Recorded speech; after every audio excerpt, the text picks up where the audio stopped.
What if Rhaegar survived the Trident, hid with Lyanna, and raised Jon Snow as crown prince in Old Valyria? A Game of Thrones / ASOIAF. What if Chapter 1, The Glamour at the Ford. It is the 8th month of the year 283 since Egon's conquest, and the river called the Trident is running thick with the color of old wine. Of all the rivers in the Seven Kingdoms, the Trident has always carried the most words. A stretch of brown water, slow in summer, swift in spring, fat with reeds where the herons hunt, and dotted with the small holdfasts and stone watchmills of the river lords. It is named for its 3 forks, the red fork and the green fork and the blue fork, which fall together at the ruined town of the crossing and at last into the Bay of Crabs. It has known 100 fords, 1,000 drownings, 10,000 crossings of armed men. But the song that would be sung of this day, by harpers and by drunkards, by maesters keeping their cool ledger of the war and by septons preaching from any pulpit that would have them, would not be the song of the river. It would be the song of the hammer and the song of the prince. It would, in every retelling that mattered, be the song of how Robert Baratheon, called Stag, and called the demon of the Trident in a single afternoon, struck down the silver prince Rhaegar Targaryen at the river ford and put an end to the line of dragon kings in Westeros. The harpers would be wrong. The maesters would be wrong. The septons, who are wrong about most things, would be wrong here too. Even Robert himself would be wrong, though the wrongness of Robert was an old wrongness that suited his face, and he would carry it cheerfully to his grave. The truth was hidden in the silt of the river, in the angle of light through wet linen, in a dream that had come to a prince 3 nights earlier, in a chamber of black stone on the island where his ancestors had landed. The truth was that Rhaegar Targaryen, that strange, grave-faced harper, was a careful man. Careful men are not popular subjects for song. He had ridden out of the south at the head of 40,000 spears, Dornishmen with their light-stepping ponies, Reachmen in green and gold, the remnants of the Crownlanders, who had cheered him in the streets of King's Landing as the heir made up for the sins of the father, and who would soon cheer Robert Baratheon for the same reason, with no apparent strain of conscience. Behind him at King's Landing his father Aerys II sat on the Iron Throne and laughed and burned and was waiting, as Rhaegar knew, for word that Robert had been killed so that he could burn the city to celebrate, or so that he could burn the city to mourn. The distinction had been some time eroding in the king's mind. This much was clear to anyone who had ridden close to the throne. What was clear only to Rhaegar was the rest of it. He had stood 3 nights before the day at the ford, in his pavilion on the south side of the Trident. He had folded his armor onto its rack with the care of a man who had been taught from boyhood not to leave fingerprints on the lacquer.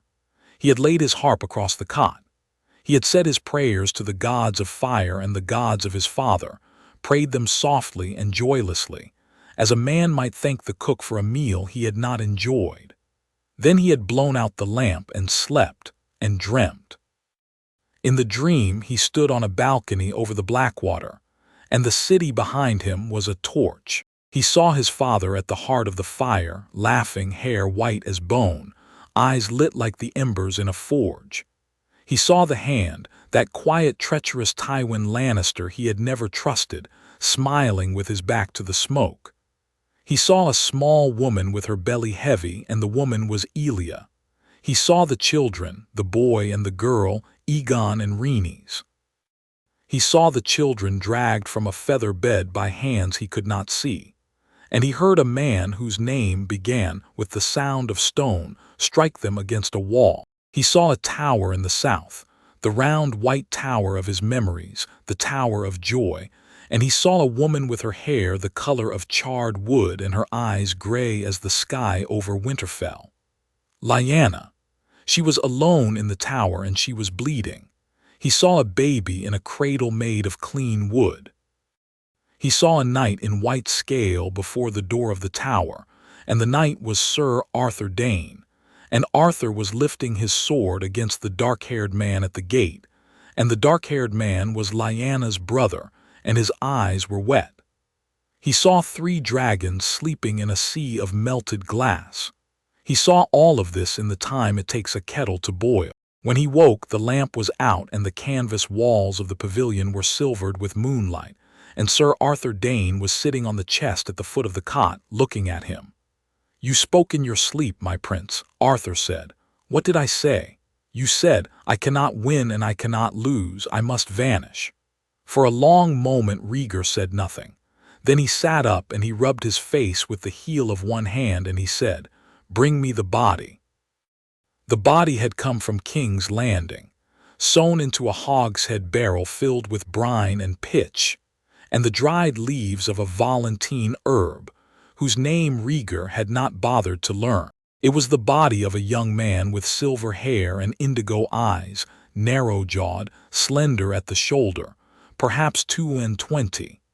He had been a third cousin of the king's, born to a minor cadet branch out of Tyrosh, brought to court 6 months earlier on a pretext, and murdered by Ares on a whim and a flicker of suspicion. Rhaegar had collected the body before the king's pyromancers could finish their work, paid the right men, packed it in salt, and consigned it to a vault in Dragonstone 3 months before the war began. Then he had brought it across the narrow sea with him to the Trident. He had not told Arthur Dane why he had brought it. Now he told him.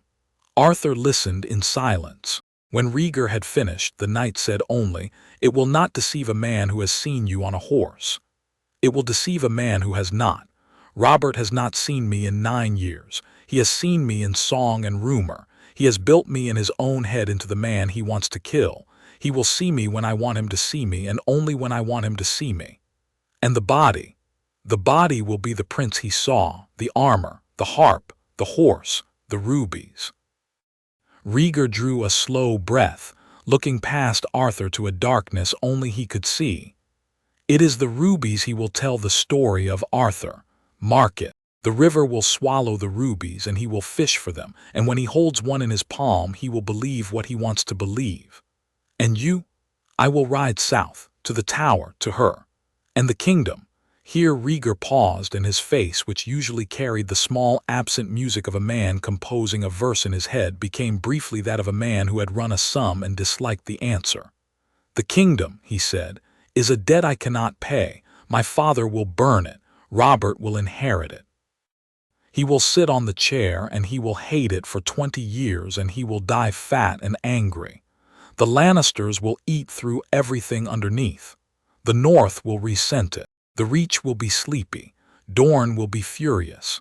The realm will hold together because realms made of 7 kingdoms always hold together a little longer than they should, and then it will tear apart. And the child, Rhaegar said softly, will be brought up at the edge of a place that no Westerosi will dare to follow us to. He will be brought up by me and by his mother and by you if you will have him. He will be taught Valyrian first, and the harp and the sword. He will be taught what the realm broke itself on. He will be given dragons. You have eggs. I have 3 eggs. Sir Arthur Dane, who had been a knight at 15, a brother of the Kingsguard at 20, the bearer of dawn at 21, and the love and dread of Westerosi singers ever since, looked at his prince and said, "Then we ride." That was 3 nights before. Now Rhaegar stood at the river and the morning was very bright. The plan was a delicate clockwork. The body, prepared with the lessons of Old Valyria, for there are texts in the libraries of Dragonstone that no man but a Targaryen prince and his pyromancers may read, and Rhaegar had read them, wore Rhaegar's armor. Black plate lacquered, the 3-headed dragon picked out in blood-red rubies on the breast. Rhaegar's helm, Rhaegar's horse, blindfolded and led down to the line. A glamour over the corpse so subtle and so heavy that the air around the body bent the eye, made it impossible to count the rise and fall of breath, made the face red at 50 paces as the face of the prince. It was an old magic, a Valyrian magic, and it required the burning of 3 particular kinds of wood and the breath of a dying man, and Rhaegar had paid each of these prices before dawn. The dying man had been one of his own household guards, a man who had been bleeding out for a week from a wound at Stony Sept, and who had asked for the prince's hand in his last hour. Rhaegar had given him his hand and his breath and his promise, and the man had died smiling. Rhaegar had taken the breath out into the cold and put it into the body in the barrel. Then he had wept once briefly. Then he had not wept again. Now he stood beside that body where it had been propped on the back of his great black destrier, with a man inside the armor holding it upright behind the saddle, a slim man named Symond, a member of his guard, who was paid to slip the body forward at the right moment, into the path of the hammer, and then slip himself off the other side of the horse into the river. Symond would swim. Symond knew where to swim to. Symond had been promised a small holdfast in the riverlands and a wife of his own choosing. It was a strange thing, Rhaegar thought, that the whole engine of his survival rested on whether one underpaid soldier could swim. But all engines have a hinge. The horn sounded. The lines closed.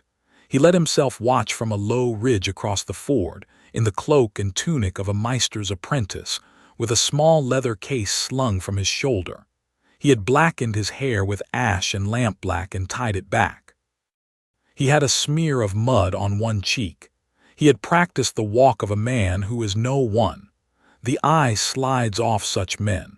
They are the punctuation between sentences, the space between words. Even a king does not see them. Across the river, Robert Baratheon came up the slope and into view, and the breath in Rhaegar's chest stilled, because there was a kind of magnificence in Robert that even Rhaegar had never been able to deny. The man was huge, black-bearded, blue-eyed, antlered like the stag of his house on a helm too big to be sensible. He carried his warhammer in one hand as another man might carry a switch. There was no fear in his face. There was no grief either, though grief was the only honest reason for any of this. And Robert had not so much grieved Lyanna as nursed in anger like a man tends a fire he hopes never to look away from. He had loved an idea. He had ridden 10,000 men into the Trident over the corpse of an idea, and now he wanted the man who had broken the idea. He found him. He found, at least, what he took for him. The black armored figure on the great destrier rode out into the ford. Behind it, the dragon banners of House Targaryen drooped in the breeze. The river was up to the horses' hocks, and the sun was up the horses' flank. Rhaegar, the real Rhaegar on his ridge, saw Symond settle the dead body into the saddle with a single neat movement, like a tailor settling a coat onto a hanger. He saw the body sit up, almost convincingly. The glamour was working. From across the river it would read as a prince. Up close, of course, it would read as a corpse, but Robert was a man who closed distance fast. Robert closed distance. Robert spurred the great brown stallion he had ridden out of the Stormlands. The mud flew. The river splashed. The 2 armies on either side of the ford fell still as if a hand had been laid on their mouths, because both knew, in the way armies know, that this was the only fight in the day that would matter.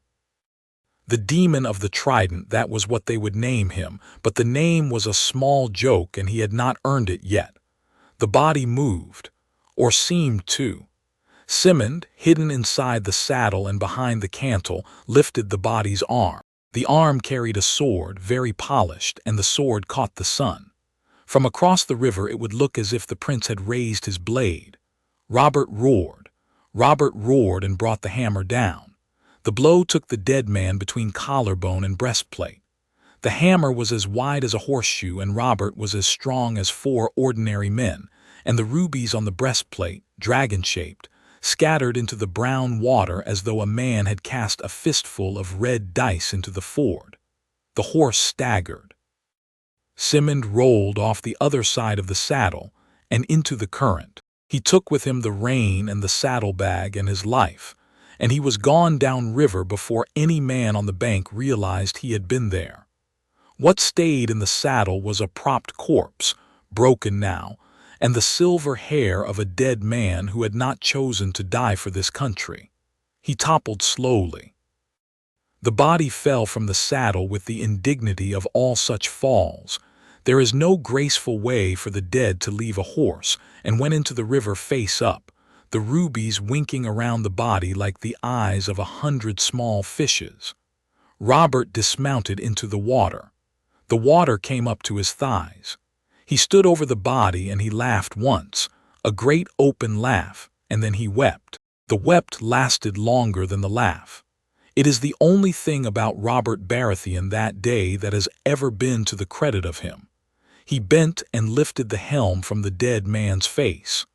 The face beneath was, in that moment, with the glamour still upon it, and with the river's wet refracting around the eyes, the face of Prince Rhaegar Targaryen. Robert looked at it for a long time. He looked at it the way a man looks at a poem he has been arguing with for a decade, when the argument is over and there is nothing in the poem left to disagree with. Then he closed the dead eyes with his thumb. Then he stood up, and he walked away from the body, and he did not turn back. He had thought he would feel something else. He felt only tired.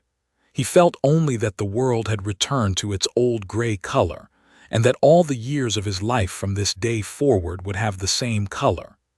He did not know that the man he had wanted to kill was already 3 miles south of him, riding a brown rouncey with the hood of a maester's apprentice up, and humming to himself the second movement of an old Targaryen lament he had not allowed himself to play in 7 years. But that is what happened. In Rhaegar's saddlebag was a small flat case of polished horn. In the case was a lock of Lyanna Stark's hair, given to him by her own hand at Harrenhal at the tourney one summer earlier when they had first understood what they understood.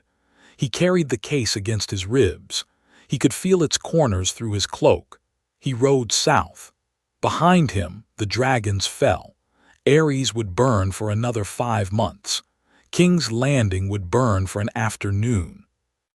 Tywin Lannister's men would do the unspeakable thing in Meager's holdfast, and the unspeakable thing would, in this world as in any other, be unspeakable.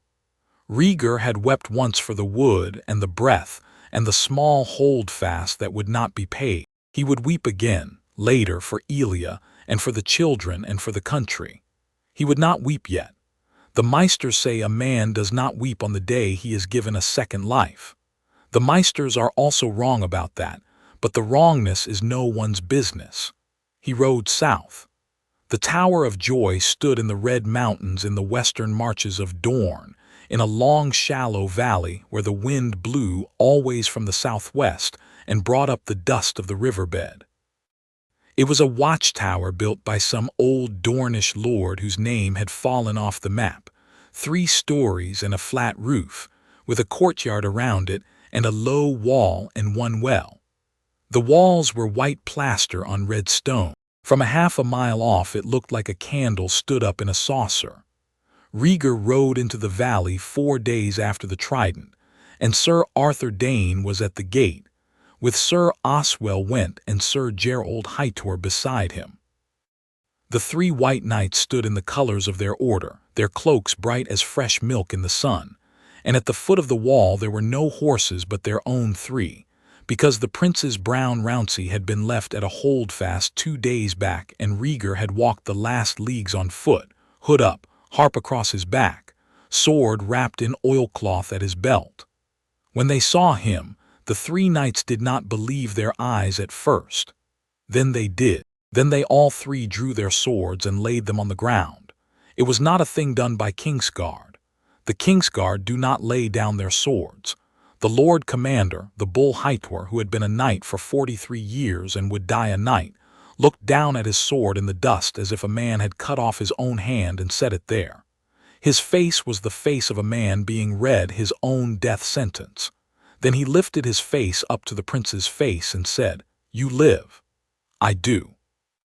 "Then we will defend you and the boy and the lady to the last." "That is good of you, Sir Gerald, but I do not want you to die.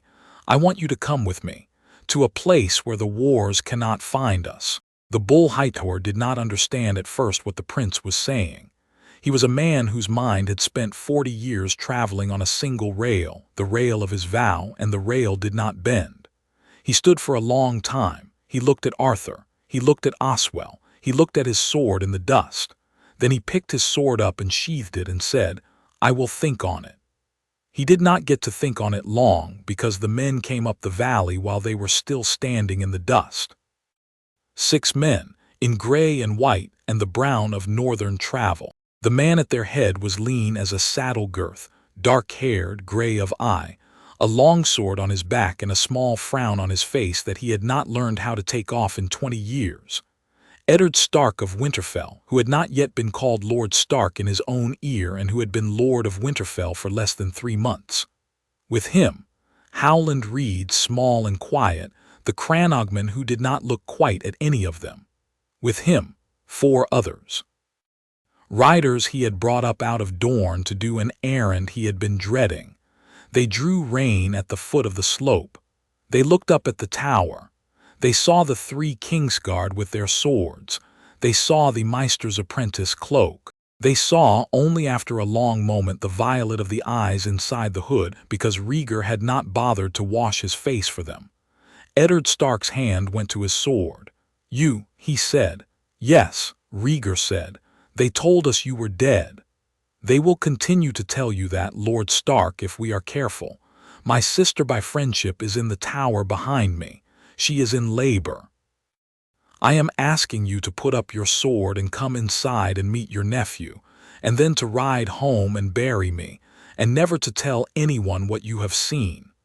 For a long moment, Eddard Stark stood. He was a man whose face changed slowly. But Rhaegar, who had spent half a year reading every face at every court he had ever sat in, watched his face change. He saw the grief that had ridden Eddard since Riverrun passed through and continue south, and he saw the rage that had ridden Eddard since the Eyrie passed through and continue south, and he saw, the trick of it, the only trick he saw, at the bottom of those, the love of a brother for a sister who had vanished from a roadside in autumn and whom he had never expected to see again. The love took. Rage cannot live in the same body with love. Rage can only live where love has gone out of the room. Eddard Stark put his sword back into the scabbard. "Take me to her," he said. Inside the tower the air smelled of blood and rosemary and the smoke of a southern hearth. The midwife, an old Dornish woman with hands like reeds, stood up from the bedside when the men came in. Lyanna Stark, who had been a girl of 15 at Harrenhal and was now a woman of 16 with a year of grief and a year of pregnancy on her, lay propped on a bolster of crimson silk, sweat dark on the brow, lips bitten. The baby had come. The baby was alive. The baby lay in a clean towel against her breast, and the baby was very small and very dark and very still, in the way new babies are still, like something the world has just remembered. She looked up. She saw her brother. She wept. She wept like a girl, and she wept like a woman, and she wept like a Stark, which is to say she made very little noise about it, but the tears came so fast they could not be wiped away and there was no point trying. Eddard went to her on his knees. He put his forehead against the back of her hand. He stayed like that for a long time. The Kingsguard stood back. Rhaegar stood back. Howland Reed stood by the door and looked at his own boots. After a long time, Lyanna lifted her free hand and put it on her brother's head and said, "Ned, he lives. He came back for me." "Who lives?" Eddard said into the bedclothes, both of them.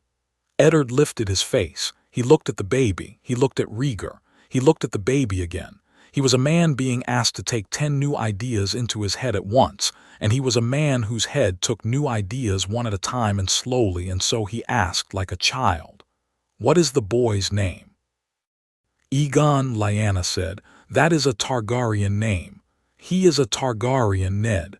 She said it gently as if to soften the blow. "And a Stark, both." Eddard looked at the baby's hair, which was dark, and at the baby's nose, which was the Stark nose, and at the baby's eyes, which were the cloudy blue all babies have, but which would, in a year, be the violet of his father's people. He swallowed. He nodded once. He said, "What do you want, Lya? I want you to ride home, brother. I want you to bury a man who is not Rhaegar in the south. I want you to never speak my name to anyone again." She drew a thin breath. "Tell Robert I died. Tell anyone you must. Bury a girl who is not me in a stone tomb in Winterfell, and put the sword of a man across her chest, and put my name on the lid, and never look at it again. We will sail east. We will raise this child. We will live." "Live where?" "Somewhere," Lyanna said, and she smiled, "very small, where no one will look." Then she looked at Rhaegar, and Rhaegar looked at her. He had been standing at the foot of the bed in his maester's apprentice cloak, and he had taken the hood off, and his silver hair was still streaked with the lampblack he had put in it before the Trident, so that he looked less like a prince than like a man who had spent a hard week on the road. He came forward and knelt on the other side of her, opposite her brother, and he put his hand on the baby's small back. The baby slept. The baby made a sound very small like a wood pigeon and then was still again. Rhaegar said quietly, "Egon, sixth of his name. I told you he would be a song, Lyanna." "He is the song," she said. Outside in the courtyard, Sir Arthur Dayne stood with his hand on the pommel of Dawn. Sir Oswell Went was watering the horses. Sir Gerald Hightower was standing at the well looking south, towards a country he had served for 43 years and would now never serve again. The Bull Hightower was a man whose loyalty was simple and stubborn as iron, and his face was a face that did not know how to grieve. But he was grieving. Howland Reed sat on the lip of the wall and ate a hard biscuit and did not speak. The plan had a shape now. The plan had had a shape since Rhaegar had stood up out of his cot 3 nights ago, but plans only become real when other people are inside them, and now Eddard Stark was inside it, and so was the baby. They would ride for the coast. They would take ship out of Sunspear under another name. Doran Martell, and here Rhaegar had spent the long ride south composing the speech he would give to his good brother. Doran Martell would help, because Doran was a man who saw long, and Rhaegar could promise him something at the long end. Elia and the children, Rhaegar already feared, would not survive what Aerys was doing in King's Landing. He would mourn them. He would mourn them with the silent endurance of a man who has already, in the silent country of his head, mourned them. But the boy in the towel was his son too, and the woman on the bed was his wife by an annulment and a marriage that only 3 septons in Westeros knew the truth of, and these two were the future he had been allowed to keep. He would keep them. He would keep them at the edge of the world. He would keep them where the world could not see them, and he would teach the baby everything he himself had learnt and more, and the baby would become a man, and the man would, if the gods were kind, and even if the gods were not kind, return. That was the plan. Eddard Stark stayed at the tower for 2 nights. On the 2nd night he sat with Rhaegar in the courtyard, by a small fire, after Lyanna had slept, and the 2 of them drank a thin Dornish wine the midwife had brought up from the cellar. Eddard was not a man for long speeches, and Rhaegar was not, that night, a man for them either. They sat for a while in silence. At last Eddard said, "You are the man who took her. I am the man she came to. That is what she says. It is the truth. I will not insult you by asking you to believe me on the matter, Lord Stark. I will only ask you to believe her." Eddard turned the cup in his hands. The fire snapped. Somewhere in the dark Sir Arthur Dayne was sharpening his sword with a long, quiet motion that the others had grown so used to over the past months that the absence of it would have made them more uneasy than the sound. "If she dies," Eddard said, "in the journey or after, she will not die. If she does, my lord, I will come for the boy. You will come for the boy in any case, Lord Stark. He is your nephew. There is a road in him that goes north as much as east. We will not hide him from you forever, but not yet, not until he is grown. How will I know him 20 years from now? How will I know it is him? You will know him, Rhaegar said, because he will look like you. The dragon in him is on the inside. Eddard considered the fire. Then he said very quietly, like a man asking a thing he had been afraid all his life to ask, "Was she happy?" Rhaegar looked at him across the flames. "She is happy now. She was very unhappy for a while. We were both unhappy. We are not happy people, the two of us, my lord. We have only this one thing. We mean to keep it." Eddard nodded. He stood up. He set the cup down on the stone of the well, and he walked away from the fire without saying anything else, and he stood for a long time at the wall, looking north. On the third morning he rode away. He took with him a long bundle wrapped in white linen, which he would later, in the histories that the world would be told, bury at Winterfell as his sister, and on which he would set the name Lyanna Stark in the old runes the Stark masons used. He did not look back from the rise above the valley. He did not weep until he was a half-day's ride away, and then he wept in private, off the road, by a thornbrake, where Howland Reed sat with his back politely turned and did not speak. He never spoke of any of it again to anyone. The body in the linen, of course, was not his sister. It was a Dornish girl who had died of a fever in the same week, a girl of the right age and rough height, whose family Rhaegar had paid in gold and silence. Lyanna walked out of the Tower of Joy on her own legs, a little shaky, 2 days after she had given birth, with the baby slung against her in a wrap and her hair loose down her back, and she went to a ship in a quiet bay west of Sunspear, and she went onto the ship in the company of her husband and 3 Kingsguard and the midwife, and the ship slipped its mooring before dawn on the 18th day after the Trident. The ship had Pentoshi colors. The captain was a man Varys had chosen. Varys, of course. The spider had been Rhaegar's man for longer than anyone outside Rhaegar's own bedchamber knew. Varys had run the body of the Tyroshi cousin out of King's Landing on Rhaegar's behalf. Varys had told Rhaegar in coded letters about every move the Mad King made in the long year before the war. Varys had laid the trail of false sightings of Rhaegar's death across the realm in the weeks after the Trident. Eyewitnesses paid, songs commissioned. A body buried in the sept at King's Landing with great ceremony. No questions permitted. Varys would, in the years to come, send 3 dragon eggs out of a vault under Dragonstone, packed in straw and labeled as a Pentoshi merchant's gift, on a ship that would meet Rhaegar's ship in the ruins of Old Valyria.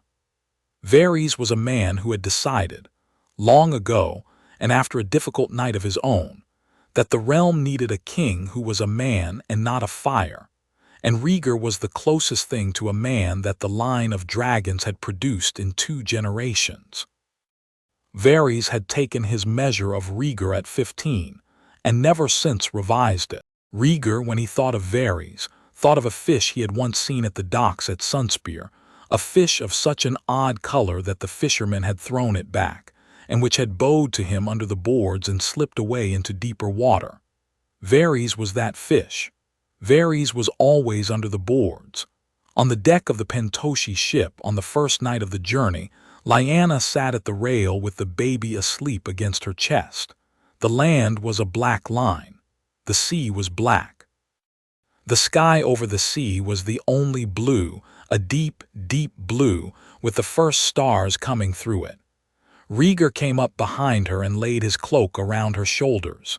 She did not turn. "You're doing a terrible thing to him," she said. "To Ned, to Robert, to everyone we are leaving behind, to Elia. Yes, they will say I died. They will say you died. They will say I died. They will say a great many things." He stood at her shoulder and looked out at the water. "We are dying, Lyanna. We are dying to the world. The price for what we have is dying to the world. It is a price." "Yes." She looked down at the small, dark head against her breast. The baby had not stirred for 2 hours. He breathed in the steady, smooth way of well-fed infants. He smelled, she thought, of milk and salt and a faint, faint smell she did not have a name for, which was the smell of his father's hair. "What do we do now?" she said. We sail east. We sail through lies and Volantes. We sail into the smoking sea. We land where the world will not follow us. And then we wait for him to grow. For 20 years, my lady. We wait for him to grow, and then we go home." She lifted her face to him. In the starlight her gray eyes were very dark, and her mouth was sad and amused at once, the way it had been at Harrenhal, and Rhaegar's heart did the small, painful turning thing it had done in his chest the first time he saw her, when she had been a girl in a wolf helm and he had been the prince of a country he had not yet known would burn. "Home," she said softly. "Where is home now?" "Wherever he is," Rhaegar said, and he laid his hand against the back of the baby's head, "is home now." They sailed east. The wind was good. The baby slept.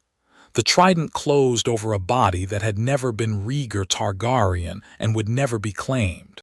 Robert Baratheon rode for King's Landing, and Tywin Lannister rode for King's Landing, and the realm tore itself open and stitched itself shut, and a country began the slow process of telling itself that it knew what had happened. It did not know. It would not know for 20 years. Chapter 2. The court beside the smoking sea. There are 714 islands in the wreck of Old Valyria, by the latest count of the Meisters at Old Town, though no Westerosi has bothered to verify the count in 9 generations, and the Meisters themselves do not believe their own number. The truth is that no one knows how many islands there are, because the sea floor that was Old Valyria is still settling, even after 4 centuries. Islands rise. Islands sink. Some of them are not islands but the broken ridges of mountains, drowned but not yet drowned enough. Some of them are only the tops of buildings, the upper galleries of towers that once held men of a kind the world no longer makes. The whole sea between the lands of the long summer and the Bay of Dragons is called the Smoking Sea, because every now and again, from somewhere along the spine of what had been the Valyrian freehold, a long, thin column of smoke goes up out of the water and tells a sailor that whatever is under there is not yet finished. It is said that the men who try to land on those islands do not come back. It is said that the air is poisoned, the water is hot, the stones move on their own, that there are creatures in the sea between the islands the names of which no mariner will pronounce.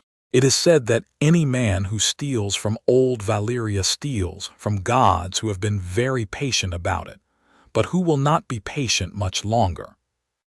It is said, in particular in the brothels and the dockyards of Volantes, that the only people who come back from Valyria are stone men, with their fingers turning to old bark and their faces turning gray, and that one of them was once a Lyseni captain who had been gone 4 years, and who came back rowing his own ship with no other living crew, and only his own dead hands on the oars. These stories are partly true. They are also, like all such stories, kept very alive by the people who have something to hide. Rhaegar Targaryen had read all the stories he could find. He had read in a private archive at Dragonstone in the year before the war began, in a black cellar lit by a single lantern, a chronicle written in High Valyrian by a man named Galandro who had survived the doom by hours. Galandro had run from his villa on the cliffs of Tyria with the keys to his master's library in his teeth and the smell of his own hair on fire in his nose, and he had been picked up by a Tyroshi galley 2 days later, mad with grief and clutching a packet of vellum to his chest. The vellum had been a journal. The journal had eventually, by means no longer documented, come into the hands of the Septon of Dragonstone in the time of King Aenys, and from there into the hands of Rhaegar's granduncle Maester Aemon, who had read it once and locked it away. Rhaegar had stolen it. He had stolen it not out of malice but out of need. He had needed, that year before the war, to know exactly what kind of place Old Valyria was. He had needed to know whether what had once been the center of the world was a place a man could live, even at its edge, even very small, even very secret. The answer, in Gaelandro's hand and in the tight Valyrian script of a man who had loved his country and watched it die, was, at the edges, yes. With knowledge, yes. With water that has been distilled 3 times and stone that has been spoken over with the old words, yes.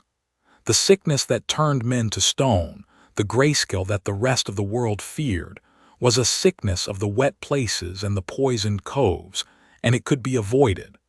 The fire lizards that hunted the lagoons could be avoided. The basilisk snakes of the inner pools could be avoided. There were islands, said Gaelandro, even at the outer rim of the sea, where the air was clear and the soil was good, and the sea birds nested in numbers thick enough to feed an army. There was an island Gaelandro himself had been raised on as a child, in his master's pleasure house, where his master had kept a small library and a long terrace and 3 slaves who played the flute every evening. The island was called Valyrian by the household. It was, in the day Gaelandro wrote, 20 miles north and east of the great central crater, on a ridge that had been a mountain and was now a cliff. If anything had been left of Valyrian, it was no more than a half-ring of stone and a few terraces. But the well was good. Gaelandro had drunk from it for 15 years. Rhaegar had marked Valyrian on his charts in a black ink that did not show against the parchment unless he did.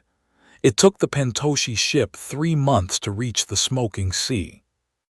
They had stopped in Lies for water, and at a quiet cove off Tyrosh for a second cargo of provisions, and at Volantes for 2 weeks while Lyanna recovered her strength after the birth. For the seas had been rough off the disputed lands, and the baby had not eaten well, and Rhaegar had been worried in a way he had not allowed himself to show. They had passed through the long, narrow strait between Sothorios and the southern coast of Essos. They had skirted, on a moonless night, the wreckage of 3 other ships that had not been so careful, and Sir Arthur Dane had stood at the bow with dawn unsheathed across his thighs for the whole of that night, and his face in the binnacle light had been a face Rhaegar had not seen on him before.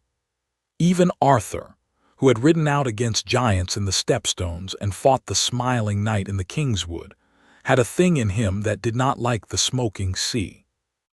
When at last the cliffs of Valyrian came up out of the mist on a gray dawn in the month of the long autumn, Lyanna was at the rail with the baby in her arms, and she said, "It looks like the bones of something." It did. The island was a long cliff like the curved spine of an animal lying on its side. The cliff fell sheer into a flat green sea that did not move. The water inshore was very still. The water further out was the color of an old coin. On the top of the cliff was a flat terrace, half a mile broad, with the foundations of buildings, the geometric, deliberate, unmistakable foundations of Valyrian masonry, laid out in a horseshoe around what had once been an enclosed garden. A great pale tree, broken at the trunk by some old wind and grown sideways since, sprawled across the center of the terrace. The smaller pale shapes around it were stones standing on end. The whole place was very quiet. The only sound was the cry of the seabirds, who in their thousands nested on the cliffs to either side of the terrace, and who rose now in a slow great cloud as the ship's keel slid into the lagoon beneath. "It looks," Lyanna said again, "like a place where the people have been gone a very long time." "They have," Rhaegar said. "Are we sure no one else will be here?" "No one else has been here for 400 years. Gaelandro's notes were precise. The harbor was lost in the doom and never recharted by anyone. The lagoon you are looking at is, properly speaking, the inside of what was a much larger crater. We are standing inside a thing that exploded. The only reason we can stand inside it is that everyone is afraid to." She looked at him sidelong. "And you are not." "I am very afraid," he said, "but I am also out of choices."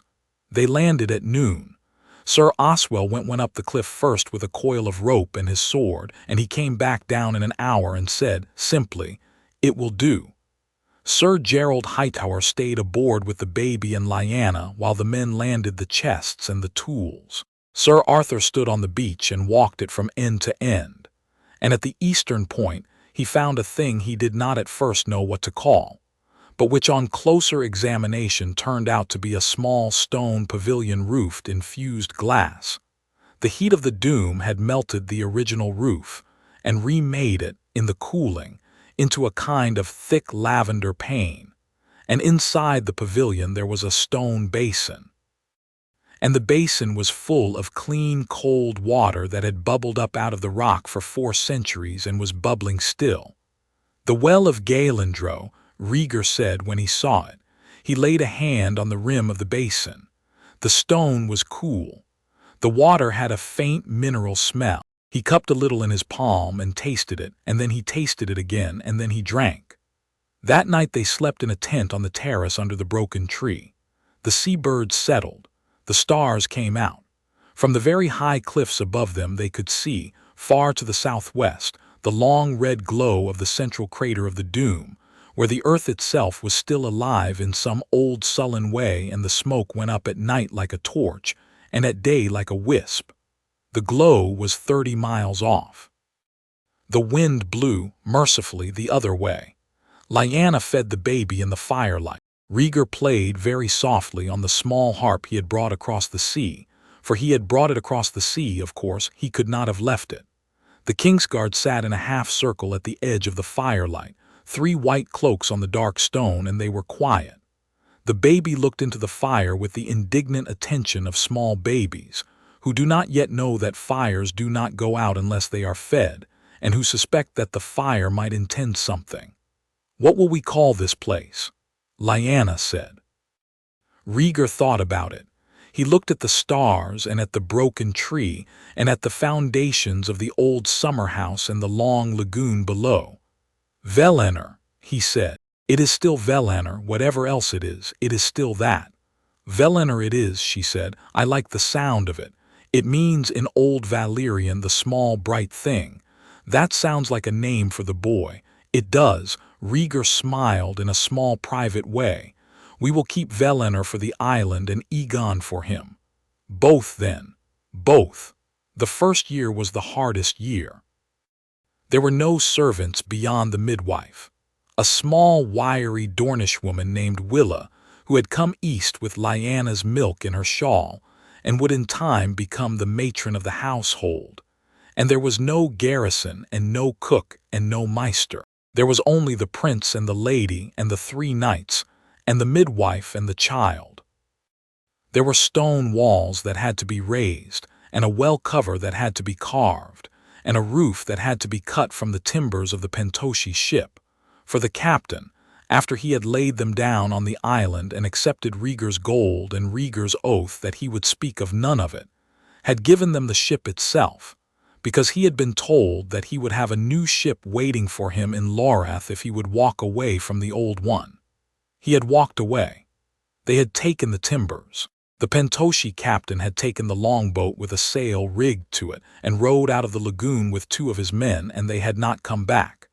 They had reached, by reports Rhaegar received much later, the city of Pentos in good time and good health, and the captain had become a moderately wealthy man and had never once in his life said the word Valyrian in any conversation. Some men can keep an oath.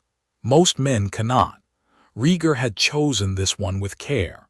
So they built. Sir Arthur, who had been a knight and a swordsman first, but who was, before any of these things, a Dane and a man of the Torrentine, had as a boy learned to cut and lay stone, and he laid the lintels of the new pavilion with the same patient, even motion he had once used on a sword. Sir Oswell, who had been an idle nobleman's son before he had been a knight, learned with appalling slowness to gut a fish and clean a sea-bird and dress a goat, for they had brought 4 goats with them, and the goats began producing kids almost immediately, in defiance of all the maesters, learning on the matter of breeding animals at sea. Sir Gerald, the bull Hightor, who had been 43 years a knight and had never put his hands on anything that was not a sword, hammered out a forge from a small cave at the back of the terrace and made nails. Nails, hooks, hinges, points for arrows, a small set of cooking spits, a brand for the new goats, the bull made all of it. And his face, which had been the face of a man being read his death sentence on the first day at the tower, became over the first year the face of a man who has been given an unexpected, late, ridiculous gift, which he intends to be very serious about. He was 63 when they landed. He would live to be 91. He would die in his bed on Valyrian with the baby Egon, by then a young man of 29 at his side. None of that would have been guessed on the first day. Lyanna learned to fish. It would have astonished her brother had he known.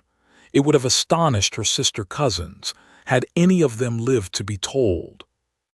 She had been the wildest of the Stark children, the rider who would not be taught, and the swordswoman the master-at-arms had finally locked her boy's armor away from her, and the prophesied mystery Knight of Harrenhal.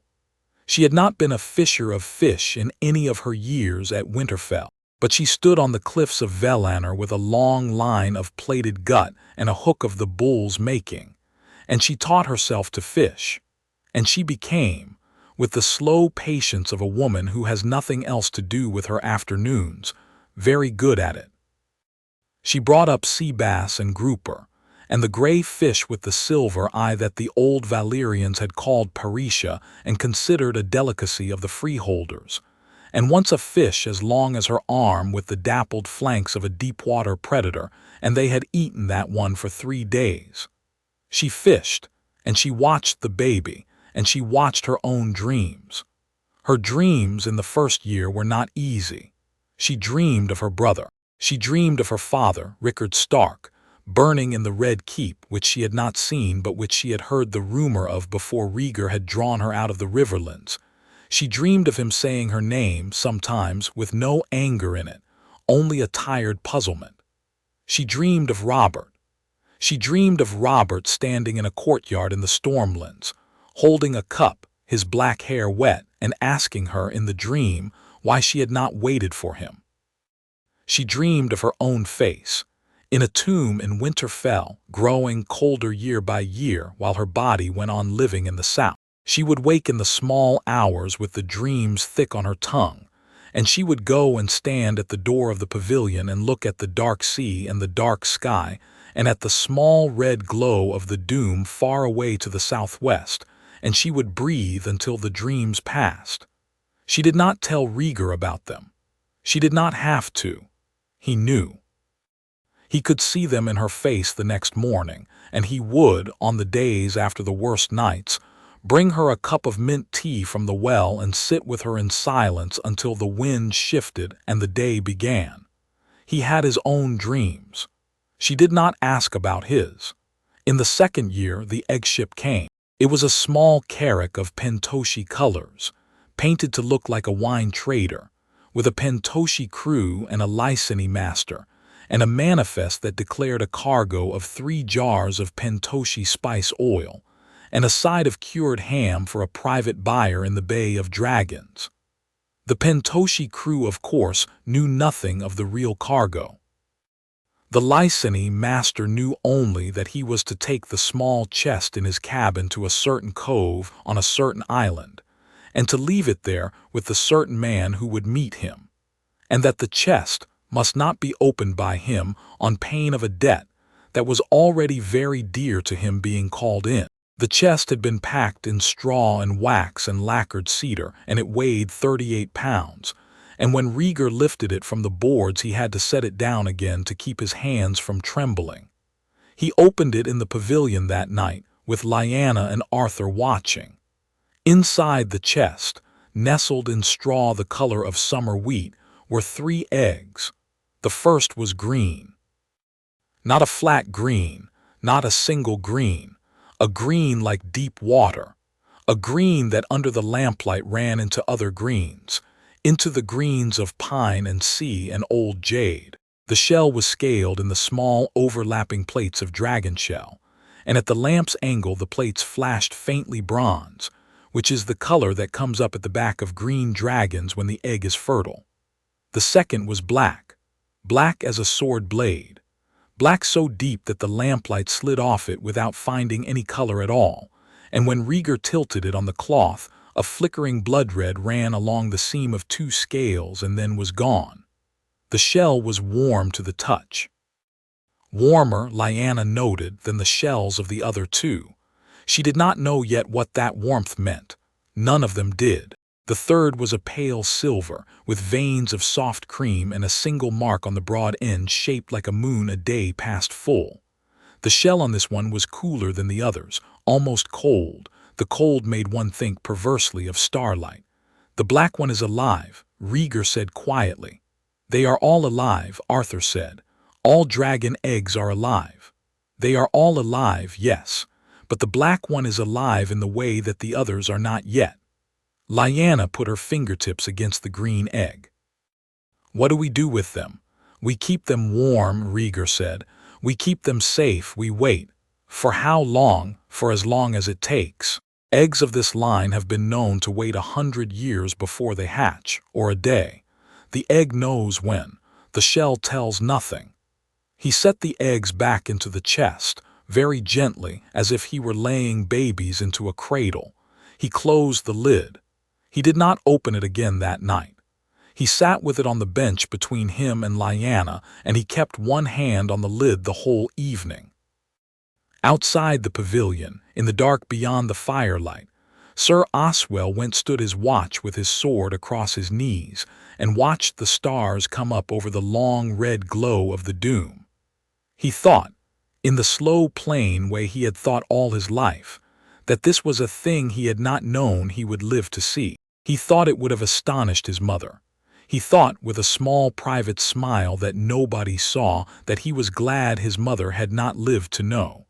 They built a cradle for the eggs. It was a stone basin, lined with sand, sunk into the floor of the pavilion at the edge of the hearth. The hearth was always burning after that. Even in the warm months of the summer, when the air over Valyrian was thick with heat, the hearth burned, fed from the small store of driftwood Sir Oswell brought up the cliffs every week, and from the long bundles of brush Lyanna collected from the wind flat at the top of the terrace. The fire was warm, never hot. The eggs sat in the sand, and they did not move and they did not change, and Rhaegar would lay his palm on each one in turn, every night before he slept, and listen for the small heartbeat that he had been taught, in books no other man living had read, to listen for. For a long time the heartbeats were faint. Then, in the 3rd month, the black egg's heartbeat steadied.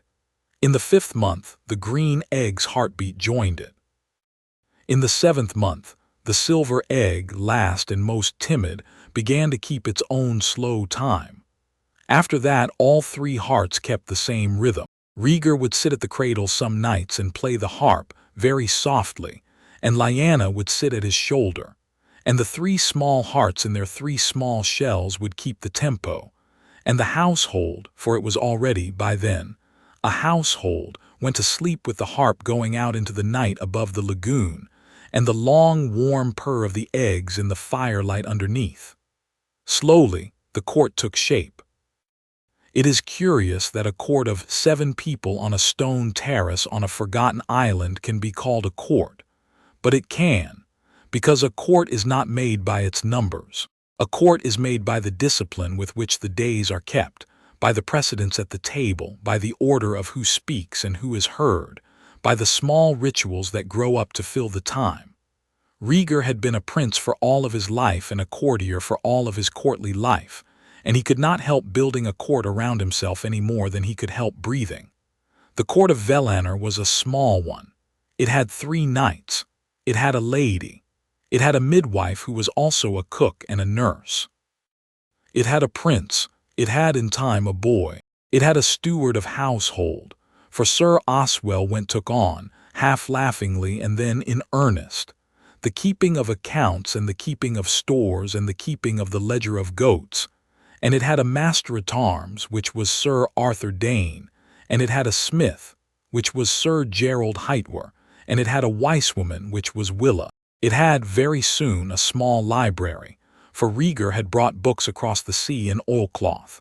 And he added to them. in the small Pentoshi ship visits of subsequent years, which came every 6 months in the early years and twice a year later, until the shelves of the library outgrew the inner pavilion and a second pavilion, the old library, had to be built on the cliffside above the well. The library held the histories of the freehold, in 3 volumes in Valyrian. It held the lays of the 40 houses. It held the Book of Lost Songs, which Rhaegar had taken out of the archive at Dragonstone, and which contained the heirs of the old houses of Valentes and Lys. It held an octavo of Septon Barth's writings, smuggled out of Old Town. It held the journals of his grey Tunkel Meister Eamon, sent east in the 2nd year by Eamon himself, who had been informed by Varys of certain things, and who chose, in his great age, to send his nephew certain things in turn. It held the Chronicle of Galandro. It held, eventually, a folio in Lyanna's own hand, which she filled over the years with the histories of the North that she remembered, written for Egon when he should be old enough to read them. For she would not, she swore, let the boy grow up half Targaryen and only half Targaryen, and she had brought across the sea no books at all of her own people, having been a girl who did not love reading. And so she wrote the histories herself from memory, and called the folio the Northern Book. It was, by the time it was finished, 422 pages. It had no Meister's hand. It would, in time, be sent to Winterfell and bound in oak there, and kept in the library of the Starks until the end of their line. In the 2nd pavilion was the egg cradle. In the 3rd pavilion, when it was built in the 4th year, was the boy's chamber.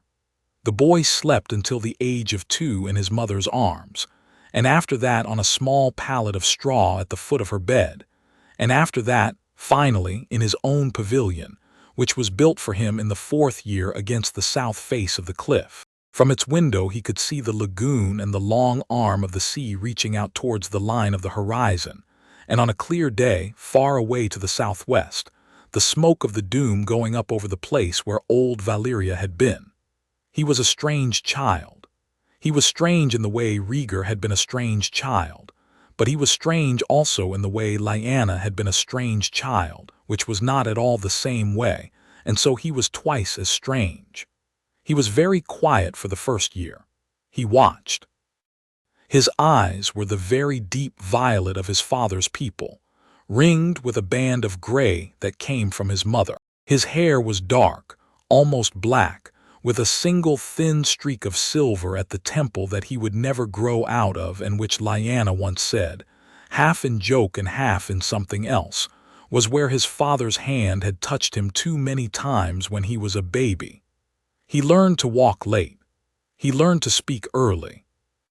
He spoke Valyrian first, at 14 months, and Common at 18, and by 2 he was speaking both at the same time, sliding from one to the other as easily as a man slides from a horse to the ground. He laughed not very often, but when he laughed it was a very full thing, the laugh of a person who has just had a small, unexpected gift, and Lyanna said his laugh was the only sound on the island that did not sound like the sound of something that had been lost. Rhaegar made one trip back in those first years. He went in the 3rd year by a slow Pentoshi route, in another man's clothes and another man's name, all the way to a tavern on the Rhoyne that Varys had told him a certain old man would be passing through. The certain old man was Meister Eamon in disguise, and the Meister was 86 at that time and not strong, but he had insisted, and Varys had arranged it. The 2 men sat at a table in a back room for an evening, and they did not embrace, because they were Targaryens and did not embrace easily. But Eamon laid his old hand on his nephew's hand and held it there for a long minute, and his blind face turned a little to one side as if he were listening to a voice only he could hear, and he said, "He is alive then, the boy. He is alive. 3 years old this summer. 3 years old. Aerys would not have lived to see him. Even if Aerys had lived, he would not have lived to see him. You did the right thing, Rhaegar. I am not sure of that, uncle. I am sure of it. I am old enough to be sure. He would have eaten the boy. He would have eaten you. He was eating all of us. You did the right thing." The old man's voice was thin, almost a whisper. "But you must teach him. Promise me you will teach him." "I have been teaching him. He speaks Valyrian. He sits in my lap when I play the harp. He has not yet held a sword. Teach him the songs, teach him the lays, teach him the histories. Teach him the names of every house in every kingdom and what they have done and what was done to them. And teach him to love and to forgive both at once, because he will need both. And teach him." Here Maester Eamon paused, and his face turned again, and the small old smile that had been at the edge of his mouth all evening came up and was a sad one. "Teach him there is a thing in our blood. It is a thing that all dragon kings have. It is the thing that brought your father down in the end, though it took him in his own particular way. Teach him there are quiet ways to keep it in check. Teach him the harp. Teach him the long walks. Teach him to laugh when he is not certain. Teach him to write a verse and burn it after. Promise me that, Rhaegar. I promise." "Good." Eamon's hand on his hand tightened for a moment, then let go. "I will see you no more in this life, nephew. I am old and the road back to the wall is long, and I will not make the eastern journey again. I will hold his name in my prayers, go to him, make him a king." "He may not want to be a king, uncle." "No," Eamon said softly, "but the country will need him to be a king. We are short of those just now." That was in the 3rd year. The boy was already at home in his 2nd pavilion. The eggs had not yet hatched. Rhaegar came back across the sea by another route and arrived on Valinor in winter, with snow on the deck of the ship that had brought him. For there is snow at sea, on certain nights, in the latitudes east of Pentos in the deep cold months, and the small boy ran out across the terrace to meet him and threw his arms around his father's knees and said Kepa, which is father in High Valyrian, and the first word he had ever spoken to either of his parents. And the dragon eggs, that day, gave a small shudder in the sand, all 3 of them, which Rhaegar took as a sign and which the boy never noticed. The court grew. In the 5th year the 2nd pavilion got its roof. In the 6th year the south terrace got its low wall. In the 7th year the boy turned 7, and on the morning of his name day he climbed up onto the bench beside the egg cradle and laid his small palm against the black egg and said, in his careful child's Valyrian, "Wake up." The egg did not move. The egg did not crack. The egg did nothing. The boy laughed his full surprised laugh, the laugh that was a small gift, and climbed down off the bench and went out to play with the goats. That night, while the household slept, a sound came up out of the cradle that was very small and very particular. It was the sound of a shell beginning to crack along its long seam. Rhaegar, who had set himself for 7 years to sleep with one ear open against the pavilion wall, was already on his feet before the sound finished. He did not call the others. He stood in the doorway of the egg cradle pavilion with his harp in his hand, and he played, very softly, the opening figure of the lament of the dragon wife. For it was the song his great-grandmother had been said to play to her own eggs, and it was the song his uncle Eamon had told him to play if the time came, and he stood there in the dark and he played. And behind him, on the small pallet they had moved to the doorway for the night, Lyanna woke and saw him in the firelight. And she sat up in her shift with her hair down her back, and she did not speak. The crack lengthened. Inside the shell something stirred. Rhaegar played on. The lamp on the bench burned very steady. The doom smoke far away glowed very steady. The night had no wind. In the cradle at his feet the black egg gave a small sound like a sigh, like a held breath let out. And then in a single quiet long second the shell parted along its seam, and there was a tiny dark wet head against the sand, with eyes the color of burning rubies, and it lifted its small triangular face up to the harper and made a noise the smallest of all noises, like a kitten in the wind. The first dragon to wake in the world in more than a century had been born in the dark on a forgotten island, to the sound of an old song in the 7th year of the exile. Behind Rhaegar, Lyanna whispered, "Oh." Rhaegar did not turn. He played on. He played the second movement and the third. The other 2 eggs in the sand began to make their own small noises of waking. The green egg gave a long shudder along its seam, and a small green-bronze foot came through the crack and pushed at the sand. The silver egg sang. It did sing afterward when they spoke of it. None of them could put it in another word. The silver egg, before it cracked, made a thin, high, pure note from inside itself. A note so close to the note Rhaegar was playing that it was as if the egg were tuning itself to the harp. And then, on that note, the silver egg cracked along its seam, and a pale gray head came up out of the sand and looked at the lamp and made the same small note again. In the next pavilion, the boy slept. In the 3rd pavilion, the bull Hightower woke and lay still and listened. He did not get up. He understood in his old simple way that this was not a moment for the Lord Commander of the Kingsguard. This was a moment for the prince and the lady and the 3 small new lives in the sand. He listened. He smiled in the dark, the small smile of an old man who has lived long enough to see one impossible thing. He closed his eyes. When Rhaegar at last set the harp down, the 3 hatchlings were on the floor of the pavilion. They had crawled out of the cradle on their wet little limbs and were stumbling over each other in the firelight, very small, no bigger than house cats. The black one had already, in its first 10 minutes of life, climbed up onto the lower bench and was looking around with eyes that took in everything. The green one was rolling itself in the warm ash at the edge of the hearth, in evident pleasure. The silver one was at Rhaegar's foot, looking up at him, holding its small gray head very still. Rhaegar bent. He scooped the silver one into his palm. It weighed perhaps a pound. It was warm. It looked at him. "Hello," he said in Valyrian. The silver one breathed out a thin, small thread of smoke, the very first smoke of its life, and then closed its eyes and went asleep in his palm.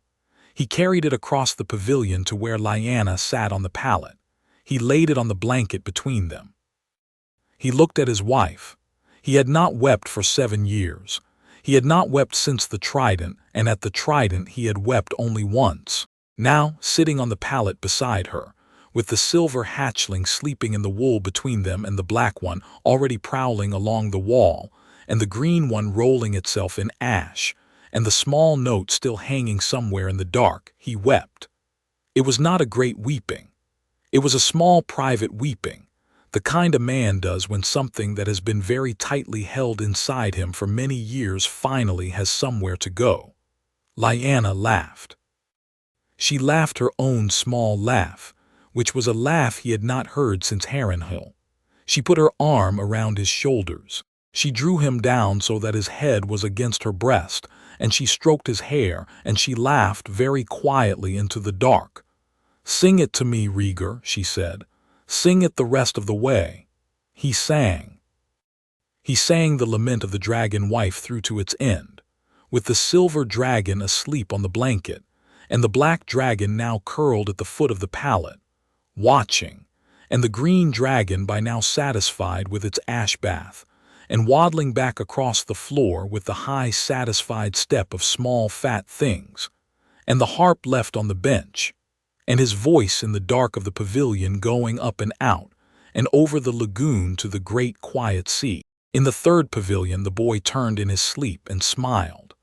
Outside, very far to the southwest, the doom of Valyria, where the dragons had once died, glowed its low red glow. The smoke went up against the stars. 3 new dragons had hatched into the world in the ruins of the country that had made them, on the breath of a song nobody had played for a century. The country that had killed them had given them back. It was an old debt, paid late. Chapter 3. The education of a boy who did not yet know he was anyone. To understand what came next, the dragons in the air over Valyrian, the boy who would call them down to his shoulder with a whistle, the long, quiet years of preparation that would end on a beach at Dragonstone with a black dragon settling on a tower of black stone, One must understand the years before the eggs hatched. One must understand what was done in the boy on Valyrian, day by day, between his 2nd birthday and his 7th. It is a thing easy to overlook, an education. It does not have the bright, clean shape of a battle. It does not have a date the chroniclers will agree on. But there is no king in any history of the world who became a king all in an afternoon. The kings who did were not kings for long. The kings who lasted were made slowly, in the small acts of a long childhood, by the people who refused to leave them alone, who insisted on shaping them, who said the same thing every day for 10 years until the saying of it became part of the shape of the head it was said into. This is what was done in the boy on Valyrian. He woke at dawn. The cliffs of Valyrian face roughly east, and so the morning came up clean over the lagoon every fair day, and his mother, who had become, in the southern latitudes and the long warm afternoons, a woman who slept lightly and woke at the first gray of the sky, would lift him from the pallet in his pavilion and carry him out to the terrace. They would stand at the wall together. They would watch the light come over the water. He would lean against her shoulder, and she would tell him the names of the things they saw. That is the morning star. That is the gull called Karen, because the old Valyrians named that bird Karen, which means the white-shouldered one. That is the long stripe in the water there where the deep is, where the big fish run. He learned before he learned anything else that the world had names for itself. He learned that the names came in more than one language. His mother spoke to him in the common tongue of the north. She spoke to him in the slow, careful northern way, with the consonants drawn out with the small, low cadence that the Starks had carried out of the first men. "Aye, lad, that's a gull. That's a fish. That's the deep." When she sang to him at night, she sang the songs she had learned from old Nan at Winterfell, in the same low northern voice. She sang him the Bear and the Maiden Fair, which is an old tavern song and not a children's song.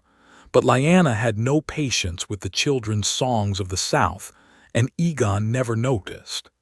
She sang him the Last of the Giants, which made him cry. She sang him the lay of the hooded man and the old wolf's lament, and the songs the northern small folk sang to the heart trees at harvest.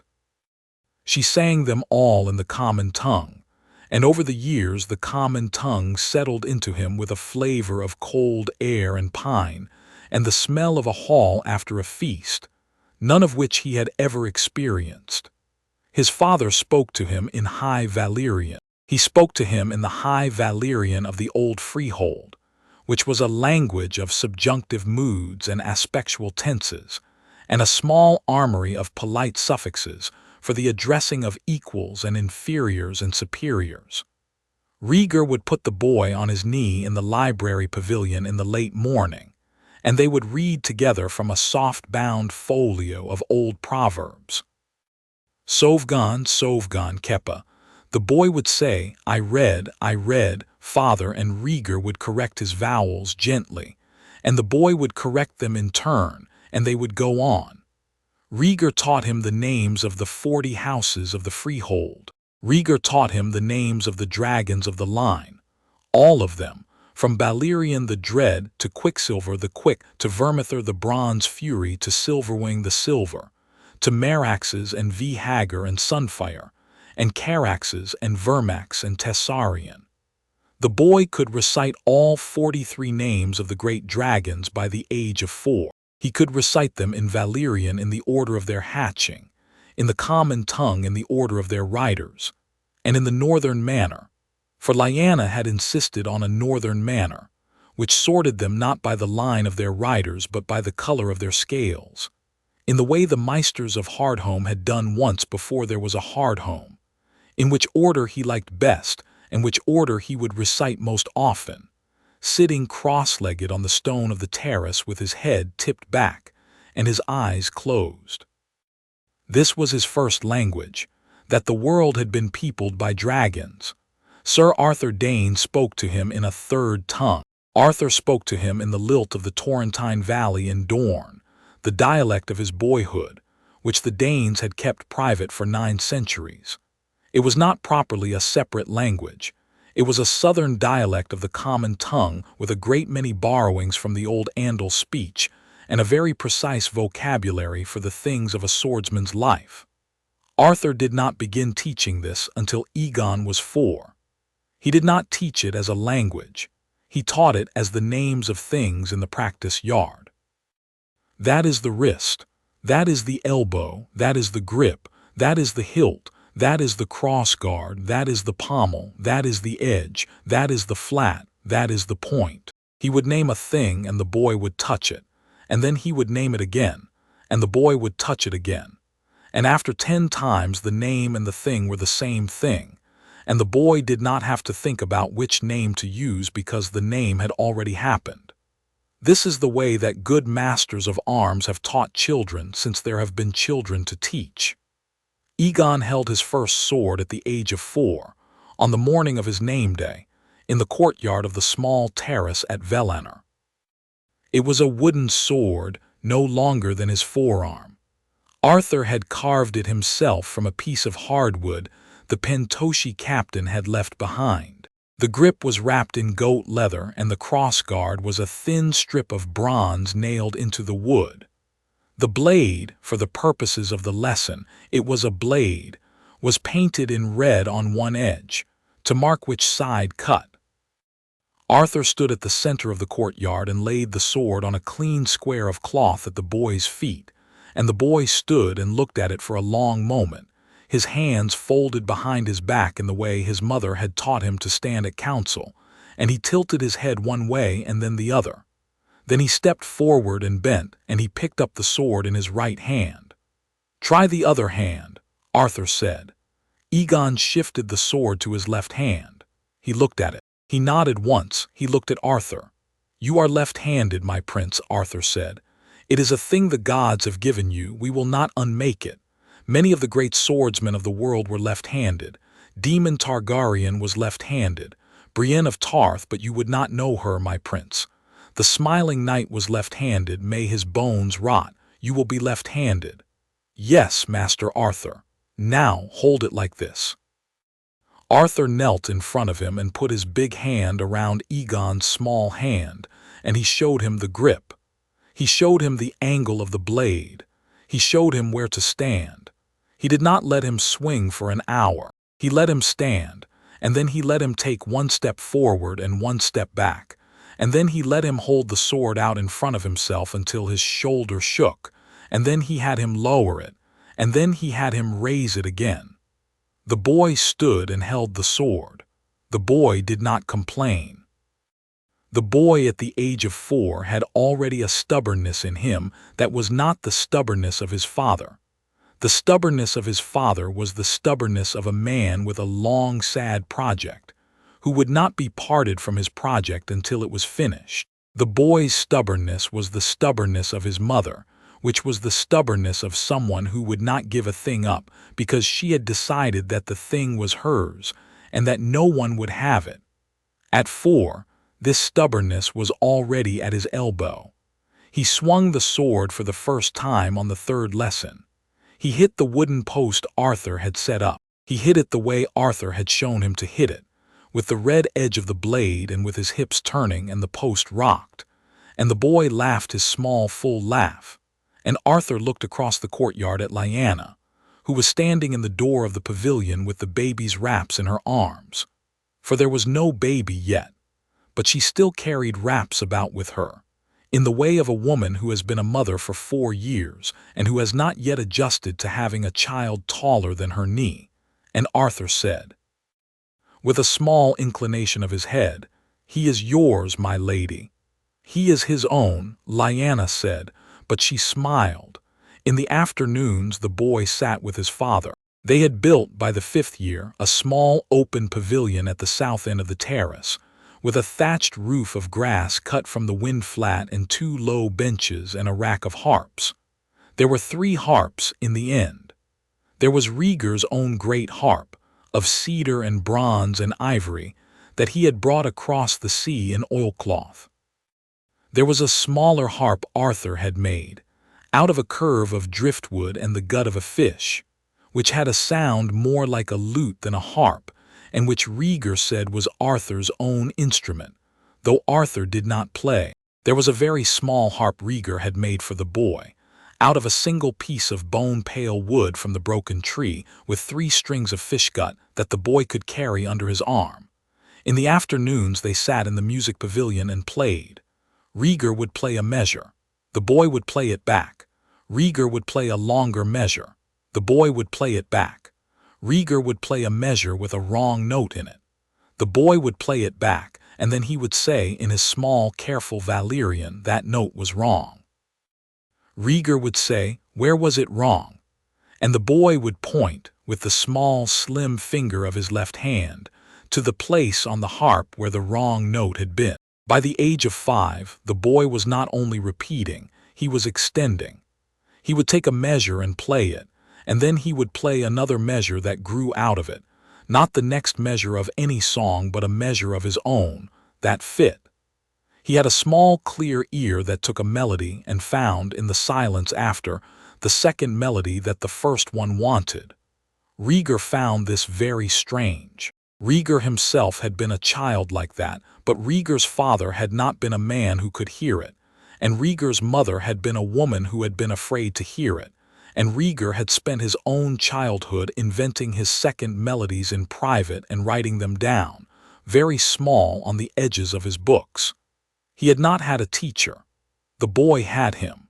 He played for the boy in the afternoons. He played the lament of the dragon wife.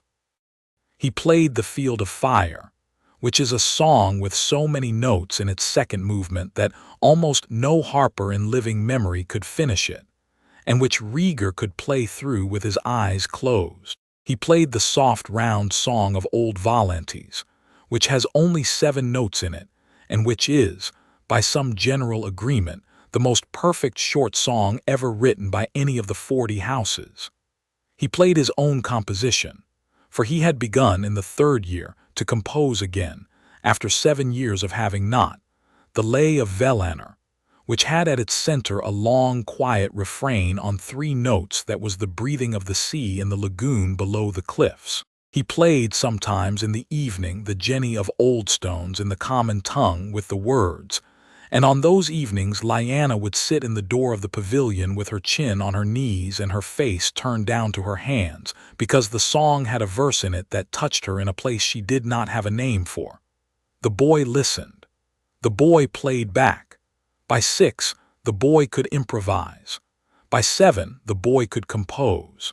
He composed a small song in his name-day week, the same week his eggs would crack, that he played in the open music pavilion on the small bone-pale harp, that had 3 lines in it, and that ended on a note 1 above the note it began on, which is a trick that a great composer of Old Valyria named Sauron had used in his last songs, and which the books of the freehold considered a difficult thing. The boy had not read Sauron. The boy had only the ear.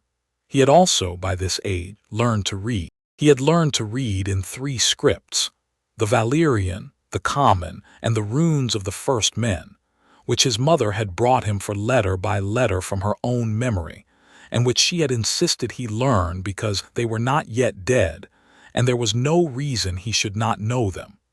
He could write his own name in all 3. He had written it in all 3 on a sea stone he had picked up at the foot of the cliff, which Lyanna had kept on a shelf in her pavilion, and which she would, 25 years later, carry north and lay in the crypts of Winterfell beside the tomb that was supposed to have been hers. His mother taught him history. She taught him the history of the North, slowly, in the long afternoons before the music. She had no books.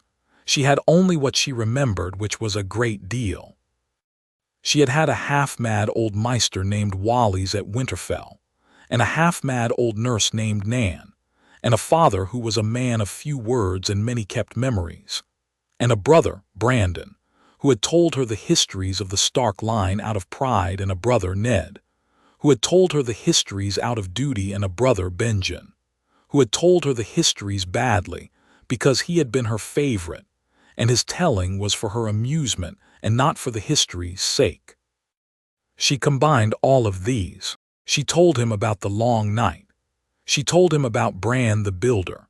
She told him about the Pact of Ice and Fire, which is a treaty almost no scholar of the South has ever believed in, but which the Stark children had been told existed, which would in the long story of Egon's life come to mean something Lyanna did not yet know. She told him about the kings who had been in the north before the conquest, and about the kings of winter, and about Theon Stark the hungry wolf and Cregan Stark, and the Pact of Ice. She told him about her grandfather and her father and her uncle Arryn Stark, who had ridden out one winter and never come back. She told him about Old Nan and the stew Old Nan made on the first day of winter every year, in a great iron kettle that everyone in the keep ate from, even the dogs. She told him about Lord Baratheon, who had carried a knife in his belt that he had taken off a wildling, and Lord Karstark, who had taken her aside at her brother Brandon's name-day feast, and told her she had her grandmother's eyes. She told him every small Stark thing she could remember. She told him, too, about her brothers. "I have 3 brothers," she said. "Or I had 3. I do not know if I still have them. I have a brother named Brandon who was the eldest, and who was, I will tell you the truth, my favorite though he was not a good man and who is dead now. I have a brother named Eddard who is the new Lord of Winterfell, and who is a good man, the most good of all of us. I have a brother named Benjen who is the youngest, and who I do not know what has become of. I had a sister, but she died as a baby and we never spoke of her at Winterfell. You will meet your Uncle Ned someday, my heart. He will love you. He has already seen you, though you do not remember it. What was Brandon like? Brandon was loud. Brandon was very loud and very tall, and he laughed easily, and he was a little too easy with his hands when he had a wine in him. He was the brother I wrestled with. He was my brother. What was Ned like? Ned is quiet. Ned will be the Lord of Winterfell for a long time. You will meet him. He is your uncle. He has the same eyes you have on the gray side. He is a man you will trust. I trust him. I always trusted him. He took me to my first sword master when I was 6, and he did not tell our father about it for 2 years. You had a sword master. I had a sword master. I was a Stark girl, and I would not be told that there was no sword master for me. He was an old man named Donnell Hill from the smithy, and he taught me to use a knife and a stick and a short sword, and I was not bad. Did you fight in a battle? She had paused at this and looked at her son for a long, quiet moment in the slanting light of the late afternoon on the south terrace with the gulls going out over the lagoon. Then she had said, I fought in one battle, my heart, only one. I will tell you about it when you are older. Tell me now. Not now, when you are older. He had taken her hand and held it for a moment, in the way of a child who knows there is a thing in the air that he does not have the size for yet. But he had not asked again. He had a sense, even at 5, of what could be asked and when. It is a sense that runs in the Stark line, on the better side of it. The battle she had meant, of course, was the tourney at Harrenhal, when she had ridden out in painted armor as the Knight of the Laughing Tree, and had unhorsed 3 knights in the lists for the offences their squires had given to a small reach boy of the small folk. And the king, her later father-in-law, had demanded the unmasking of the mystery knight on pain of death, and Rhaegar himself had ridden out for 2 days in armor to look for the Knight of the Laughing Tree and had not found her, because he had, eventually, very nearly given up and come back to camp and seen, riding into the camp from the east on a mare too small for him, a young man in a green cloak who was a young woman in a green cloak, and he had known. That was the battle she had fought. She would tell him much later when he was 12 and they sat together on the cliffs at sunset, the dragons sleeping in their pens below them, and he would laugh his small full laugh and lean his head against her shoulder and say, You were a mystery knight, mother. I was, for a day. You were the Knight of the Laughing Tree. I was, for a day. That is the best thing anyone has ever told me. But that was much later. At 5 and at 6 his mother had told him only the safer histories of the North, and he had learned them in his deep, careful way. And at the end of the lessons he would walk out on the terrace and stand at the long wall and look northwest, toward a place he had never seen, and he would say the names of the houses he had heard. Stark, Karstark, Manderley, Serwyn, Umber, Bolton, Hornwood. He said the name Stark in a different tone from the others.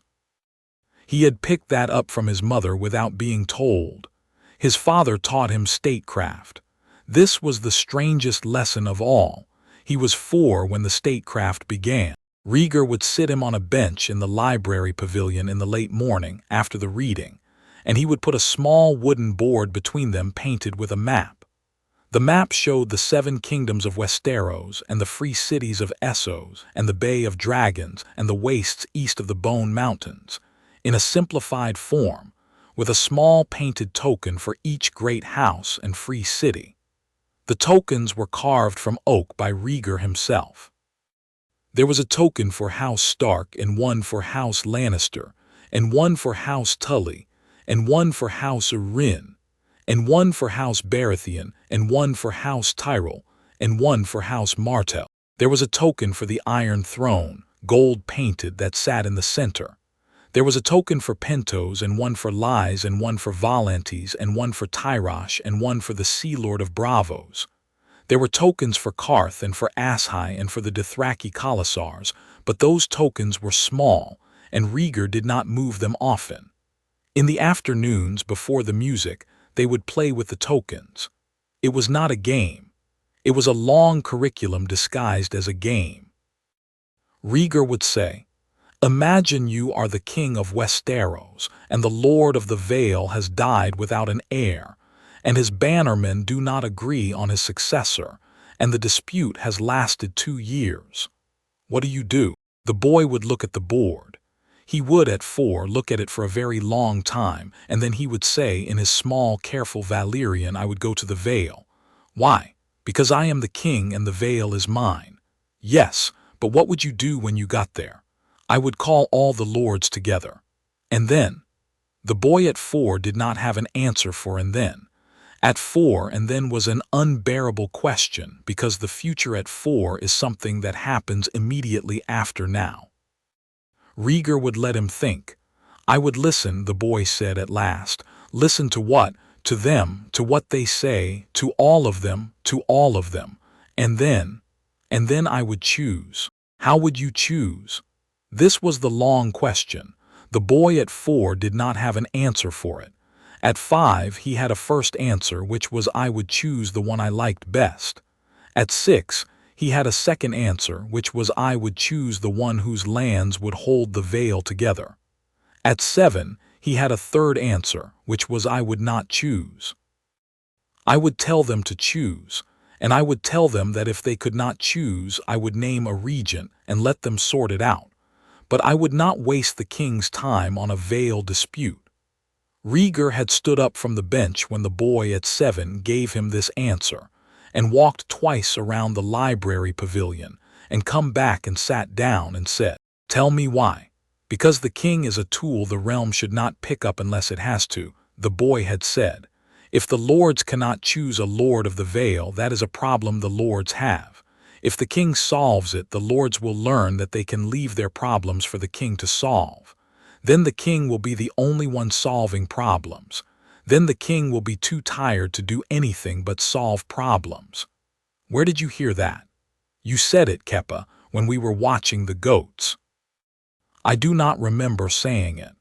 You said it about the goats. You said that if I solved every fight between the kids would never learn to fight, and then the kids would never become goats. You said the kids have to learn to be goats themselves. You said the king is the man who has to remember that the kingdom is full of goats. Yes, Rhaegar said after a moment. I did say that. I did not realize you would remember it. I remember everything you say, Keppa. That is a great burden, my son. It is not a burden, it is interesting. That was the boy at 7. That was 3 weeks before the eggs hatched.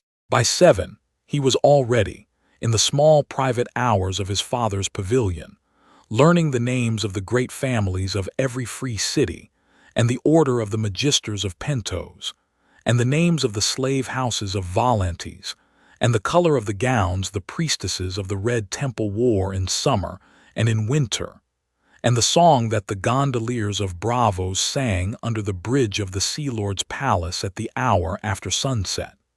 He had not yet seen any of these things. He had no idea where, in his life, he would be standing. He learned because his father told him to learn, and he learned because his father's eyes lit when he learned. And he learned, after a while, because the world the lesson spoke of was very large and his island was very small, and the lessons filled the island up. There were other lessons, too. Sir Oswell went taught him to not kill. This sounds like a paradox. It was not. Sir Oswell was a small, dry-faced knight with a tilted nose and a mouth that turned down at one corner like a man who had spent his life trying not to laugh at something. And he had been Rhaegar's man since he was 18. He had killed men in tourneys and in melees and in the small skirmishes of the Kingswood and in the great brawl at the Sept of Baelor when the Smiling Knight had been brought to book. And he had killed men since then, in service of his prince and his order, with the matter-of-fact economy of a man who has done a thing too many times to admire it. He had killed perhaps 30 men in his life. He was not proud of it. He had not been a smiling knight nor a sword of the morning. He had been a competent knight. He had been a knight for 25 years before the Trident, and he had lived only because he had learned to put his sword away. He would, on the days when he had the watch over the boy in the afternoons, take Egon down to the lagoon and they would sit at the foot of the cliff on the wet sand. He would sharpen his sword while the boy made castles. He would talk, very slowly and very plainly in the common tongue. He would say, "My prince, you will grow up. You will be a swordsman, the best your father can make of you, and Master Arthur will make you better than your father. You will have a knife at your hip from the age of 9. You will have a longsword at 14. You will be told that the sword is for cutting men. The sword is for cutting men. There is no other use for it. But the sword is also for not cutting men. Most of the men a king meets are men who will not need to be cut. Most of the men a knight meets are men who will not need to be cut. The trick of the sword is to know which is which. The men who think the sword is for cutting men, and only for cutting men, are the men who become bad knights. The bad knights die young, or they die hated, or they live long and they wish they had died young.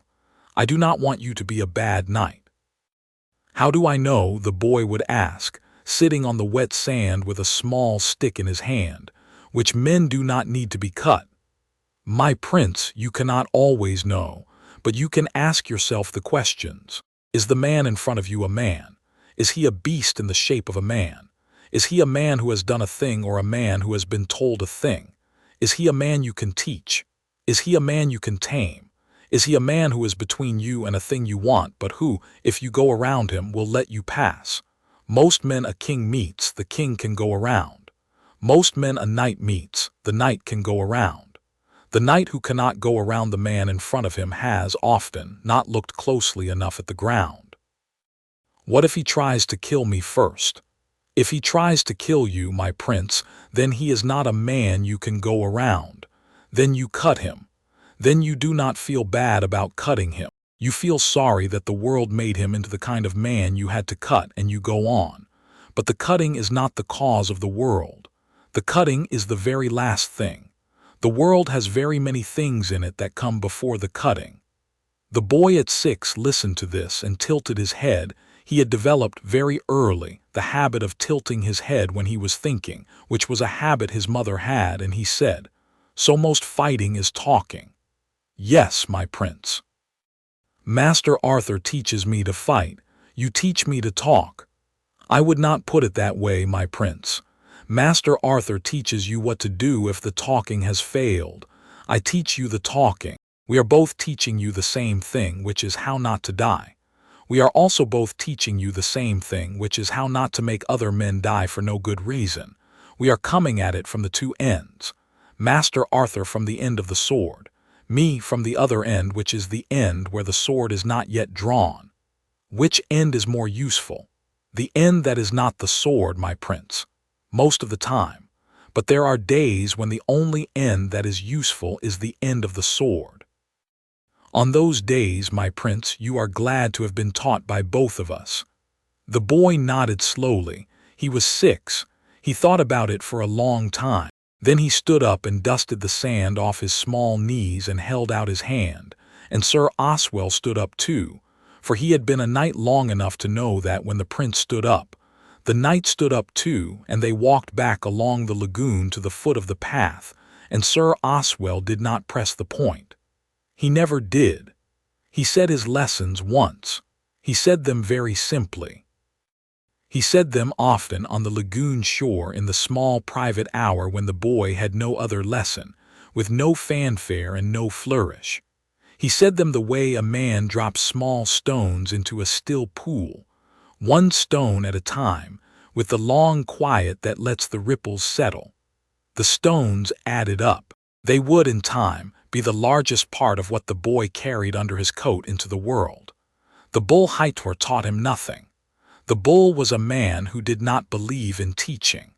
The bull was a man who believed in being in the room where the boy was, with his presence and his armor and his sword and his great quiet weight, and in this way being a thing the boy could lean against when he wanted to lean.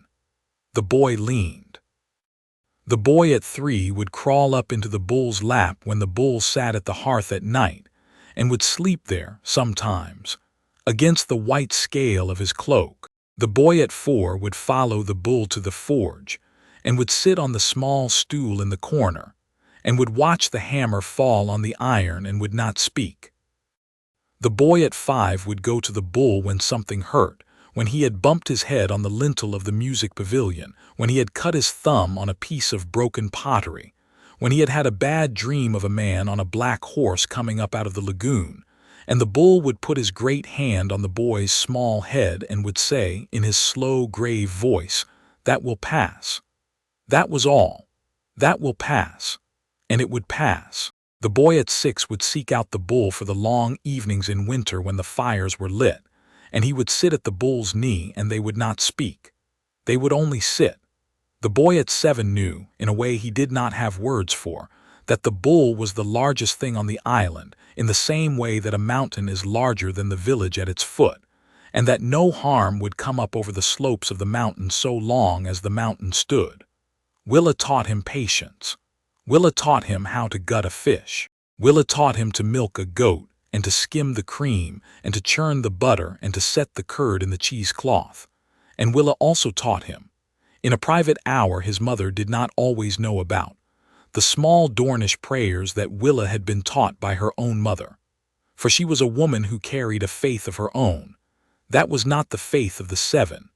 And she would sometimes light a small candle in a corner of her own pavilion and say a word over it, and the boy would crouch nearby and watch. Lyanna had been informed about this in the 2nd year and had decided, with the half-smile of a woman who had seen and dismissed a great many things, that the boy would learn what he learned and he could decide later what he kept. He learned from all of them the small running mathematics of a household, the number of goats, the number of cheeses, the number of fish in the smokehouse, the number of jars of olive oil, for Willa pressed olive oil in the autumn from the small gray olives that grew on the cliffside. Galandro had planted those olives 600 years before, and they had outlived the doom, and the number of jars of pickled fish, and the number of bundles of firewood, and the number of skeins of yarn the Pentoshi ship had brought in the last visit, and the number of pages in the library, and the number of arrows in the rack, and the number of swords, and the number of horses none, they had no horses, and the number of dragons 3 in eggs sleeping. He learned to count in 3 languages by the time he was 4. He learned arithmetic by the time he was 5. He learned algebra by the time he was 7, taught to him by his father in the late afternoons after the music, with small stones on the floor in patterns Rhaegar drew with chalk.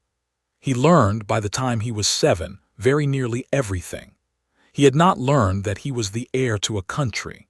He had been told that his father was a prince and that his mother was a lady, and that they had come east to be quiet. He had been told that he was their son.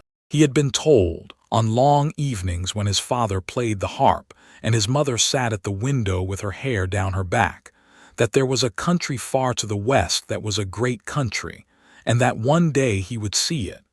He had not been told that the country was his. He had not been told that the lords of the country would, when they saw him on a dragon, kneel. This was deliberate. He must want to see the country first, Rhaegar had said to Lyanna on the evening of the boy's third name day on the terrace, after the boy had been put to bed. If he knows what it is, he will want it. If he wants it before he sees it, he will be a king before he is a man. I have seen what kind of king comes out of that mold, my lady. We will not make him that king. What kind of king is that? The kind who wants the thing because he was told he should want it. He wants the thing as he wants a sweet at Maiden's Day. He does not know why he wants it. He gets it and the wanting is finished and the country bores him and he hates the country for boring him and he eats his way through it. My father was that kind of king. Robert was that kind of king. Yes. So they tell me. Robert in another life would have been a fine smith. Robert was given a country and the country broke him. Rhaegar had looked at his hands in his lap. We will make Egon the other kind. The kind who learns the country first as a stranger and decides for himself whether to have it. He will not be told he should have it. He will be told he was born in a strange way to two people who loved each other in a strange place, and he will be taught everything a prince should know, and at 16 or 17 we will tell him the rest of it. He will not have been told he was the heir of anything, and so he will choose when the time comes. What if he chooses no? Rhaegar had smiled very small. Then we will live a quiet old age on this island, my lady, and it will be a good one. Lyanna had laughed. Rhaegar, you are right. He will choose, yes. I see it in him. He is a quiet boy and he is a stubborn boy and he will not refuse the chance to fix a thing he can see is broken. He has not yet seen anything broken. We will show him. He will choose. And if he hates us for not telling him, he will be angry. He has the right to be angry. We will let him be angry. He will get over the anger because the country will need him to. You are very sure. I have spent 7 years thinking about it, Lyanna. She had reached over and put her hand on his hand on the bench in the dark. Yes, she said, I know. This was the conversation of his parents on his third name day. He did not hear it. He slept in his pavilion with the small wooden sword Master Arthur had carved for him laid against the wall by the head of the pallet, and the small bone-pale harp tucked under the bench, and his mother's old gray cloak, that she had brought all the way from Winterfell and given to him on his second name day, folded across his feet for warmth. He slept the deep blank sleep of small children whose days have been very full and very orderly. Outside the pavilion, the eggs sat in their cradle, sleeping their long, slow sleep, with the smallest of heartbeats and the lowest of warm sands. They would not wake for 4 more years. He would not know they were there to wake for 2 more, but the lessons were going in. The common tongue and the high Valyrian, the harp and the sword, the stones of the map and the small stones of the algebra, the histories of his mother's people and the histories of his father's, the names of the gulls and the names of the fish and the names of the houses and the names of the dragons. When at last the eggs cracked in the 7th year, at midnight in the pavilion, with the silver one tuning itself to the harp and the black one prowling along the wall and the green one rolling in the ash, the boy did not see them. He slept. He slept the same deep sleep, with the small wooden sword by the wall and the mother's cloak across his feet. In the morning he woke to a great commotion. He sat up in his pallet and rubbed his eyes. He could hear voices in the next pavilion. He could hear his mother laughing, the small bright laugh he had heard only a handful of times in his life. He could hear his father calling in Valyrian, Egon, my son, Egon, come out and see. He stood up. He pulled his small gray wool cloak around his shoulders. He padded out across the terrace in his bare feet on the warm stones, and he came into the doorway of the egg pavilion in his nightshirt, with his small black and silver hair sticking up off the back of his head where the pallet had pressed it, and he saw the silver hatchling sitting in the palm of his father's hand. He saw the black hatchling on the high lintel of the lower bench with its small triangular face turned to look at him. He saw the green hatchling, plump and ash-smudged, sitting on the floor on its haunches in front of the doorway, looking up at him. He looked at his father, he looked at his mother, he looked at the three small new things. "They are alive," he said. "They are alive, my son." He stepped forward very slowly, and the green one stood up on its small four legs and waddled across the threshold and bumped its small ash-smudged head against his shin.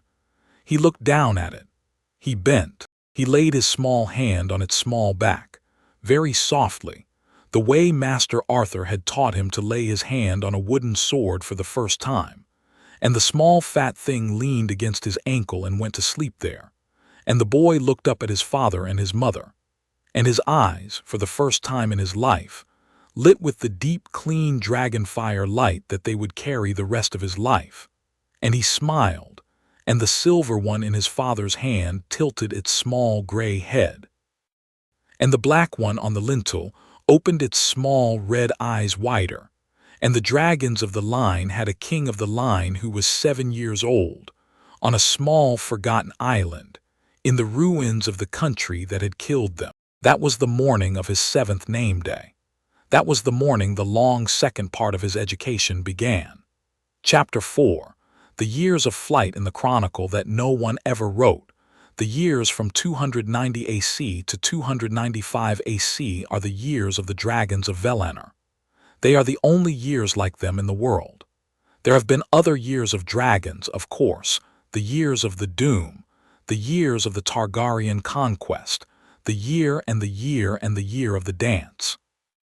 But the years of the dragons of Valyrian are different from these, because nobody was watching them. The court of the smoking sea was a court of 7 souls, Rhaegar, Lyanna, the 3 Kingsguard, Willa and the boy, and the dragons that grew up there grew up under the eyes of those 7, in the long sun and the long quiet, on an island that nobody on the round earth knew was inhabited. The dragons of every other Targaryen had grown up under the eyes of an empire. The dragons of Valyrian grew up under the eye of a child. The black one was the first to be named. It was the morning after the hatching. The boy had slept that night in the egg pavilion, on a pallet they had carried in from his own chamber, with the green one curled at his feet and the silver one tucked under his chin and the black one prowling on the lintel above the door. The black one did not sleep. The black one watched. Egon woke at dawn, for he had been a dawn waker his whole life, and the dragons would not change this.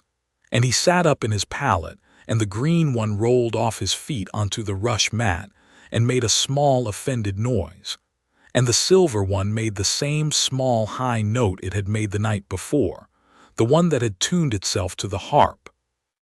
And the black one came down off the lintel in 2 clean small steps and walked across the floor to the pallet and laid its small triangular head on Egon's bare knee and looked up at him. Egon laid his hand on the black one's head. "You," he said, in Valyrian, "are Valyrian." It was the first thing he had said in the morning. He had said it in the soft, careful Valyrian his father had taught him, and the name had come up out of him as a thing he had been carrying since the night before. The black one tilted its head at the name and rumbled, a small noise like a kitten's purr, but lower and longer, and curled itself up on the pallet beside his thigh. "You should not name your dragon for a dead dragon, my son," Rhaegar said from the doorway. He had come up silently in the half-light and was leaning on the frame with his hair loose down his back and his cloak around him, watching. "The line of names. There is a thinking behind it." "He is Valyrian," Egon said. He did not look up. "He is the Black Dread come again. He told me his name." "Ah," Rhaegar said no more about it. He had been a Targaryen long enough to know that when a dragon chose its name through its rider, the name was the name. There was a thinking behind the line of names, but the thinking belonged to the men, not to the dragons. The black one curled against the boy's thigh and Rhaegar watched them, and he had the slow, odd feeling that he had been waiting for this moment for his whole life, and had not, until now, understood that he had been waiting. The green one was named next. It took a few days. The green one was the slowest of the three at everything, the slowest to wake in the morning, the slowest to walk to the bowl when Willa rang the small bell for the bowls, the slowest to take wing. It was also, by some general agreement, the most affectionate of them. It would sit in a sunny patch on the terrace for hours and would, if you laid a hand on it, make a small contented humming noise that vibrated up the bones of your arm. It liked the boy, of course, but it also liked Lyanna, and it would follow Lyanna around the kitchen pavilion at breakfast like a kitten following its mother for milk, except that the green one was already in its second week, larger than any kitten on Valyrian, and it would knock over the bowls of meal if it was not watched. Lyanna laughed at it. She had not laughed at any one thing so consistently in her life. After 4 days, Egon stood in the courtyard one afternoon, looking at the green one which had just rolled over on its back at his feet and was wriggling on the warm stones, and he said, "Rhaena." His father looked up from the bench. "Rhaena?" "Yes." "Rhaena was a queen, my son. Rhaena was the daughter of Enis. Rhaena had 2 dragons. This one is Rhaena. It is a male, my son. It does not matter, it is Rhaena. He told me he likes the name." Rhaegar laughed. He had laughed not very often in the past 7 years. He laughed now, a short, surprised laugh, and he said, "Then she is Rhaena, or he, or both. We shall not stand on the matter." The silver one took the longest. The boy walked around the silver one for 6 days looking at it. He picked it up and set it on his shoulder and walked around the terrace with it. He set it on his pallet at night and watched it sleep, the way a small child will watch a sleeping animal. He talked to it in the small, private, murmuring boy voice he kept for things only he understood. He did not say a name. He did not ask his father for help. After 6 days, on a clear, cold morning at the foot of the terrace, with the green sea calm below them and the gulls riding the morning wind in long, lazy circles over the lagoon, he sat with the silver one on his lap and he said, very quietly, "You are Enis." Rhaegar, who was watching, sat up straighter on the bench. "Enis, my son." "Enis. Enis is the name of a king who reigned for 3 years and died, my son. I know. Enis was thought a poor king by some. I know. He was not poor, Keppa. He was tired. They did not let him be a good king. He was good. I think Enis was good. I am calling this one Enis." Rhaegar was silent. After a long moment he said, "Why?" The boy looked at him. "Because Enis did not have time to do the things he wanted, Keppa. The man Enis. We will give the dragon Enis his time." Rhaegar looked at his son and at the small silver hatchling in his lap, and at the silver streak that had run since birth in his son's dark hair. He did not say anything for a while. Then he stood up and walked across the courtyard and laid his hand briefly on his son's head, the way the bull would do, and then walked away down toward the cliff path without looking back. And Lyanna, watching from the door of the pavilion, marked the moment in her memory because she had not seen her husband do that before, and she understood that the boy at 7 had said a thing his father had been wanting to hear for 30 years. Valyrian, Rhaena, Enis. Those were the names of the dragons of Valyrian. In the histories of the Citadel later, when the histories were at last written down, the Meisters would call them by other names, Vermithor and Quicksilver and Vermax, in one version, the black sword and the green sword and the silver star in another, but those would be wrong. The names of dragons are the names their riders give them, and Egon's were Valyrian, Rhaena, and Enis, and no other names. He would not let them be called anything else. He would, in time, correct the Meisters on the matter in a courteous private letter to the conclave, and the conclave would, in time, write back to acknowledge the correction. They grew fast. Dragon growth is a strange thing. The Meisters who have written on it agree, despite themselves, that dragons grow according to the size of the world that contains them. Valyrian the Dread grew large because Valyrian the Dread was kept on Dragonstone, an island, large island as islands go but small as a world. Later, when he passed to the riders who flew him, he grew larger because the world widened. The dragons that were kept in the dragon pit in King's Landing grew small, the dragons of the dance, the late dragons, the ones whose riders were a king and the king's children, who had not had the openness of Egon's first dragons. The pit chained them, and the chains made them small. The world is a chain when it is small. The dragon grows to fit the chain. The dragons of Valinor had no chain. In their first month they were the size of cats. In their second they were the size of dogs. By the third month Valyrian was the size of a young foal, and Rena was almost the same, and Enes, the laggard, was the size of a small spaniel. They ate fish. They ate goat. They ate, in time, the seabirds, for Egon learned to throw a stone with the precision of a northern boy who had been raised by a hunting mother, and he would drop a fat seabird off the cliff with a single stone, and the dragons would scramble down the rocks like puppies after a thrown stick. They were not yet flying. They were trying to fly. Valyrian had got off the ground at 4 weeks, a little in a clumsy launch from the lower bench that ended in a humiliating crash into the rush mat. Rena had got off the ground at 6 weeks, from a higher launching place. Enes did not get off the ground until 10 weeks, but Enes, when she at last did, lifted herself straight up off the floor of the terrace with no run and no flapping, and held herself in the air for a full count of 15, and then dropped, and the household applauded. And Enes looked very pleased and very tired. By the 6th month they were flying around the terrace in small, unsteady circles. By the 9th month they were flying out over the lagoon.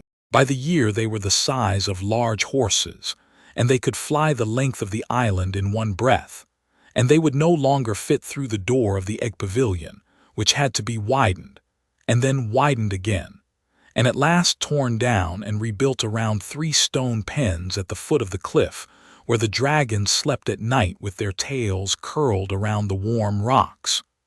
When they were a year old, the boy first rode Valyrian. There is no good description in any of the lays or the chronicles of what it is to first ride a dragon. The man who has done it usually does not say. He does not say because he does not have the words. He does not say because the words feel small. He does not say, often, because the people who ask him have not done it themselves. And there is a way that the man who has flown a dragon looks at the people who ask him about it. That is a way of saying you would not understand, and so most riders, after a while, stop being asked. Egon was 8 when he first sat on Valyrian's back. Valyrian was a year old.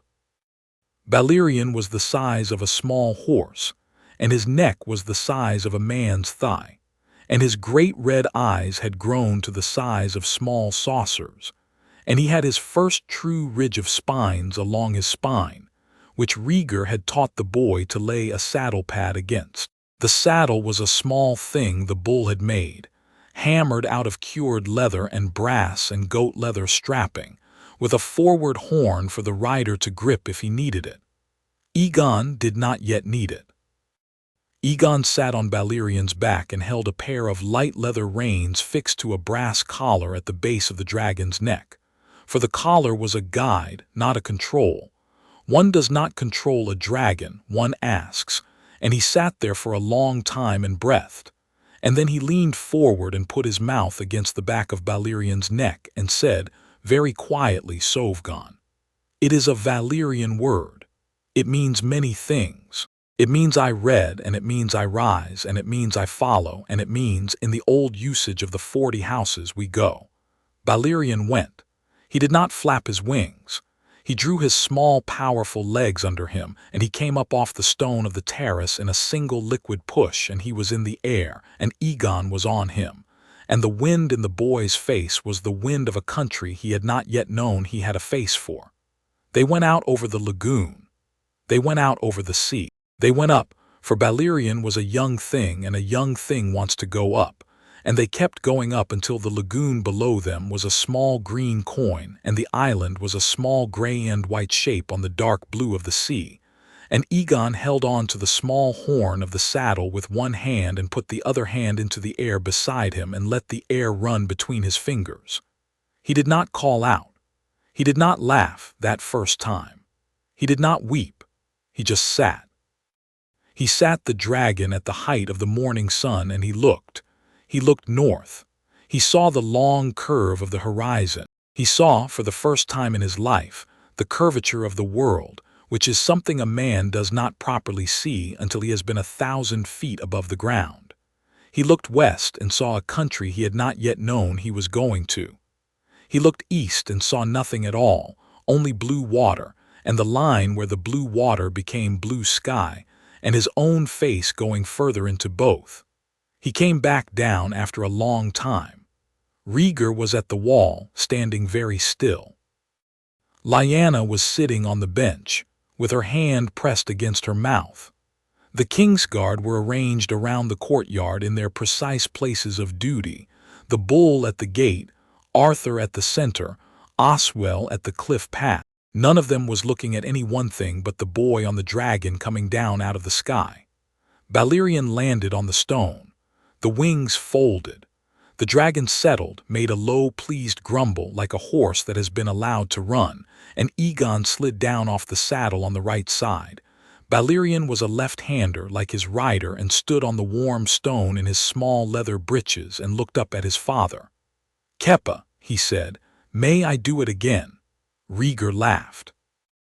He laughed the small, surprised laugh he had done in the courtyard the morning Egon had named Aenys. He went forward and laid his arm around the boy's shoulders and said, "Tomorrow you do it again.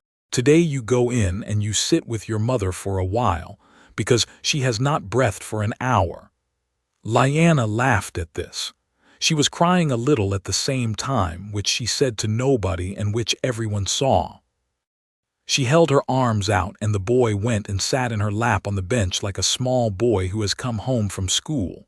And she put her chin on his head and held him there for a long time, while the Kingsguard kept their precise places, and the dragon, larger than a horse and smaller than it would be next year, made the low, pleased grumbling at the edge of the courtyard. After that, the flights were daily.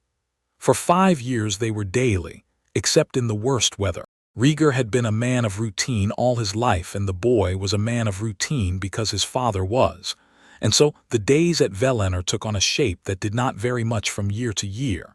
Wake at dawn, watch the morning, break fast on bread and milk and 1 olive and a slice of cured fish, read for an hour with Rhaegar in the library pavilion, practice the sword for an hour with Arthur in the courtyard, eat the noon meal on the terrace, rest, if the day was warm, in the shade of the broken tree. Sit with Lyanna in the small bench by the cliff while she told him the histories. Fly, eat, practice the harp, sleep. In the 2nd year the dragons were taller than horses and could carry adult riders. Rhaegar rode Aenys, who liked him for the harp and who would, of all 3, fly slowest and lowest and most carefully. Aenys would be Rhaegar's dragon by the unspoken arrangement between rider and beast for the rest of Aenys's life. But Aenys would only consent to be Rhaegar's, and would let no other rider near, ever. Lyanna did not yet ride. Rhaegar suggested, in the 2nd year, that Lyanna learn to ride Rhaena, who was the easiest of the 3. Lyanna refused. She said she did not want to learn to ride a dragon. She said, when Rhaegar pressed her on it, gently, because he never pressed her on much, that she had been raised on horses, and that she preferred horses, and that she would, when at last they returned to Westeros, want to ride a horse rather than a dragon, because there were ways in which a horse was a more honest creature than a dragon. Rhaegar accepted this. Lyanna never rode a dragon, though she walked with them and fed them, and patted Rhaena on the snout once a day, and called Balerion the black brat when he stole bread off the table. So the dragons of Valyrian had 2 riders and 1 half-companion. They wanted no more.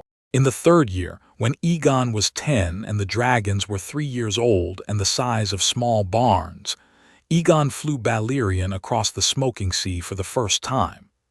He had been forbidden, until then, from flying further than the southern tip of Valyrian. The smoking sea had its own air, its own thermals, its own poisons. Rhaegar had been afraid of what the air would do to a dragon's lung and what the air would do to a boy's. But on a clear morning in the late winter of the 3rd year, with a wind running clean from the northeast and the smoke of the central crater plumed low and away from them, Rhaegar had said, "Today we go over the center." They went. They went together, Egon on Balerion, Rhaegar on Aenys, and Rhaena flew along beside them with no rider, because Rhaena liked Egon, and where Egon went, Rhaena went. They flew south over the lagoon and then southwest over the small archipelagos of the inner sea, where the islands sat low and silver and the water steamed in long, thin pillars. They flew over the place where the doomed central crater glowed dull red in the sea, with a slow steam rising off the water in a column 10 miles high. They circled it. They saw, in the heart of the crater, the slow molten thing that had been at the center of the freehold and that was still, in some old way, alive. A long red slow ridge of stone moving like a worm under the water, with the steam coming off it, with the air over it shimmering. The dragons hung over it for a long time. Balerion, in particular, lowered his head and made a long, low sound that was not a sound any of them had heard him make before. Aenys answered in a higher note. Rhaena hovered. Rhaegar called across the rushing wind to his son, "They know this place, my boy. They remember it." "How can they remember? They never lived here." "Their line remembers it, the line that gave them their shape. They are home, my son. This is the place that made them." Egon, on the back of his black dragon at 10 years old, looked down at the slow red worm of the doom moving under the steam, and he understood, in the slow, careful way he was already coming to understand things, what his father meant. He laid his small hand on Balerion's neck. The neck was hot. The neck had always been hot, but it was hotter now, the way a kettle is hotter when it has been brought close to its own fire. Balerion, recognizing the place, was warming. "They will not come back here without us," Egon said. "Number the dragons of Valyrian will fly only with us. We have made them so." "Good, yes." They turned and flew home. They did not go back over the center often. Rhaegar believed it was good for the dragons to have seen it once and to know it was there, but he did not believe it was good to remind them often. The crater was an old thing. The crater had killed 40,000 dragons in a single afternoon. The crater would not, he thought, kill these 3, but they were the line of those that had died, and there was no need to wake the line's grief if it could be let lie. In the 4th year, when Egon was 11, the household's first visitor came. This was an event of some weight, and there had been no real visitor in the 8 years of Valyrian's existence, except the Pentoshi captains who had brought the supplies and Maester Aemon, who had been met on the Rhoyne. The household had grown accustomed to seeing no faces but its own. The visitor came on a small fast ship out of Braavos. The ship was a private yacht with a Braavosi crest at the bow. It put into the lagoon on a clear afternoon in late summer, with the wind in its sails and its small black bowsprit cutting the green water cleanly. And the man on its deck was old and white-bearded and wore a long blue coat with silver buttons. He had a face like a hawk and an eye like a hawk, and he stood at the bow with his hands clasped behind him, and he looked up the cliff at the terrace with the patience of a man who had spent his life waiting for ships to come in. He was the Sea Lord of Braavos. He had been, until 2 months earlier, the Sea Lord of Braavos. He had relinquished the office to a successor, as is the Braavosi custom for sea lords who do not wish to die in harness, and he had embarked on the small private yacht that the city presented to retired sea lords, and he had set sail to do a thing he had been promising himself for 30 years, which was to come to the ruins of Old Valyria and see, with his own eyes, the place that the trade of his city had been built on top of. He had been, in his youth, a merchant prince of the Iron Bank, and he had handled silver out of the freehold's mines for 40 years and never seen the country. He had grown old and curious. He had taken his ship. He had not expected in the course of this journey to come into a clean stone lagoon on the eastern face of a forgotten island and to see, at the top of the cliff, 3 dragons sitting in the sun. He stood at the bow for a long time. He did not call to his crew. He did not lift a hand. He looked at the 3 dragons. The 3 dragons looked back at him. Then a man came down the cliff path slowly, in a plain cloak and a hood, and stood at the foot of the path with his hands open at his sides, the universal gesture of a man without arms. The Sea Lord looked at the man. The Sea Lord, who had spent his life reading faces and reading hands and reading what men wore and how they stood, looked and looked again, and very slowly his weather-beaten face did a thing he had not done in public in many decades, which was to display surprise. "Prince Rhaegar," he said. Rhaegar took his hood down. "Sea Lord Antaros," he said. For a long moment the 2 men only looked at each other, the silver-haired man in the cloak on the beach and the white-bearded man on the deck of the yacht, with the green water between them and 3 dragons above. Then the Sea Lord laughed. He laughed a great, surprised, delighted laugh, the laugh of a man who had been carrying a question all his life and had been unexpectedly handed the answer. "You are dead," he said, "so I have been told. I would like to keep it that way. You have my word, Prince Rhaegar. I would like more than your word, my friend. I would like a treaty." The Sea Lord smiled with the corner of his mouth. "Of course, we can find a treaty. We can always find a treaty. May I come ashore?" "You may." "You will not bring your crew up the cliff. They will stay aboard." "Good, come and meet my family." Antaros came ashore. He came alone in a small skiff with no man behind him. He climbed the cliff path in his blue coat, taking it slow. He was 81 years old and his knees were not as they had been, and at the top of the path he came onto the terrace and he stopped. He stopped because there was a boy on the terrace, with a black dragon the size of a small house behind him, and the boy was 11 years old, and the boy had the eyes of all the dragon kings. "My prince," Antaros said softly. Egon bowed. He bowed in the precise Valyrian way his father had taught him. "Sea Lord," he said. "I am Egon Targaryen, 6th of my name. You are taller than I thought." "That is kind of you to say." The Sea Lord looked at the boy and at the dragon and at the man behind the boy who was the prince, and at the woman beside the prince who was. He saw it at once. He had known her by reputation, though he had never met her, Lyanna Stark of Winterfell, dead these 11 years, who was very plainly not dead. He drew a slow breath. He turned to Rhaegar. "A treaty, then," he said. "I think we have a long evening ahead of us."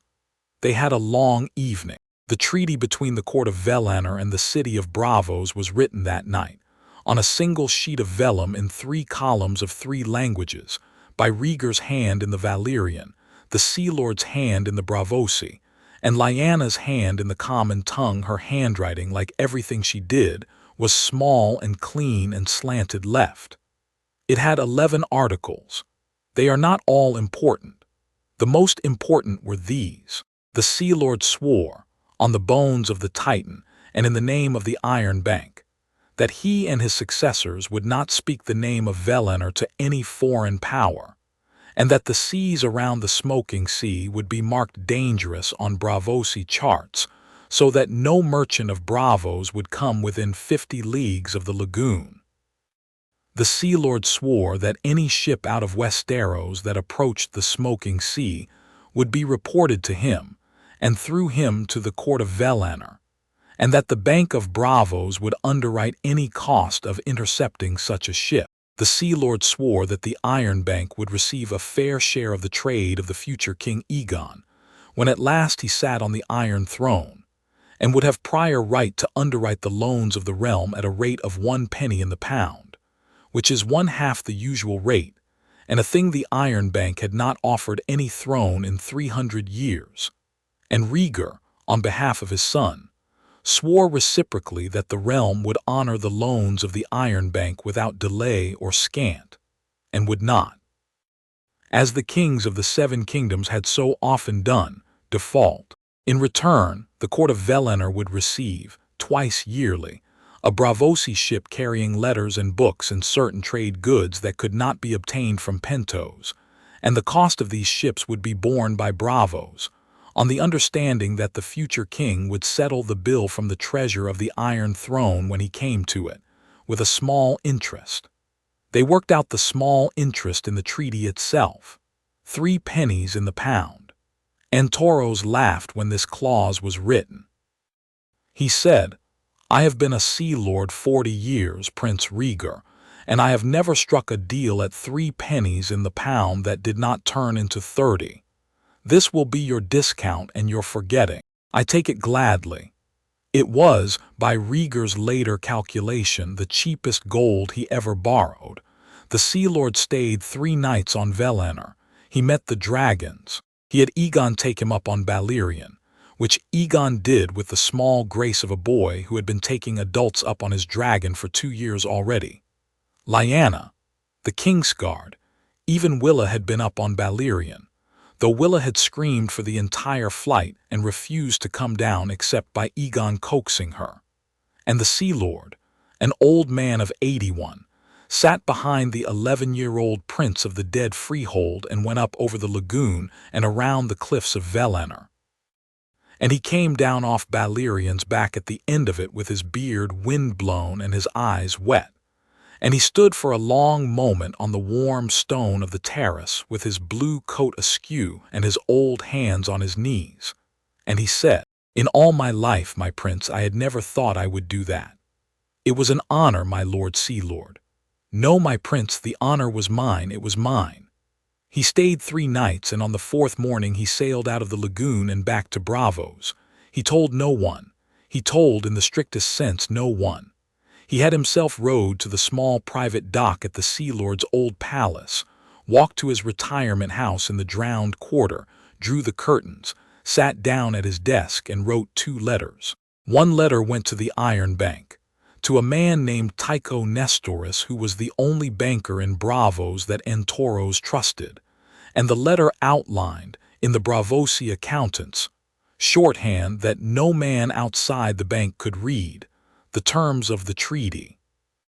The other letter he sealed with red wax and locked in a drawer, and instructed his executor to send to the new Sea Lord on the day of his own death, 3 years hence, and that Sea Lord, after reading it, would lock it in turn in a deeper drawer, and the chain would continue, until the day that a young man with violet eyes and dark hair came up the steps of the Sea Lord's palace and asked for an audience. The Iron Bank knew. The Iron Bank would not speak. The Iron Bank kept its accounts and waited. In the 5th year after the hatching, Egon was 12. He was a tall, slim boy with shoulders that promised, in another 2 years, to broaden.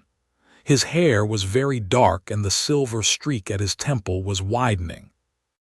His eyes were violet, but the violet of his eyes had gray in it when he was thinking, and when he was angry the violet went almost black. He was very seldom angry, but the household had learned to mark the color of his eyes. He had grown the small, careful body of a swordsman, with the long, flat thighs of a horseman and the rounded shoulders of a harper. He read in 3 languages. He spoke 4, having added bastard Valyrian over the years from Willa's stories, in the dialect of the disputed lands. He could write a letter of state in the careful Valyrian his father used. He could compose a small song on his harp. He could ride Valyrian at 1,000 feet and bring him down on a coin. He had not, in his life, seen any country except Valyrian. He had not, in his life, seen any other person besides the 7 of his household and 1 old sea lord. He had not yet asked his parents why. The asking would come in due course. It would come at 13. It would come at the lip of the lagoon in the late spring evening, when Egon would walk down with Lyanna to feed Rhaena her supper, and he would stop on the 3rd turn of the path and say, in his slow, even common tongue, "Mother, why are we here?"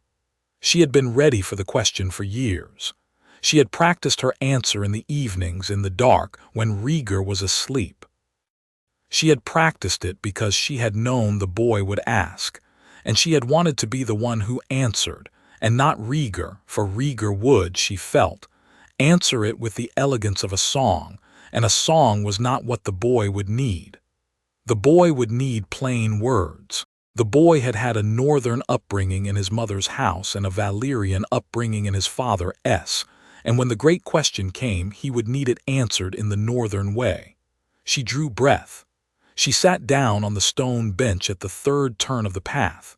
She drew the boy down beside her. She said, "My heart, I am going to tell you the story of how you came to be born on this island. It is a long story.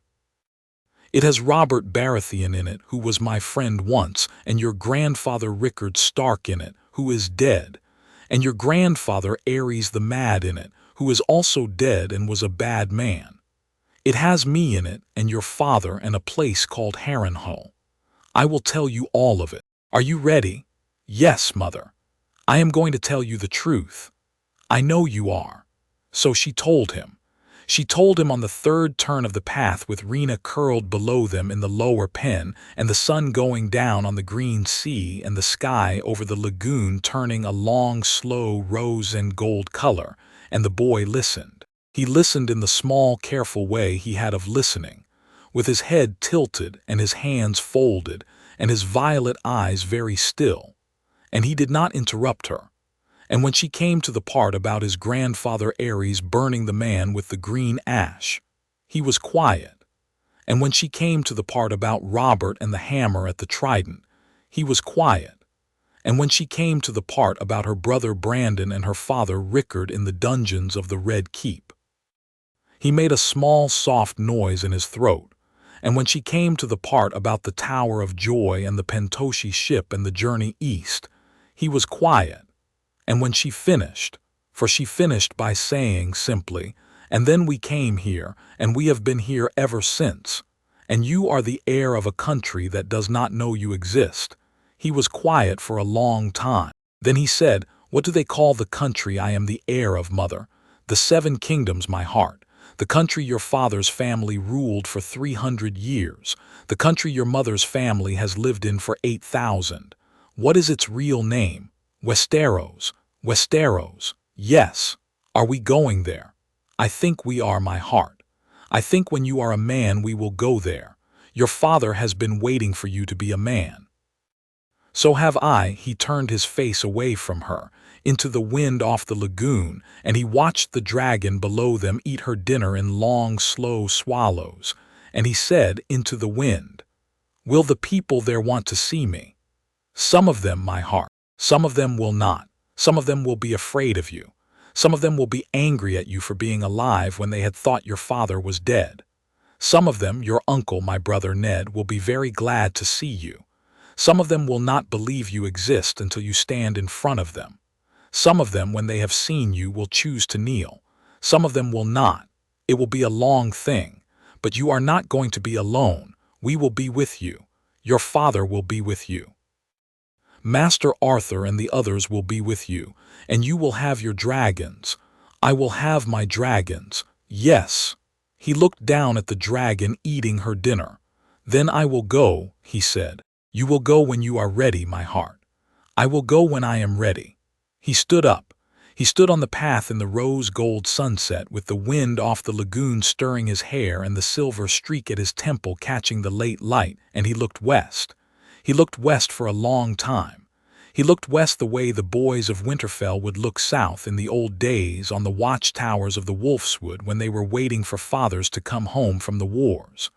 "Mother," he said. "Yes, my heart."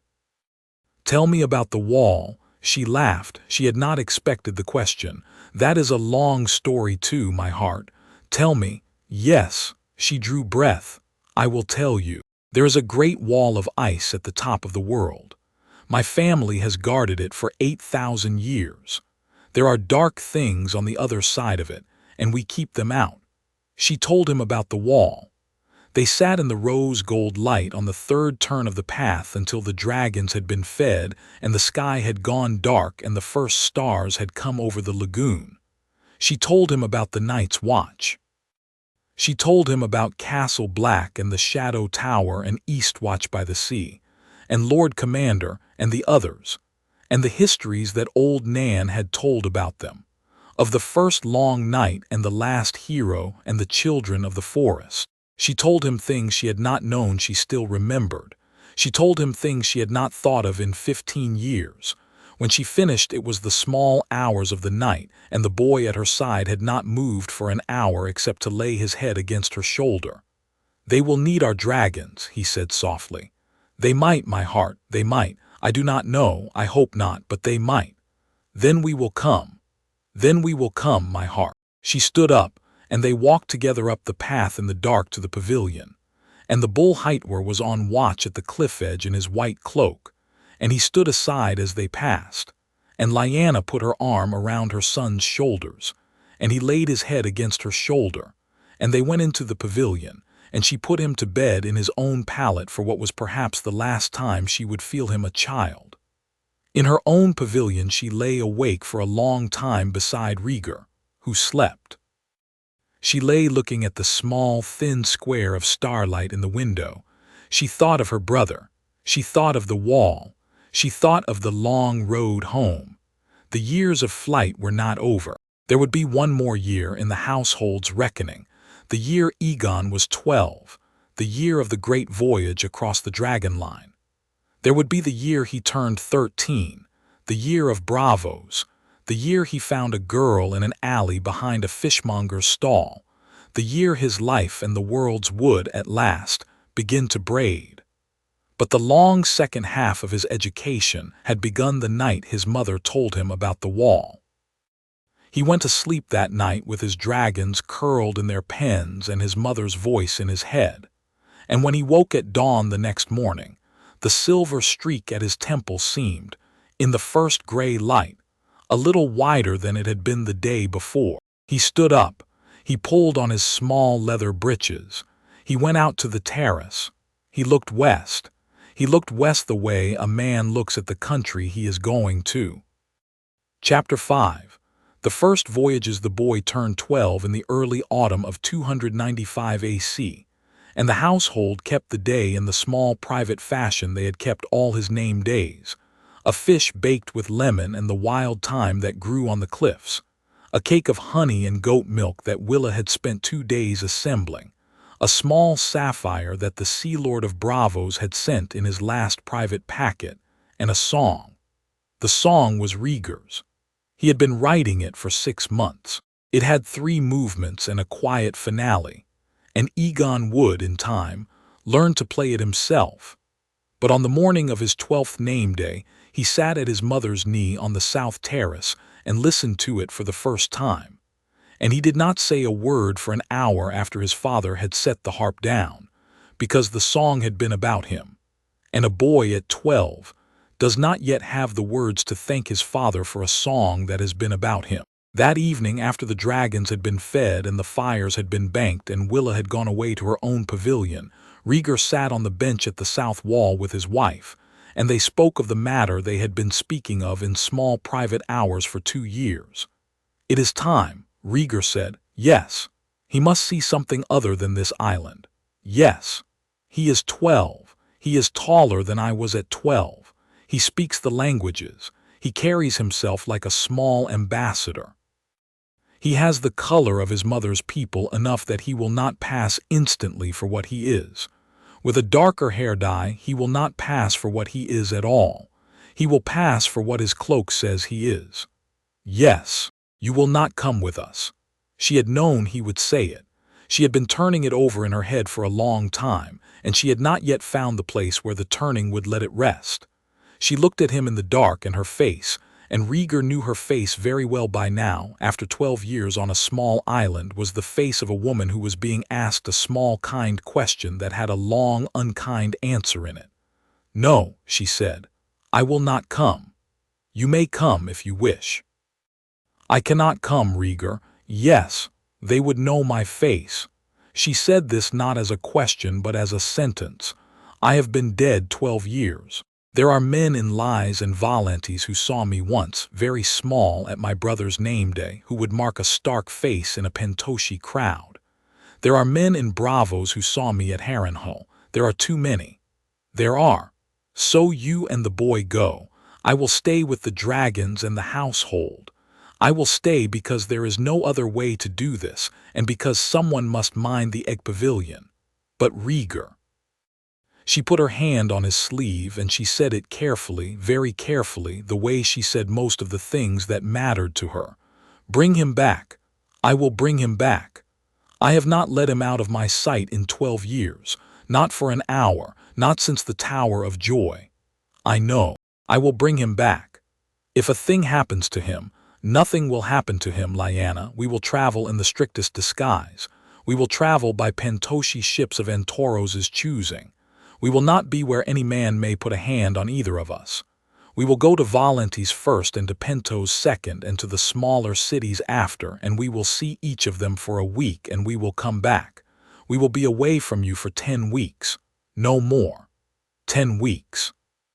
She turned the words in her mouth and did not like the taste of them. 10 weeks. Lyanna, yes. I have spent 12 years thinking of this. I have not made the plan idly. We will not go anywhere I have not arranged. I will not let him meet any face that has not been chosen. I will be at his side every minute. The bull will not come, he is too tall, he draws eyes, and Arthur will not come for the same reason and his face is too famous. Oswell will come.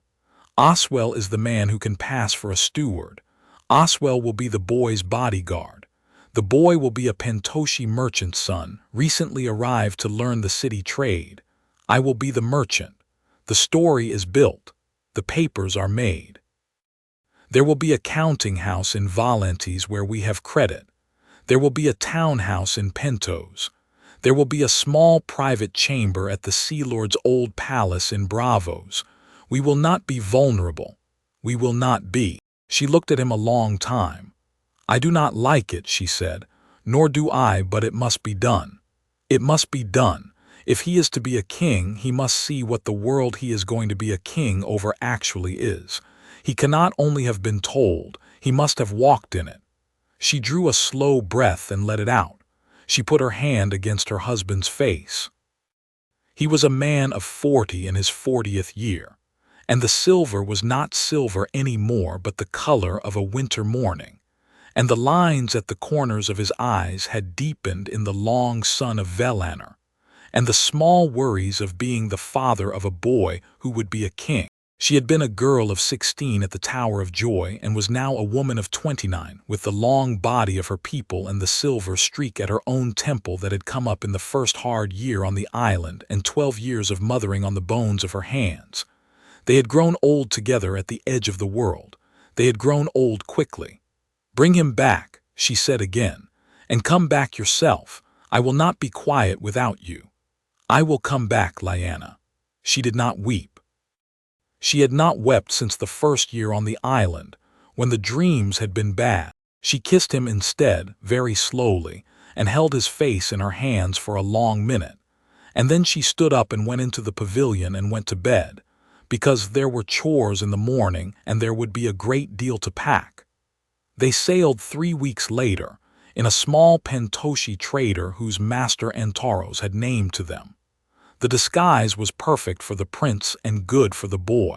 Rhaegar's silver hair had been dyed by Willa, using a paste of walnut hulls and iron, for there were walnut trees on the small western islands the gulls flew from, and Willa had made the paste twice yearly for the past 4 years against this day, until it was a flat brown that read in any light as ordinary. His beard had been shaved off. It had been a small, neat beard since the 3rd year of the exile, and the absence of it changed his jaw. He wore the long pentoshi cloak and the short pentoshi tunic and the soft leather slippers of an inland merchant, with a small fat purse at his belt and a small flat case of papers under his arm. He looked, when Willa had finished with him, exactly like the prosperous owner of a counting house in Pentos who was making his half-yearly inspection of the eastern markets. The boy had been changed less. Egon's hair had not been dyed. Rhaegar had judged the silver streak more interesting than dangerous, since it could read as the early gray of a boy who has had a bad fever, and his eyes had only been instructed to lower at need.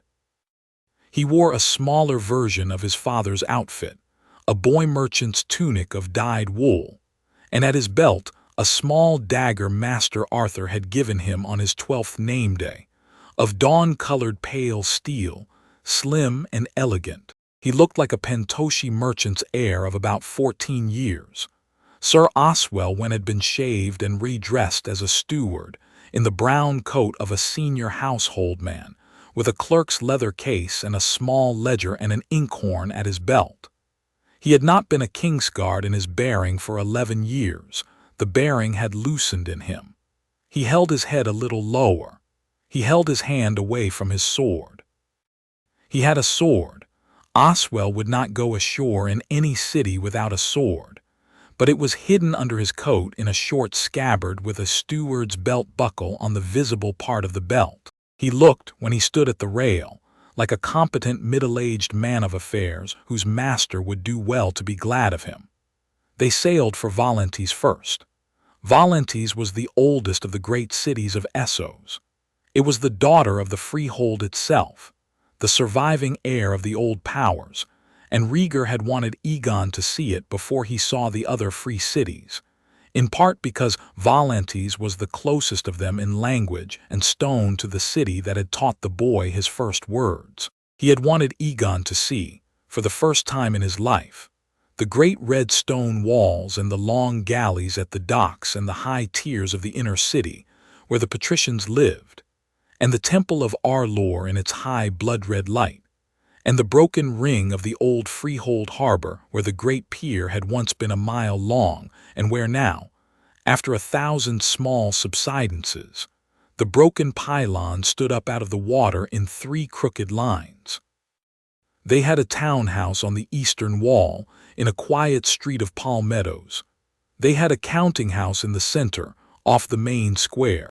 They had a Valentine cousin, a fiction, but a fiction Antoros had built well, who was named Daenerys of the house Megeran, a younger son of a minor patrician family, who would meet them in the market on their second day, and would take them around the city in the elaborate Valentine way, with introductions to the right people. Daenerys was, in real life, a man named Mato. He had been a clerk of the Iron Bank for 30 years, and had been moved to Valentis the year before for precisely this purpose. He had practiced the role and was good at it. He had a soft face and a small habit of pulling at his earlobe when he listened, and he was a man Rhaegar found instantly comfortable to be around. For the first day, however, they walked. They walked from the harbor up the long wide street called the Blackwall, which is one of the great avenues of Valentis, and they came out into the square below the Black Wall itself, that great wall of fused stone that the freehold built before the Doom, 4 miles long and 200 feet high and unbroken in 12 places. They stood in the square in the late morning sun. Around them moved the city. Around them moved the long, slow human traffic of a city that has been alive for 13 centuries, the patricians in their litters of carved wood, the merchant captains with their crews of free men at their elbows, the priestesses of the Red God in their bright robes, the elephants of the patricians' processions, the small running children of the slave quarter, who were, Rhaegar quietly told Egon, not the same as the children of the old blood, and could be told apart by the small tattoo each slave wore at the right side of the neck. The soldiers of the tigers, the elephant fathers in their long white tabards, the smell of the river and the smell of the fish market and the smell, very faintly, of the temple incense, which is the smell of myrrh and burning fat, and a fourth thing nobody from outside Valyrian can ever quite place. Egon stood and breathed it in. He had never smelled a city before. He had read about cities. He had read about Valyrian in particular. He could have named, before he had stepped off the gangplank, every quarter and every guild and the names of the 4 patrician families and the tiger cloaks and the elephant fathers and the rate of exchange between the Valyrian honor and the Pentoshi gold mark. He knew in his head what Valyrian was. But the knowing in the head and the standing in the square were 2 different things, and the standing in the square was, for the boy at 12, a great quiet shock. He did not say anything for a long time. He stood with his hand in his father's hand, a habit they had decided beforehand they would keep up, because a Pentoshi merchant's son of his age would still be holding his father's hand in a strange city. And he turned his head slowly, all the way around, and he took in the sky over the black wall and the people in the litters and the columns of smoke from the temple and the long fluttering banners on the masts of the galleys at the river. At last he said in Pentoshi-accented common, for he had been practicing the accent for 6 weeks, "Father, there are so many of them." "Yes, my son, there must be 100,000. 300,000 in Valyrian, with its slaves. Without its slaves, perhaps 80,000. 300,000, yes." The boy stood for another long moment. "I have never seen so many people. You will see more. Valyrian is not the largest. Pentos is half this. King's Landing is half this. Bravos is more than this. We will see them all. Bravos is more. Bravos is much more. Bravos has 500,000 in it. Bravos is the great city of the world. Then we will see Bravos last. Yes, Bravos last." They walked across the square and into the long bridge, which is the great bridge of Valyrian, the largest stone span built by any people in any age. They walked it for 2 hours. They came down off the eastern end of it in the afternoon, into the smaller eastern half of the city, where the merchants live, and they sat at a small tea house on a balcony over a side street and drank a hot Valyrian tea brewed with cardamom and orange, and the boy did not speak, and his father did not press him to. That evening in the townhouse, after a long supper, Mato had arranged for them in the back garden, with 3 other merchants and their wives, for they had to be seen socially as merchants, to be merchants. The boy went up to the small room that had been given him on the 2nd floor, and he sat on the edge of the bed, and he looked at the painted plaster of the walls. The painted plaster showed grapes and small white birds in a curling vine pattern. The window looked out on the small, dim courtyard of the house, where a fountain that had once carried water from the great aqueducts now stood dry. He looked at the fountain. He looked at his hands. His father came in. Rhaegar sat down on the bed beside him. He did not speak. They sat for a while. "Kepa," Egon said. "Yes, my son. There are so many of them, and we do not know any of them. And they do not know us. That is the shape of a city, my son. A city is the place where the people do not know each other. It does not feel like a place where a man can live. It is a place where many men live. You will see. The shape of it grows on you after a while. You will know your butcher and your baker and your tailor and the man at the corner who sells the salted lemons and the woman who minds the children of the house next to yours. After a while you have your village inside the city. The city is the larger thing that contains the small village, but you can have the small village. Did you have a small village? In King's Landing? Yes, I had. I had a small village even in the Red Keep. The smith I went to. The kitchen boy I liked. The 2 old singers who came in from the Reach every spring and slept by the door of the great hall and sang at the feast. I had a village. I was a prince, and so my village was small. Were you happy? In King's Landing, my son. Number I was a prince in King's Landing. I had a father in King's Landing who was a mad king. I had a sister by marriage I could not save, and I had a hand I could not get rid of, and I had a court that did not love me and a city that did not know me. I was not happy. I was busy. There is a difference.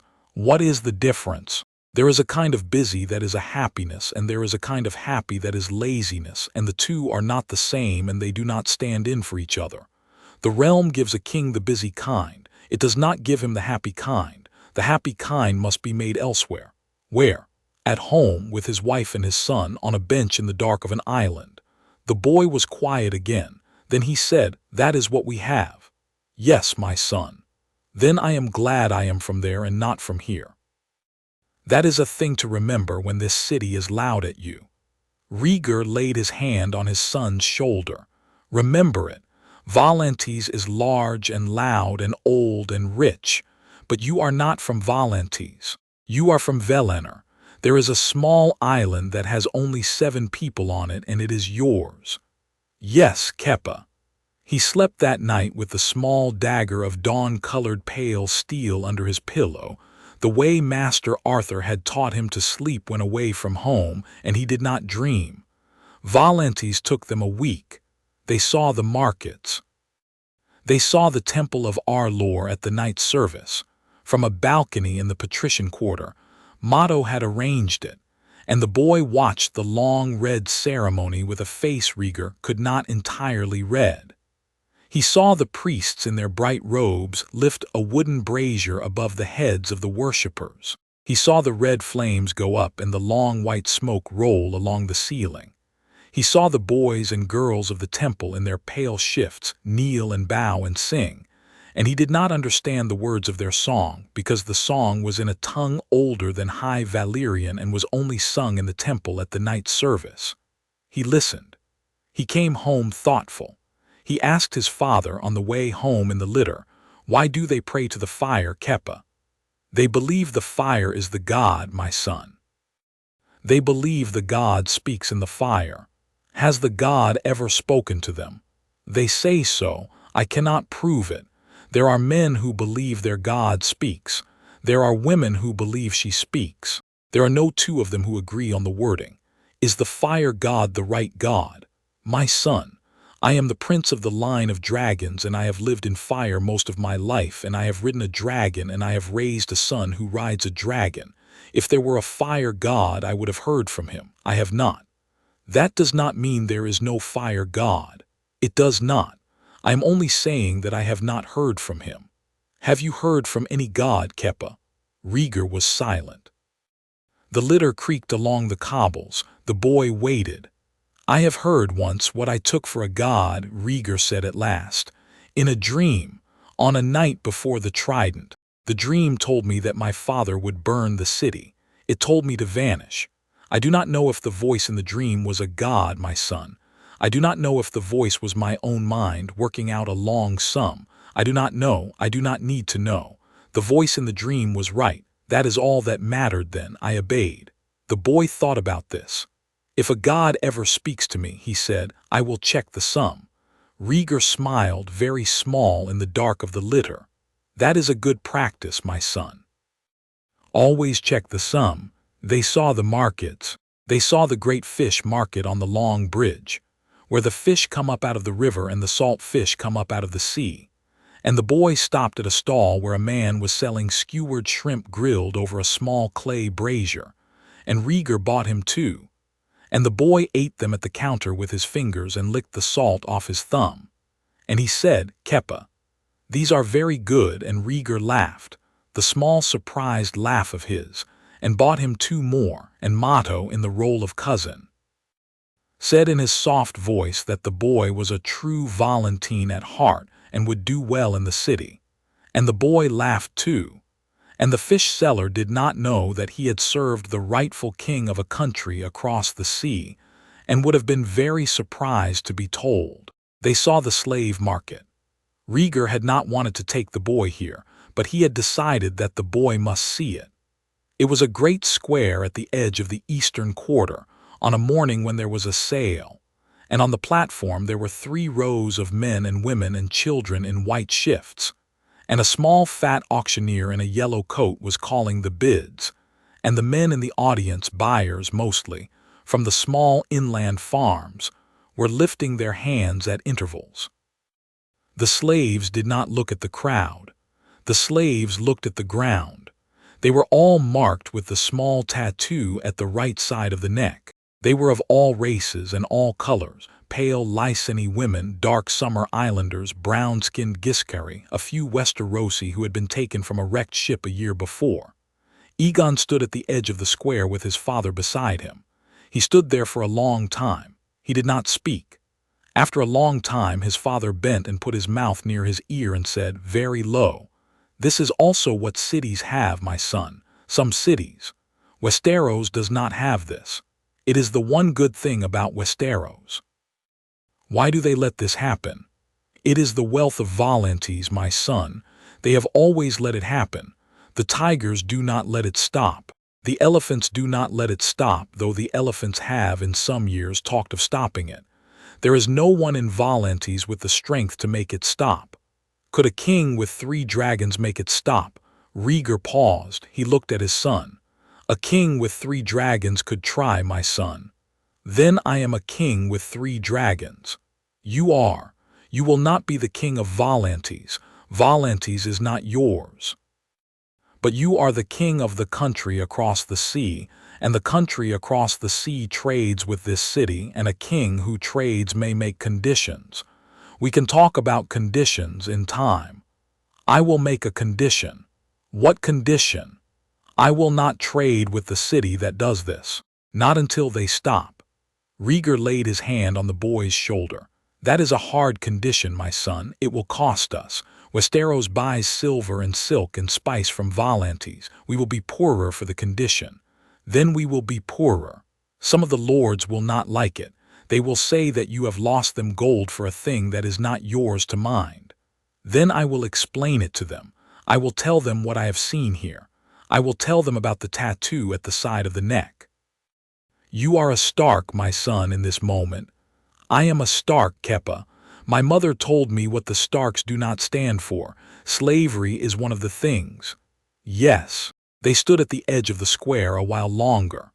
Then the boy turned and they walked away, and they did not see the slave market again. They sailed from Valantes on the morning of the 8th day. They sailed north for Pentos. They were 2 weeks in Pentos, and the boy met magisters and bankers and the small Pentoshi prince in the harbor house. And the magisters and bankers and prince did not know they had met the king of Westeros, and the boy was very polite to them all. He had a small habit, which Rhaegar saw growing in him over the weeks, of listening more than he spoke.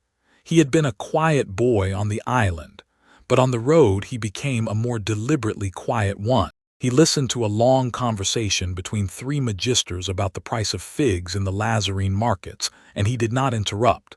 And at the end of the conversation he said, in his small, careful voice, "That was very interesting," and the magisters all laughed, and one of them said, "He will be a clever merchant when he grows up." And the boy laughed too, his small, full laugh, and did not deny it. They went to Lys briefly. They went to Tyrosh very briefly.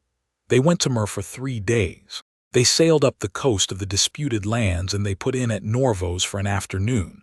And they crossed the Rhoyne by the Valentine route and not the Lorathi, because Rhaegar would not put the boy in the country where his great uncle Aemon had passed if he could help it. For the country was a long way off the road, and there was no reason to risk the trip. They came at last, on a long fair morning in the very early winter, into the lagoon of Bravos. Bravos. Rhaegar had been to Bravos as a young man, exactly once. He had been 17, and the trip had been an embassy of his mother's that he had been allowed to attend, and he had stayed for 10 days, and the Sea Lord then had been a different Sea Lord, not Antoros, but Antoros's predecessor, and the city had impressed itself on Rhaegar's 17-year-old mind as a place he did not entirely understand. He had not been back. He had wanted to bring the boy here in particular, because Bravos was the city that the boy would, in the long view, have the most to do with. The Iron Bank was here.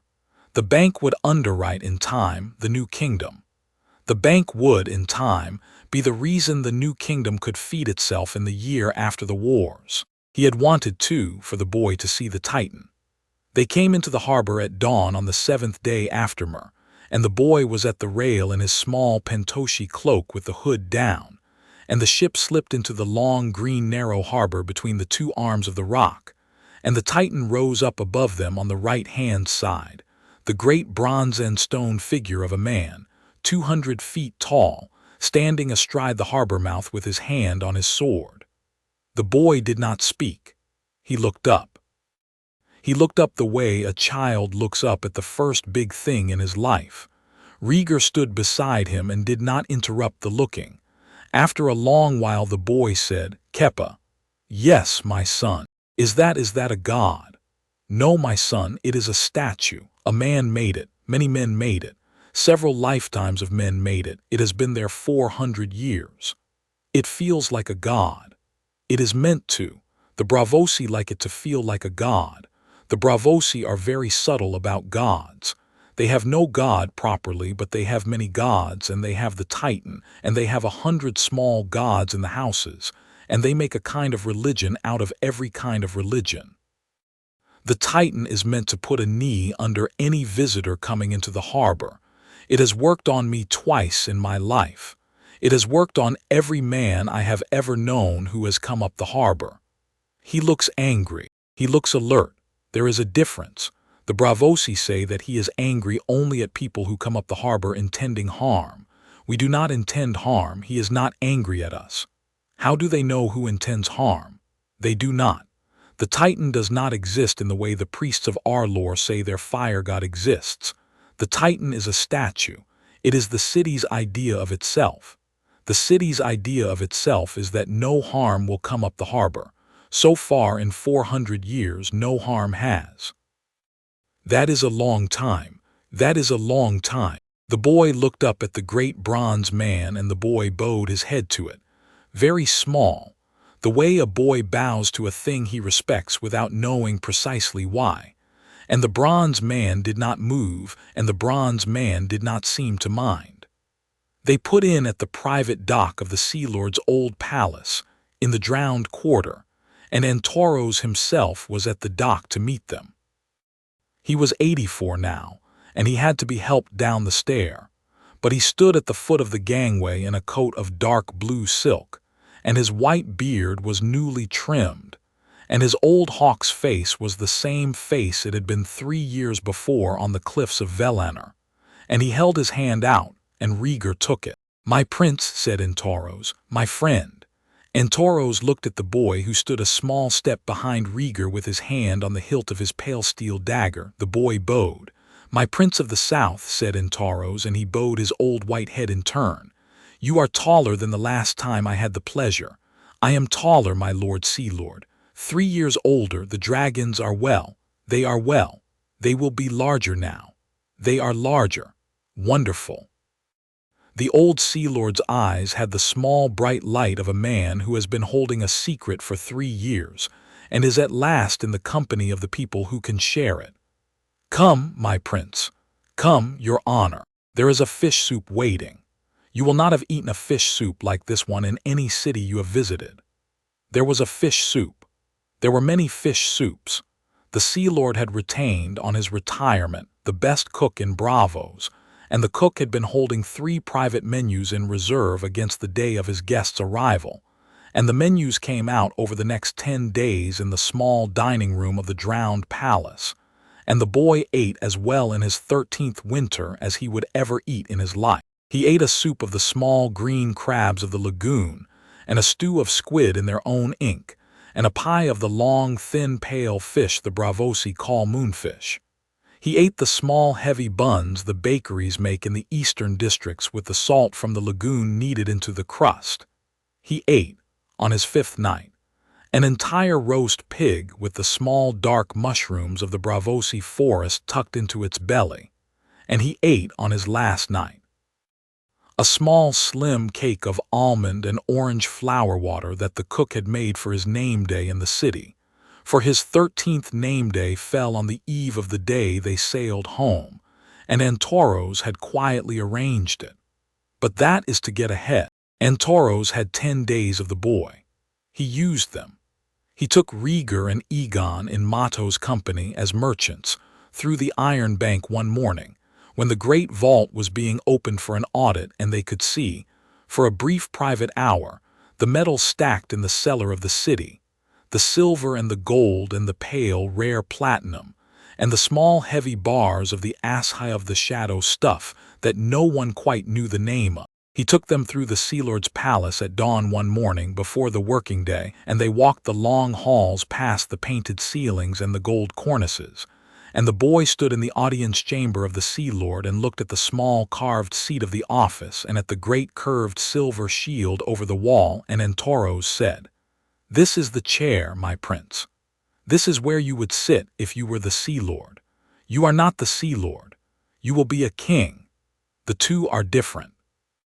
But the chair is the same shape, in a way you will come to understand." He took them to the Moonsinger's temple at midnight on a clear-skied night, and they sat on the high stone seats and listened to the long, thin moon songs of the priestesses, who sang to the moon in 3 voices on 3 different notes, and the boy listened with his head tilted back the way he tilted his head when he was thinking. He took them, finally, on the morning of the 9th day, to the small private school in the back of the Sea Lord's palace, where the children of the city were taught by the master of arms of the office of the Sea Lord, a tall, thin Braavosi water dancer named Syrio Forel, who had been the first sword of Bravos for 10 years, and who had retired from public service and now taught, and Egon, dressed for the day in a small Braavosi water dancer's costume of gray and black, stood across from Syrio in the courtyard with a wooden waster of the Braavosi long, thin shape, and he sparred. He sparred for an hour. He sparred with a man 20 years his senior and ranked first in the city, and he was 12, and he had been trained by Sir Arthur Dane. He gave a good account of himself. Syrio Forel touched him on the chest 3 times in the hour and at last gave him a small grave nod and said, "Boy of the brown hair, you have been taught by a man. You will keep this." And he tapped Egon on the forehead with the flat of his waster. "This small light foot of yours, and you will be very good by the time of your mustache." "Who taught you?" "My uncle, master. Your uncle is a man who has held a sword. Tell your uncle that Syrio Forel has met his nephew. Tell him that Syrio Forel says, 'Keep going. You are very nearly there.'" Egon bowed. He did not say, "My uncle is Sir Arthur Dane," because he had been taught the long discipline of not saying who he was, and he could keep it now even when his blood was up from a good bout. But he wrote to Arthur about it in a small letter that night, in the small pentoshi journal he was keeping, and Arthur, when he read it 3 weeks later at home on Valyrian, laughed his short surprised laugh, and went out to the courtyard and stood for a long moment in the dust, and did not tell anybody for an hour what had so pleased him. On the 9th day, Antoros made his last gift to the boy. It was a small thing, but it was the gift Rhaegar would in time say had been the one that mattered. Antoros took Egon into a small side room of the palace, alone. Rhaegar was not in the room by the Sea Lord's request, and the Sea Lord put on the table between them a long, thin object wrapped in a white silk cloth, and he said, "My prince, open it." Egon opened it. Inside was a sword. It was a long, thin Braavosi-style sword with a slim curve to the crossguard and a small green stone in the pommel. The blade was Valyrian steel. It had the ripple of Valyrian steel in the grain, the small dark rivers running down the edge, and at the base of the blade where the swordsmiths had once cut their marks, there was a name in the old Braavosi script that the boy could read. Truth-teller, he read, Truth-teller. It was the sword of the first sword of Bravos. It has not been used in 300 years. It was kept in the cellar of this palace. It is mine to give. I give it to you. You will, my prince, be a king, and you will have a great heavy sword of state and a thicker sword for the lists. This is not that sword. This is the sword you will wear at your hip in the rooms where no one knows you yet. This is the sword you will use to speak with. 2. To speak with, my lord. It is called truth-teller, my prince, because the man who carried it would not lie. He would not use it against a man he had lied to, and he would not lie to the man he carried it against. A king with 3 dragons can be honest. A king with 3 dragons can afford to be. Most kings cannot. You will be honest. You will use this sword to tell the truth, by which I mean. Antaros leaned forward, his old hawk's eyes very bright. You will make agreements that you keep. You will tell men what you intend. You will not deceive them.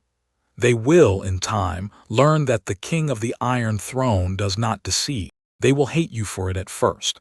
They will come to love you for it after. That is the magic of the sword. It is a long magic. It works slowly. Wear it, use it, tell the truth. Egon picked up the sword. It was light. It was very light, the way Valyrian steel is light, like a thing made out of a memory of weight rather than weight itself. He weighed it in his hand. He took its hilt in both hands in the Braavosi grip. He set it down. I will wear it, my lord. Good. And I will tell the truth. Better still, the Sea Lord laid his old gnarled hand briefly on the boy's head, in the way the bull would do, and then drew it away, and looked in that moment like a man who had been a Sea Lord for 40 years and who had given up his last office and was now, in this small quiet ceremony with a boy and a sword, performing the office that mattered most, that nobody had told him was an office. The Sea Lords of Braavos do not have an heir. They are elected. Antaros had no son. He had had a daughter once, who had died in childbirth, and a grandson once who had died of fever, and he had spent the last 20 years of his life thinking that he had no one to whom he could leave the small, light truth of his office. He had been wrong. He had been wrong for 3 years, since he had stood in the lagoon at Valyrian and seen the dragons in the sun.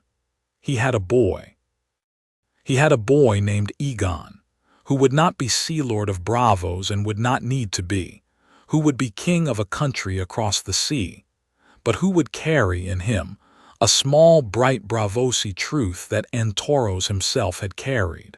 When at last Antaros let him go that evening, the boy went back to his father, and the sword went with him, and the next morning they sailed for home with the sword in a wrapping of oiled silk in Egon's small sea chest.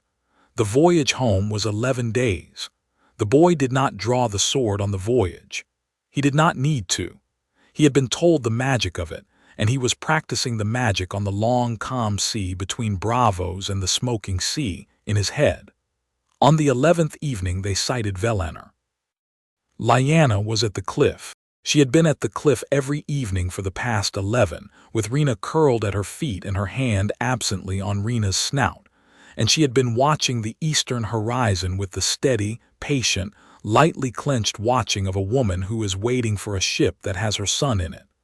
The ship's small white sail came up at last over the rim of the world. She did not run. She walked down the path.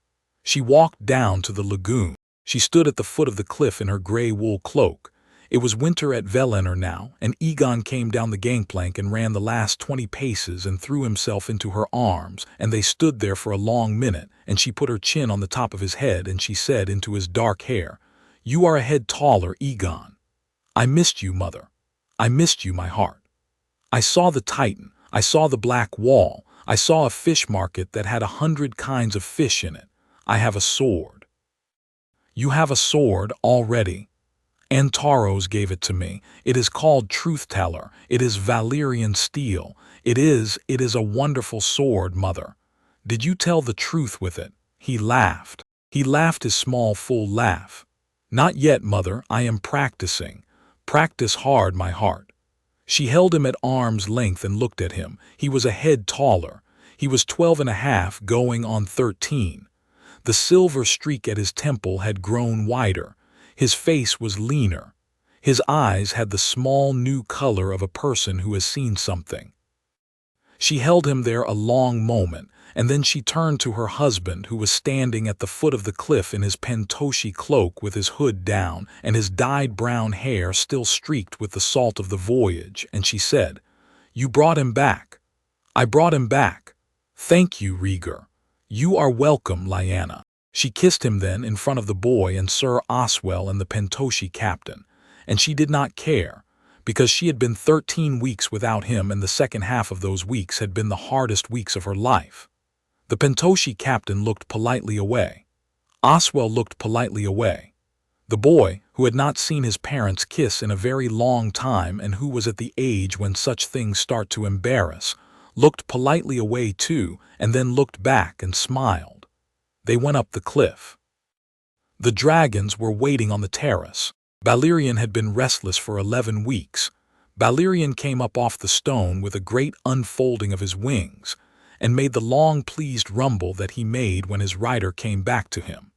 And Egon ran across the terrace and laid his face against Valyrian's hot neck and said, in the small private voice, "Hello, hello, hello, I am home." And Valyrian bowed his great triangular head and laid his snout against the boy's shoulder.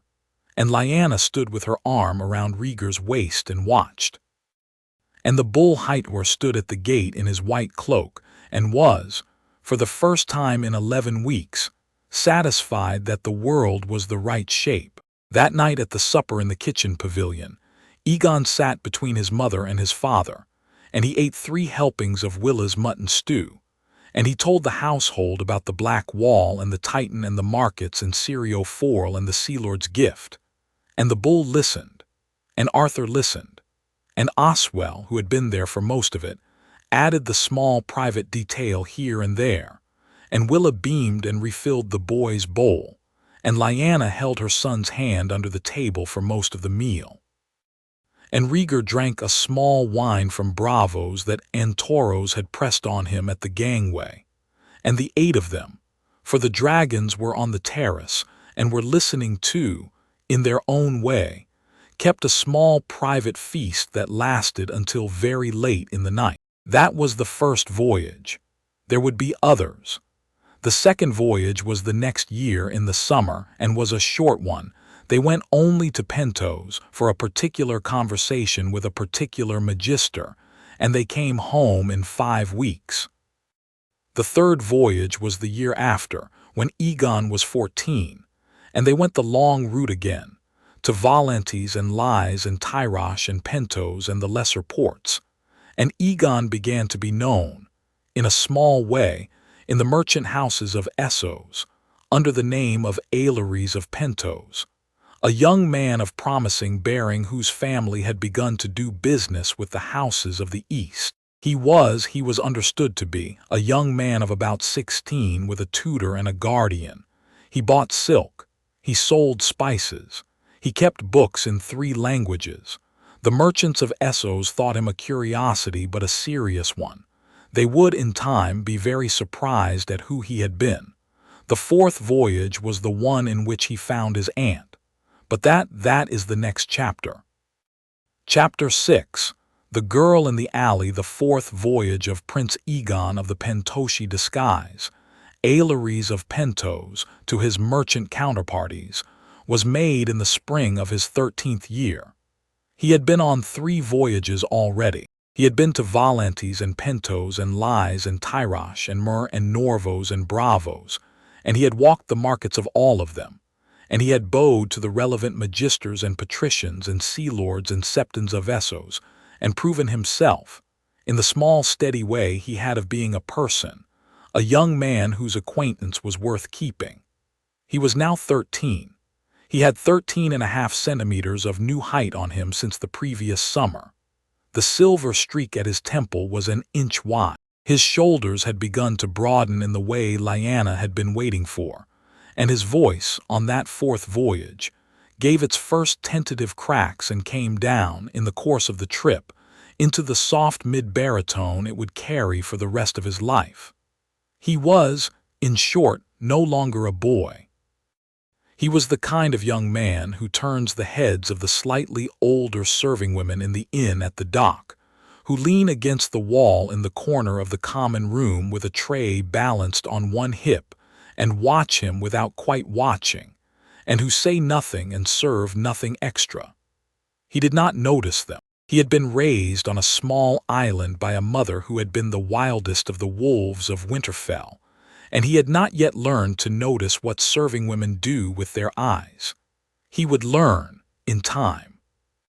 The learning, when it came, would come not from a serving woman but from a small Targaryen princess in the alley behind a Braavosi fishmonger's stall, who looked up at him from the ground with a face on her like a winter sun, and the looking would change his life and the world, in the order that such things change.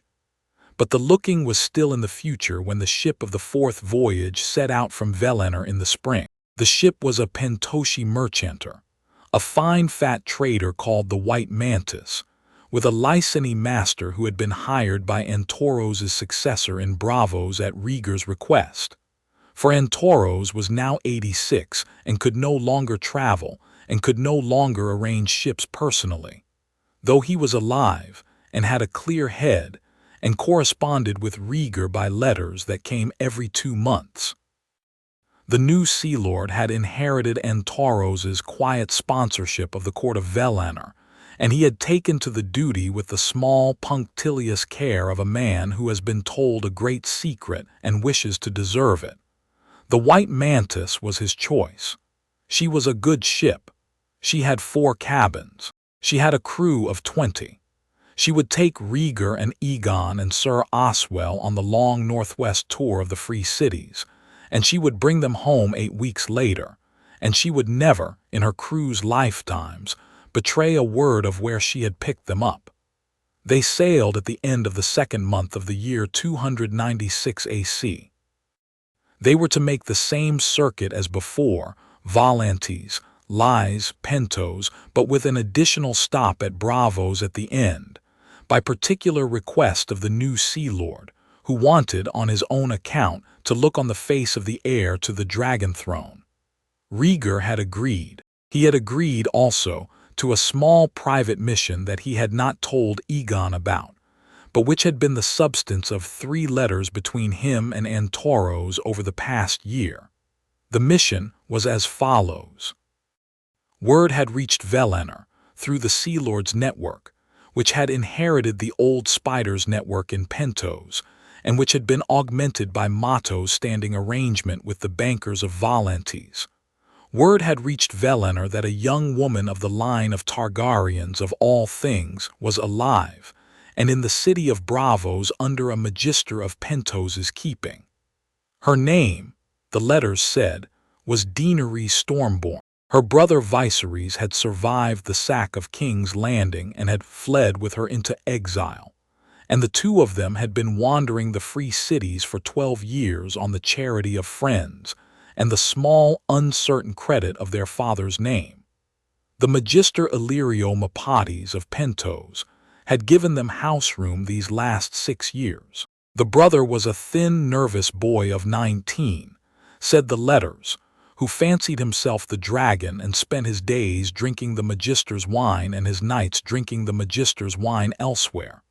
The sister was 12, fair-haired, quiet, and reportedly very beautiful, and she had been sent away on errands of late, in ways the letters could not entirely explain. Antoros himself had grown concerned, in his last letter, that Viserys had begun to lean upon his sister in a manner Antoros did not approve of, and that Illyrio's protection of the girl had become less reliable as the brother's debts mounted. "I cannot intervene, my prince," the old Sea Lord had writ. "It is not my place to take the girl from the household of a magister of Pentos, but if your son were to come to Braavos this spring and were to come to me, I could put him in the way of seeing his aunt, and what came of it would not be my doing." Rhaegar had read that letter 3 times. He had read it to Lyanna. They had spoken about it for 2 nights. They had agreed. He had not told Egon. He had not told him in part because he did not know how the boy would respond. He had decided with Lyanna that he would let the boy meet his aunt without the formality of a brief, and the rehearsed lines a brief produces, and in part because he had thought it was useful, in this matter, for the boy to be carried by the moment when the moment came. So they sailed. They were 3 weeks at Valenties on the first call of the voyage.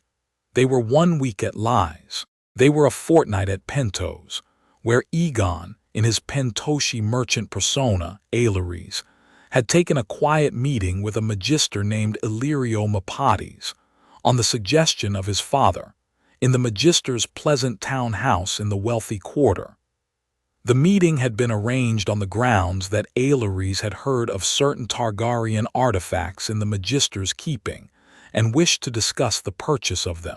Illyrio Mapates was a fat, amiable man of 50, with white hair and rings on every finger and a voice that flowed like cream over honey, and he had received Aelires in the small library off the central hall, and had served him a Pentoshi sherry that the boy had not enjoyed but had pretended to, and they had spoken pleasantly of artifacts.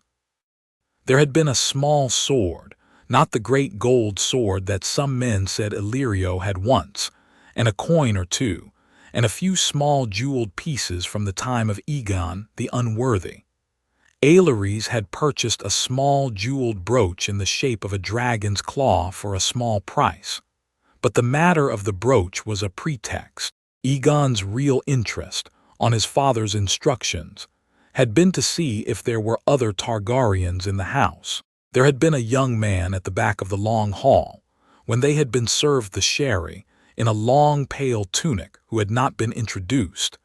Illyrio had handled the introductions with the careless skill of a man who has been handling introductions for 40 years, and who can shield a person in his household without seeming to. And the young man had walked across the back of the hall once, on what was apparently an errand. And the young man had paused in the doorway and had looked at Egon for a long, quiet moment. And Egon, and this is the important thing, had recognized in that moment the long, fine bones and the pale violet eyes and the silver hair, and had known. He had said nothing. He had finished his sherry. He had bowed to the magister. He had purchased the brooch. He had walked back to the small white-painted town house that the white mantis had taken on the eastern wall, and at the door of the town house he had said to his father very quietly, "Kepa, yes, my son, there is a Targaryen in Illyrio's house. Yes, my son, you know, I know. Who is he? His name is Viserys. He is your father's brother."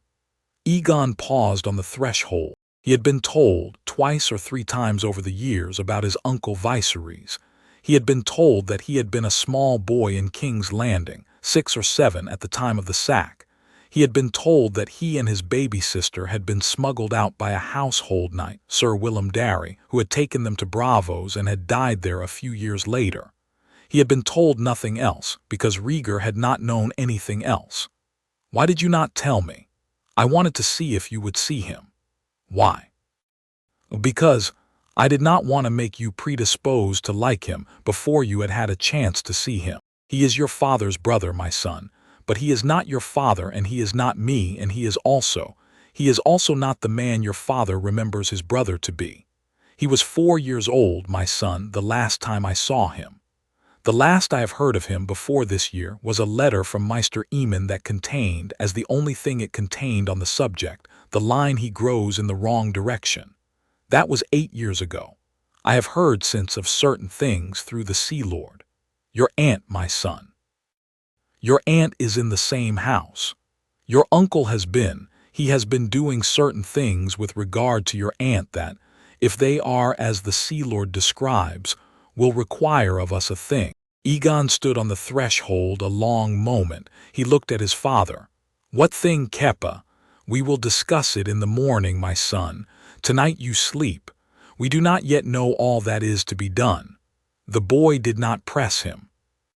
He went up the small stairs of the town house to his small white-painted chamber, and he laid Truth-Teller across the foot of his bed, for he had carried it on this voyage in a slim Bravosi scabbard that read in any company as a stylish young man's stylish sword, and he sat for a long time in the dark by the window, and at last he slept. He dreamt that night for the first time in his life of a girl with hair the color of the moon, who was holding her hands open at her sides, the universal gesture of a person without arms. He did not understand the dream. He would understand it in 2 weeks' time. In the morning, Rhaegar told him all of it. He told him in the small back garden of the town house, with Sir Oswell at the gate keeping watch and the small bronze fountain trickling between them, and a tray of figs and honey on the table that neither of them ate. He told him about Daenerys. He told him about Viserys' debts. He told him about what Illyrio had begun to allow Viserys to do with his sister, which was to sell her labor. The labor, the Sea Lord had written, had begun small, a serving role at a magister's feast, a small messenger errand to a Tyroshi counting house, but had begun, in the last few months, to grow less small. She had been hired out to a Lyseni pleasure house for an evening 3 months earlier. She had been hired out to a Pentoshi prince of the second rank for a feast, and the night after, 2 months earlier, Antoros's last letter, which had arrived at Valyrian only 3 weeks before the White Mantis had sailed, had reported that Viserys was now openly speaking, in his cups in the back rooms of certain Pentoshi taverns, of selling his sister entirely to a horse lord of the Dothraki, a Khal Drogo who was rumored to be visiting Pentos that summer in search of a queen, in exchange for an army. He intends, Rhaegar said, to sell my sister to a man who would put her on a horse and ride her into the deserts of the east and never bring her back. The boy at 13 put his hands very flat on the small iron table between them. He looked at his hands. How old is she, Kepa? Is 12, my son. She is a year younger than you. And she has been used by men, my son. I do not know how badly. Illyrio is reputed to look after his merchandise, even when his merchandise is the daughter of a king, and so it is possible she has been protected from the worst, but she has been used. The boy did not move. He did not lift his head. He stared at his hands on the table for a long moment. Kepa. Yes, my son. We are going to take her. We are, now, not now. Now we sail for Braavos as the plan was. We sail at the morning tide. Viserys has by now, in the last week, sent her away to Braavos on an errand to act as messenger to a Braavosi banker for one of his creditors. She is in Braavos this week. She will be in Braavos for 2 weeks. Antoros knows where she sleeps. Antoros has been watching the house. We will go to Braavos. We will meet your aunt. We will not meet her with crowns or with banners. We will meet her, you will meet her alone in a small public way in an alley, and we will bring her home. We will bring her home before her brother knows she is gone. We will not be diplomatic about Viserys. We will not, in this matter, give him the chance to negotiate. What about Illyrio? Illyrio is a man who can be persuaded to fall in with a fait accompli. He is fond of the girl in his soft, fat way, but he is fonder of his own neck. He will, when we have her, write him a letter explaining that the girl has been taken into the keeping of a far greater patron, and Illyrio will set his account against Viserys, and Viserys will be ruined, and Viserys. Rhaegar paused and looked at the small bronze fountain, and said, with a flat, hard voice that Egon had not heard before, Viserys is not our problem. Viserys is the problem of the gods or the dogs. He is not the problem of his sister, and he is not the problem of his nephew, and he is not the problem of his elder brother. We will not see him. We will not engage him. We are not taking him with us to Valyrian. We are taking your aunt. What if he comes after her? He will not, or if he does, he will not get to her. We have arrangements. What arrangements? You do not need to know. You do not want to know, my son. There are men in Pentos who have been told what to do if Viserys leaves his house in the direction of Braavos. The men have been paid in advance.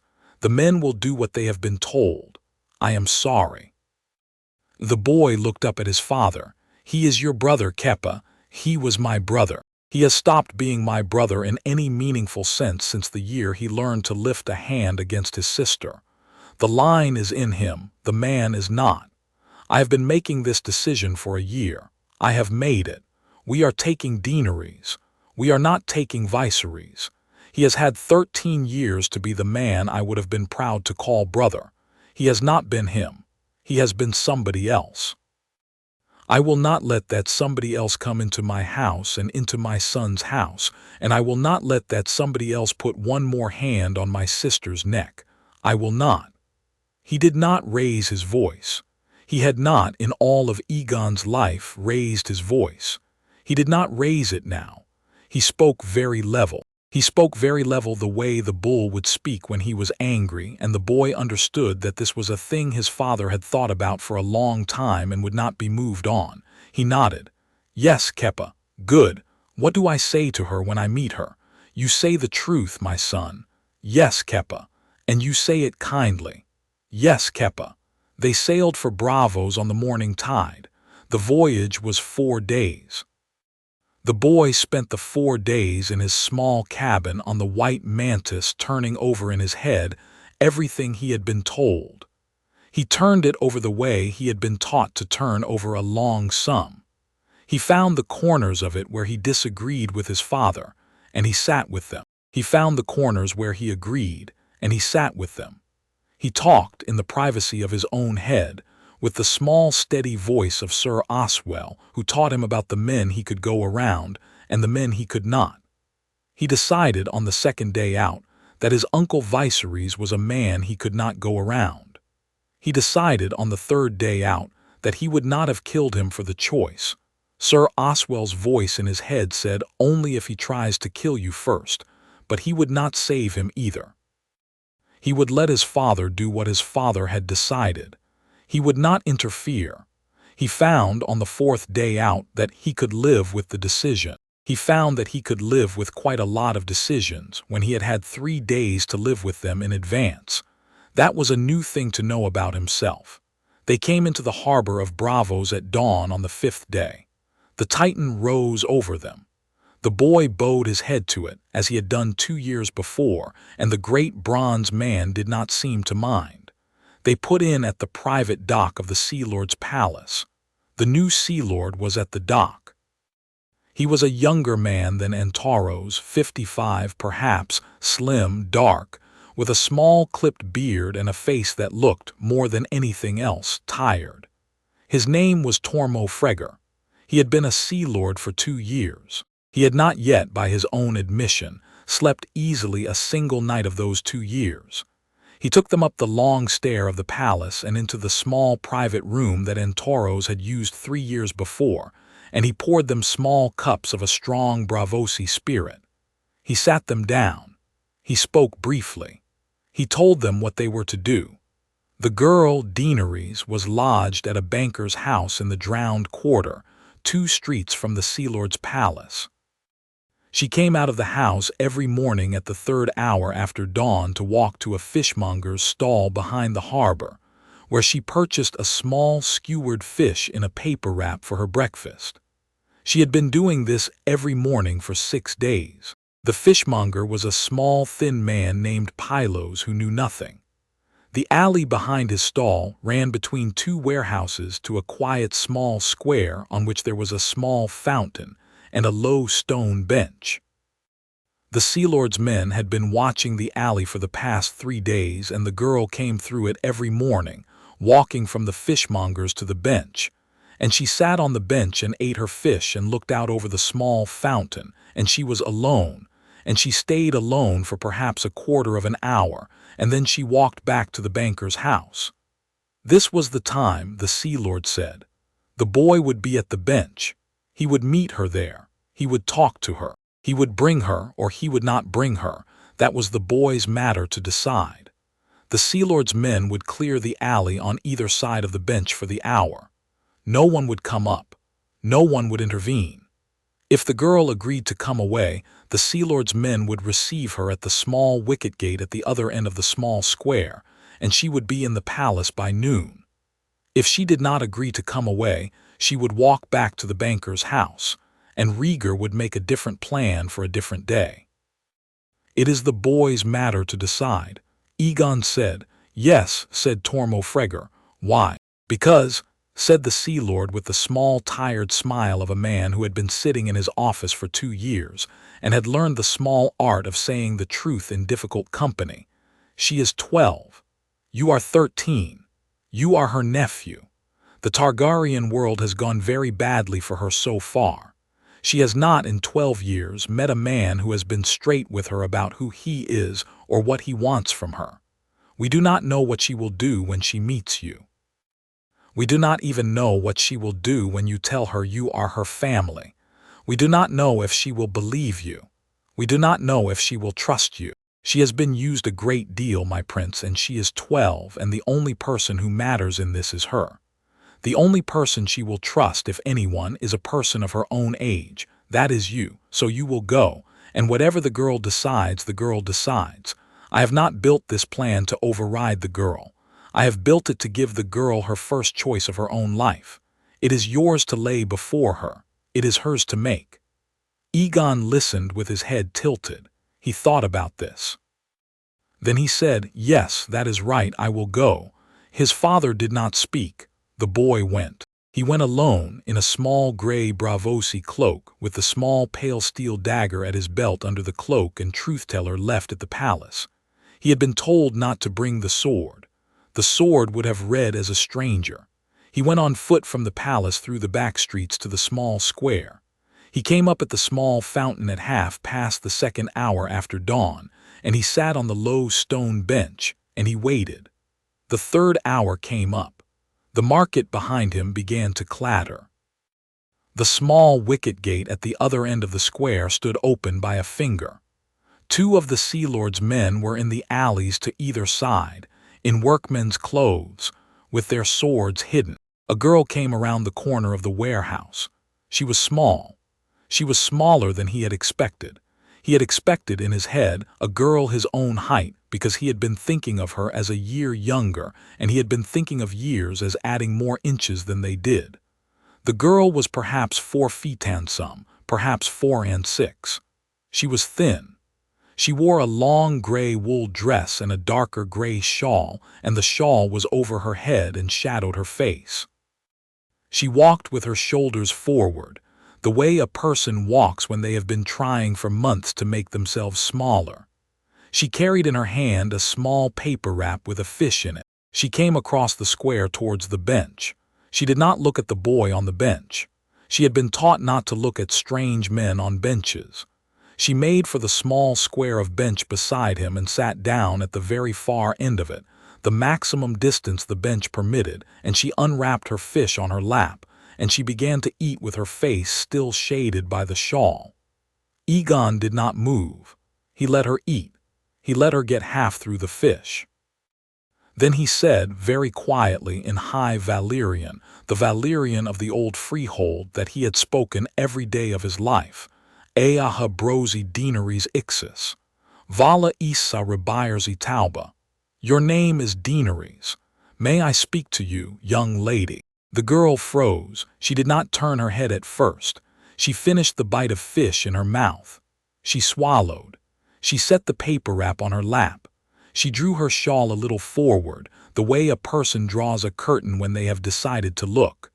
Then she turned her face very slowly to look at the boy beside her. Her hair was the color of pale moonlight in the strands that fell loose from her shawl. Her eyes, when she lifted them to him, were the deep violet of his father and of himself, but unringed with gray. Her face was the face of a small girl who had been beaten about the edges of her face for a long time and who had decided, a long time ago, not to let any face above her see her own. She did not speak. "I am not going to hurt you," Egon said in Valyrian. "I am not going to touch you. I am going to talk to you for a quarter of an hour.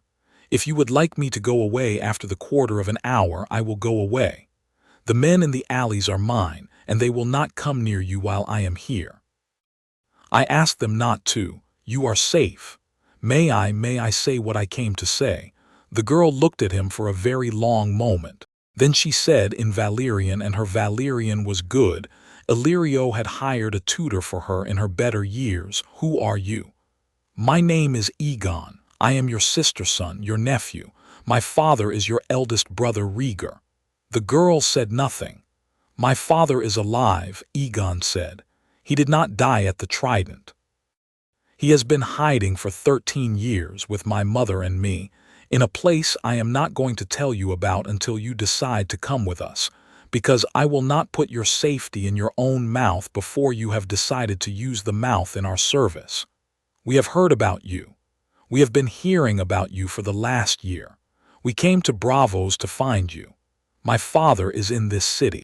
I want to take you with us, to live with us, to be my aunt, to be a part of our family, to not." His voice cracked on the next word briefly in the new Pentoshi accent he had been training, but the crack came up out of him in the older accent that was his own. "To not have to do any more the things that you have been having to do." He had not, in 25 practiced attempts in his head, planned the cracking of his voice. It had come out of him because the girl had set her fish down on her lap with such a small, careful gesture of not wanting to make a noise, and the small, careful gesture had pierced him. The girl looked at him. She looked at him for a long, long time. Then she said in a voice that was as small as her gesture had been, "Are you lying to me?" Everyone lies to me. I know I am not lying to you. How would I know? I do not know how you would know. I am going to tell you a thing you can check. Your father was Ares II. Your mother was Rhaegar, who was sister to your father. You were born on Dragonstone in a storm 2 weeks before the sack of King's Landing. You were named Daenerys because of the storm. You have a brother named Viserys who took you to Bravos when you were a baby.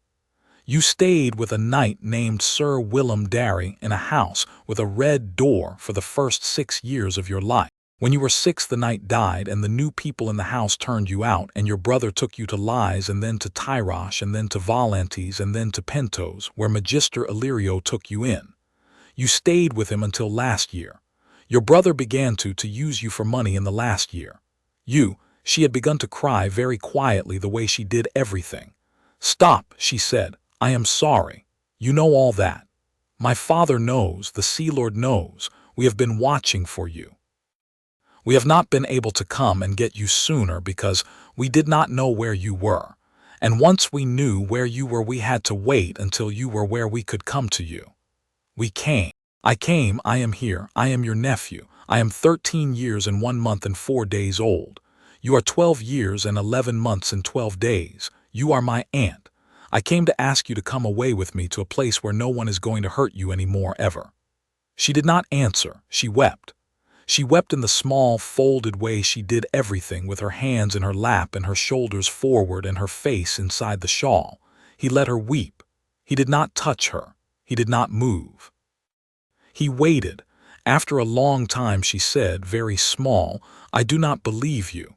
That is all right. I do not believe you because if I believed you and you were lying, I would die. That is also all right. That is good. That is the right thing to think. Then prove it." He drew then from inside the breast of his cloak a small folded paper. He had been carrying it since Valyrian. He had been carrying it on the White Mantis and through Volantes and through Lys and through Pentos. It had been written 6 weeks before the voyage by his mother, in her clean left-slanted hand, in the Valyrian of the old freehold that Lyanna had learned over the years from Rhaegar. It said, "To Daenerys Targaryen, our sister, who we have only just heard of. The boy you are reading this from is our son. His name is Egon, 6th of his name, and he is the rightful heir to the Iron Throne in Westeros, and he is also a half-Stark, and so I am writing to tell you before you decide anything that you can trust him. I do not know you. We have not been able to know you. We will know you if you come. I will be your sister. I have been a sister before. I had 3 brothers and I miss them, but the missing has taught me how to be a sister. Come with the boy. He will not lie to you. He has been raised well. I am 29 years old and I am married to your brother, and I have had no other family for 13 years, and I would be very glad to have a sister. Lyanna Stark of Winterfell, who was thought dead at the Trident, who is not dead, who is your good sister, who would like to know you." Daenerys read it. She read it slowly. She read it twice. She lifted her face out of the shawl when she had finished it, and her eyes were red, and she looked at him. "Is this real?" "Yes. Lyanna Stark is dead. My mother is alive." The girl looked at the letter again. She looked at the seal at the bottom. There was no formal seal. Lyanna had set a small drop of black wax and pressed the heel of her own palm into it, the way the old Stark ladies had done. Daenerys ran her thumb over the drop of wax. She drew a long, shaky breath. "And your father?" "My father is alive." "Where is he?" "He is across this city at the palace of the Sea Lord in a small private room with a fire and a chair and a cup of tea, waiting to meet you. He will not come here. He told me he would not come because he said you needed to decide who you trusted in your own time, and he said that I should be the one to ask you because I am 12 months older than you and I am your nephew. He said that you had been chosen for too much in your life, and that this thing was yours to choose." She wept again then, but in a different way. She wept the way a person weeps when a thing they had given up on very deeply is suddenly under their hands. "Take me to him," she said. "You will come." "I will come. I cannot. I will come. If you are lying, I will die, but I am going to die anyway, so I will come." He stood up from the bench. He did not touch her. He held out his hand. "You will not die," he said. "You will not die for a very long time. I am not lying." She looked at his hand for a long moment, then she put her small hand in his. Her hand was very thin and very cold. He drew her up. They walked together across the small square. They walked towards the wicket gate. The Sea Lord's men in the alley stayed where they were. The fishmonger at his stall did not look up. He had been told not to. They came through the wicket gate and into a small back garden of a hostelry. The Sea Lord's litter was waiting. They got into the litter together. The litter pulled away. Egon held the small, thin hand the whole way back to the Sea Lord's palace. He did not let it go. He felt, on the way back, the small, thin hand warm a little in his. He felt, on the way back, the small, thin hand begin to grip his hand back. He felt many things on that 15-minute litter ride through the back streets of Bravos in the spring morning of his 13th year. But the chief of them was that there was a person at the end of his arm whom he had not had at the beginning of the morning, and whom he intended from this morning forward to have at the end of his arm or somewhere near it for the rest of his life. The litter set them down at the palace. They went up the long stair. They came into the small private room. The fire was lit. There was a small cup of tea on the table. There was a chair. In the chair sat a man with brown-dyed hair going to gray at the temples and the long, fine bones of the Targaryens under the dye, in a soft Pentoshi merchant's cloak, with his hands folded in his lap and a face on him that the years on the island had made gentle. He stood up when the door opened. The girl froze in the doorway. She held to Egon's hand very tightly. She looked at the man at the fire. The man at the fire did not move toward her. He did not lift his arms. He did not in any way claim her. He looked at her only. He looked at her with the violet eyes she had not seen in another person's face since the last time she had looked into her brother Viserys's face when she had been 6. "Dany," he said, very softly. He used the diminutive, and Toros had told him she had been called Dany as a small child by Sir Willem Darry, and Toros had remembered it from his old reports. She did not move. "My name is Rhaegar," he said. "I am your brother. I have been a long time away. May I sit down at the table with you, and would you sit down with me?" She nodded. She did not let go of Egon's hand. The three of them went to the table. They sat down. Rhaegar took the small cup of tea and poured it into a second small cup and handed it across the table to her. She took it. She held it in both her thin hands. She looked at the surface of the tea. She did not drink. "You do not have to drink it," Rhaegar said. "It is only I thought you might be cold. We brought you fast through the morning. You are safe here. Take your time, sister." She lifted the cup very slowly and she drank a sip of it. She set the cup down. She looked at her brother across the table. She said in her small voice, "What do you want from me?" Rhaegar said very softly, "I want you to be my sister. I do not know how to be a sister. That is all right. I do not know how to be a brother. I have not been a brother in 25 years. We will learn together. What do I do? Nothing today. Today you eat. Today you sleep. Today you stay here at the Sea Lord's house. Tomorrow we sail east. We sail to a place that is hidden. We have a family there. We have your good sister there. We have a household. He glanced at the boy whose hand the girl was still holding, and his face did the small private smile that the household at Valyrian had come over the years to know. We have dragons. We have 3 dragons. We will give you one. The girl looked at her brother. She looked at him for a long, long time. What? She said. We have 3 dragons. We have 3 full-grown dragons. They were hatched 7 years ago on the island where we live. They are tame. They will accept you. Your nephew rides the black one. I ride the silver one. The green one is in the way these things go looking for a rider. The green one will not perhaps fly for you tomorrow, but the green one will fly for you in time. You have come to a place where, very soon, you will have a dragon, my sister." Daenerys looked across the table at her brother. She put her face down in her hands. She wept like a child. She wept the way only children weep, with the small, loud, unfolded, ugly weeping of small people. She wept for so long that Egon, who was holding her hand in both his hands now, looked over the top of her bent head at his father, and his father, who was also crying in the silent way that he had learned to do, made the small Valyrian gesture for let her be, and Egon let her be. He held her hand. He let her weep. He did not say a thing. He had been raised, he understood this in the moment, to be the person who could sit at the side of a small, frightened relative and hold her hand and not say a thing. That was what they had wanted of him. He had not let them down. She wept for a long time. She slept after that on a small couch in the room with a blanket over her, and she slept for 6 hours, the deep blank sleep of a child who has been holding herself very tightly for a year and has, only that morning, been let go. They watched her in turns. Egon took the first watch.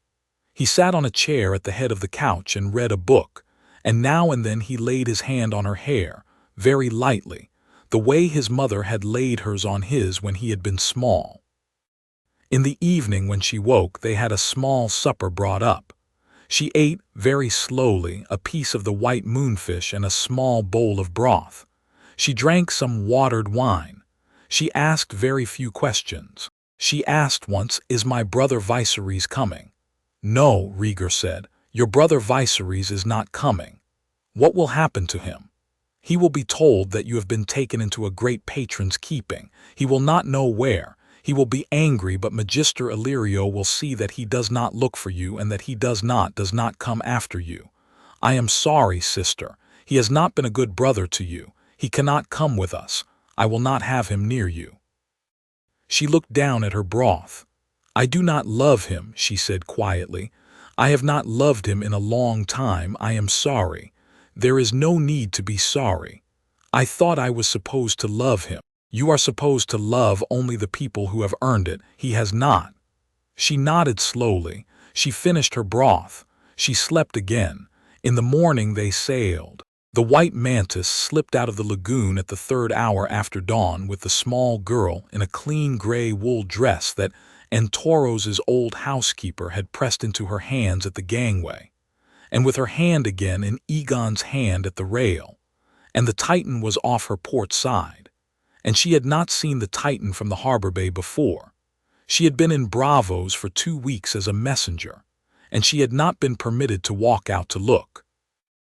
And she stood at the rail and looked up at the great bronze man, and the great bronze man did not seem to mind her either, and she did not weep, and she did not speak, and the city slipped away behind them and they were at sea. They sailed 11 days. The boy taught the girl on those 11 days the small private signs and small private songs of the household. He taught her the names of the Kingsguard. He taught her the names of the dragons. He taught her about Willa and the goats. He taught her how to fish. He taught her, and this was, in the long view, the most important thing he taught her on the voyage. The small private confidence of a person who has been raised by parents who love each other, which is a way of moving in the world that the girl had not yet seen, and which she absorbed over 11 days, with the quick, deep absorption of a child whose container has been very dry for very long. By the 7th day she had stopped flinching when Egon stood up suddenly. By the 9th day she laughed for the first time, at a story Egon told her about Rhaena rolling in the ash of the hearth as a hatchling. By the 10th day she had begun, very small, to make her own jokes, small, dry-eyed jokes, the small startling jokes of a child who has known to keep her humor quiet, and Rhaegar, watching her laugh with his son on the foredeck of the White Mantis, sat at the rail and wept in the silent way again. He had been crying off and on since Bravos. He had not cried this much in a long time. He did not begrudge himself the crying. When at last the White Mantis came into the lagoon at Valyrian on a clear morning in the first month of summer, Lyanna was at the cliff again. Rhaena was beside her again. The 3 Kingsguard were in their precise places. Willa was at the kitchen pavilion. The 3 dragons were on the terrace. The household was as it had been when they had left, and now it was about to be different. The girl Daenerys stood at the rail with Egon at one side and Rhaegar at the other side, and the ship slipped into the lagoon, and the cliffs rose above them. And the little girl looked up the cliffs, and she made a small wondering noise in her throat that was, of all the noises she had made in the voyage, the most childlike. "Is that her?" she said in her small voice, looking at the woman in the gray wool cloak on the cliff above. "That is her," Rhaegar said. "That is Lyanna Stark, who is my wife and your nephew's mother and your good sister, who has been waiting for you for 13 weeks. She," the girl said, "she has been making a chamber ready for you in the small pavilion on the east terrace. She has been making it ready for 2 months. She has hung up a curtain of green wool. She has set a small bed in it. She has been sewing you a winter cloak. She has not been able to wait. She does not know me. She knows you. She has been told all about you, sister. She has been waiting for you. You will see when you go up." They went up the cliff. Daenerys climbed the cliff in her small gray dress, with Egon's hand again in hers, and at the top of the cliff she came onto the terrace, and Lyanna stood at the center of the terrace, in the gray wool cloak of the north, with her hair down her back and her gray eyes very bright and her face arranged in the small, careful arrangement of a woman who is keeping herself in check by a thread. She did not move. She did not, like Rhaegar had not, lift her arms. She let the girl come to her. The girl came across the terrace very slowly with Egon's hand in hers and her face going up to look at the woman in the cloak, and when she was a foot away she stopped and she lifted her face and Lyanna looked down at her. "Hello," Lyanna said in the soft northern common tongue. "Hello," the girl said in the same. "You have come a very long way, my dear." "Yes, my lady." "You are not to call me my lady, I am Lya." "Lya." "Yes, I am Lya." "You will come now, and you will see the chamber I have made for you, and then we will have a hot bath ready for you in the kitchen pavilion, and then we will have lunch. Will you come?" The girl looked up at Lyanna, and at Egon, and at Rhaegar, and at the dragons on the terrace, and at the Kingsguard in their precise places, and her mouth, which had been a thin small line in her face for many months, did a thing it had not done since she was 4 years old. It smiled.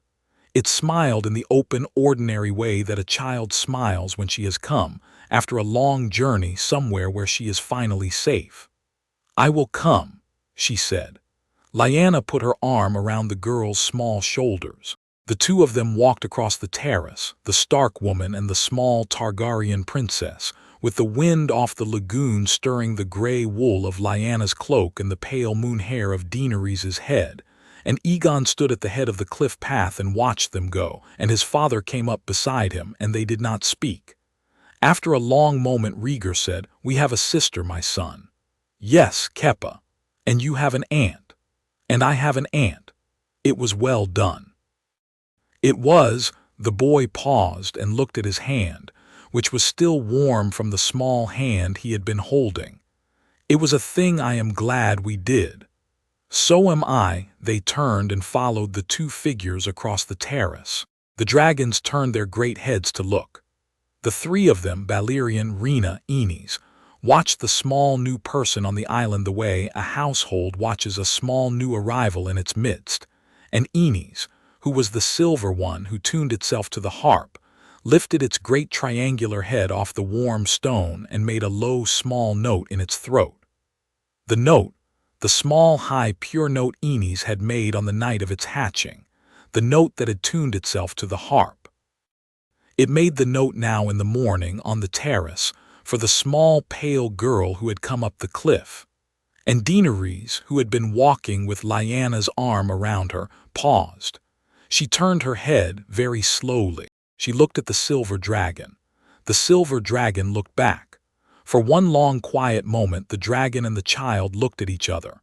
Then the dragon lowered its great triangular head and laid its snout very lightly against the warm stones, and Daenerys, almost without thinking, walked across the terrace and laid her small, thin hand on the great silver nose. The silver dragon closed its eyes. It hummed, very low. Egon, on the other side of the terrace, said softly to his father, "Enis, Enis. Enis has chosen her. Enis has chosen her. I am very pleased. You will not mind." "I will mind a little, my son. I have been Enis's rider for 6 years. But I have been Enis's rider only because Enis had not yet found Enis's rider. Now Enis has." Enis was waiting for her. Yes. The girl with her hand on the great silver nose turned her face up to Egon and to Rhaegar across the terrace, and her face, the small face that had been a thin line of a face on a bench in a Braavosi alley 9 days ago, was the face of a girl who had just been told that the world contained something for her after all. She did not smile. She did not laugh. She only looked, with the grave, careful, slow-looking she would have all her life, at the two men who had come to fetch her. "I have a dragon," she said softly. "You have a dragon," Egon said. "Enis, Enis." She looked back at the great silver head under her hand. She laid her cheek, very briefly, against the silver scales, and the great silver creature, 3 years old in body and 100 years old in line, did not move. And they kept like that for a long, quiet moment, in the morning sun on the terrace of Valyrian, in front of the household that had been 7 and would now, from this day forward, be 8. By the end of the year, Daenerys would have hatched in her own time, with the help of 3 dragon eggs Illyrio had given her as a wedding gift in another life that had not happened in this one. Eggs that Rhaegar had retrieved by quiet purchase through Motto in the autumn, having known of their existence through Antoros's letters, 3 more dragons of her own. They would imprint on her. They would not, like the household's 3, choose to be ridden by anyone else. They would be hers and only hers. But that was at the end of the year, and the household would by then be very used to having a Daenerys in it. By the end of the year, when Daenerys was 13.5 and Egon was 14.5, the 6 dragons of Valyrian would fly together over the cliffs in the long sun of the late summer, 3 larger and 3 smaller, but all of them dragons, and the world would have 6 dragons in it for the first time in 200 years, and the world would not know yet that it did. The world would not know for 2 more years. Chapter 7. The word out of the west. The court of Valyrian numbered 8 souls and 6 dragons in the autumn of 298 AC. The boy was 15, going on 16. The girl was 14, going on 15. The household had a rhythm by then so deep that none of its members could remember what the days had been like before there had been a Daenerys in them.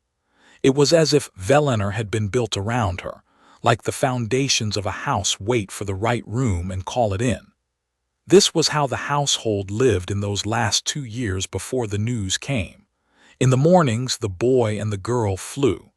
Egon on Valyrian, Daenerys on Enis.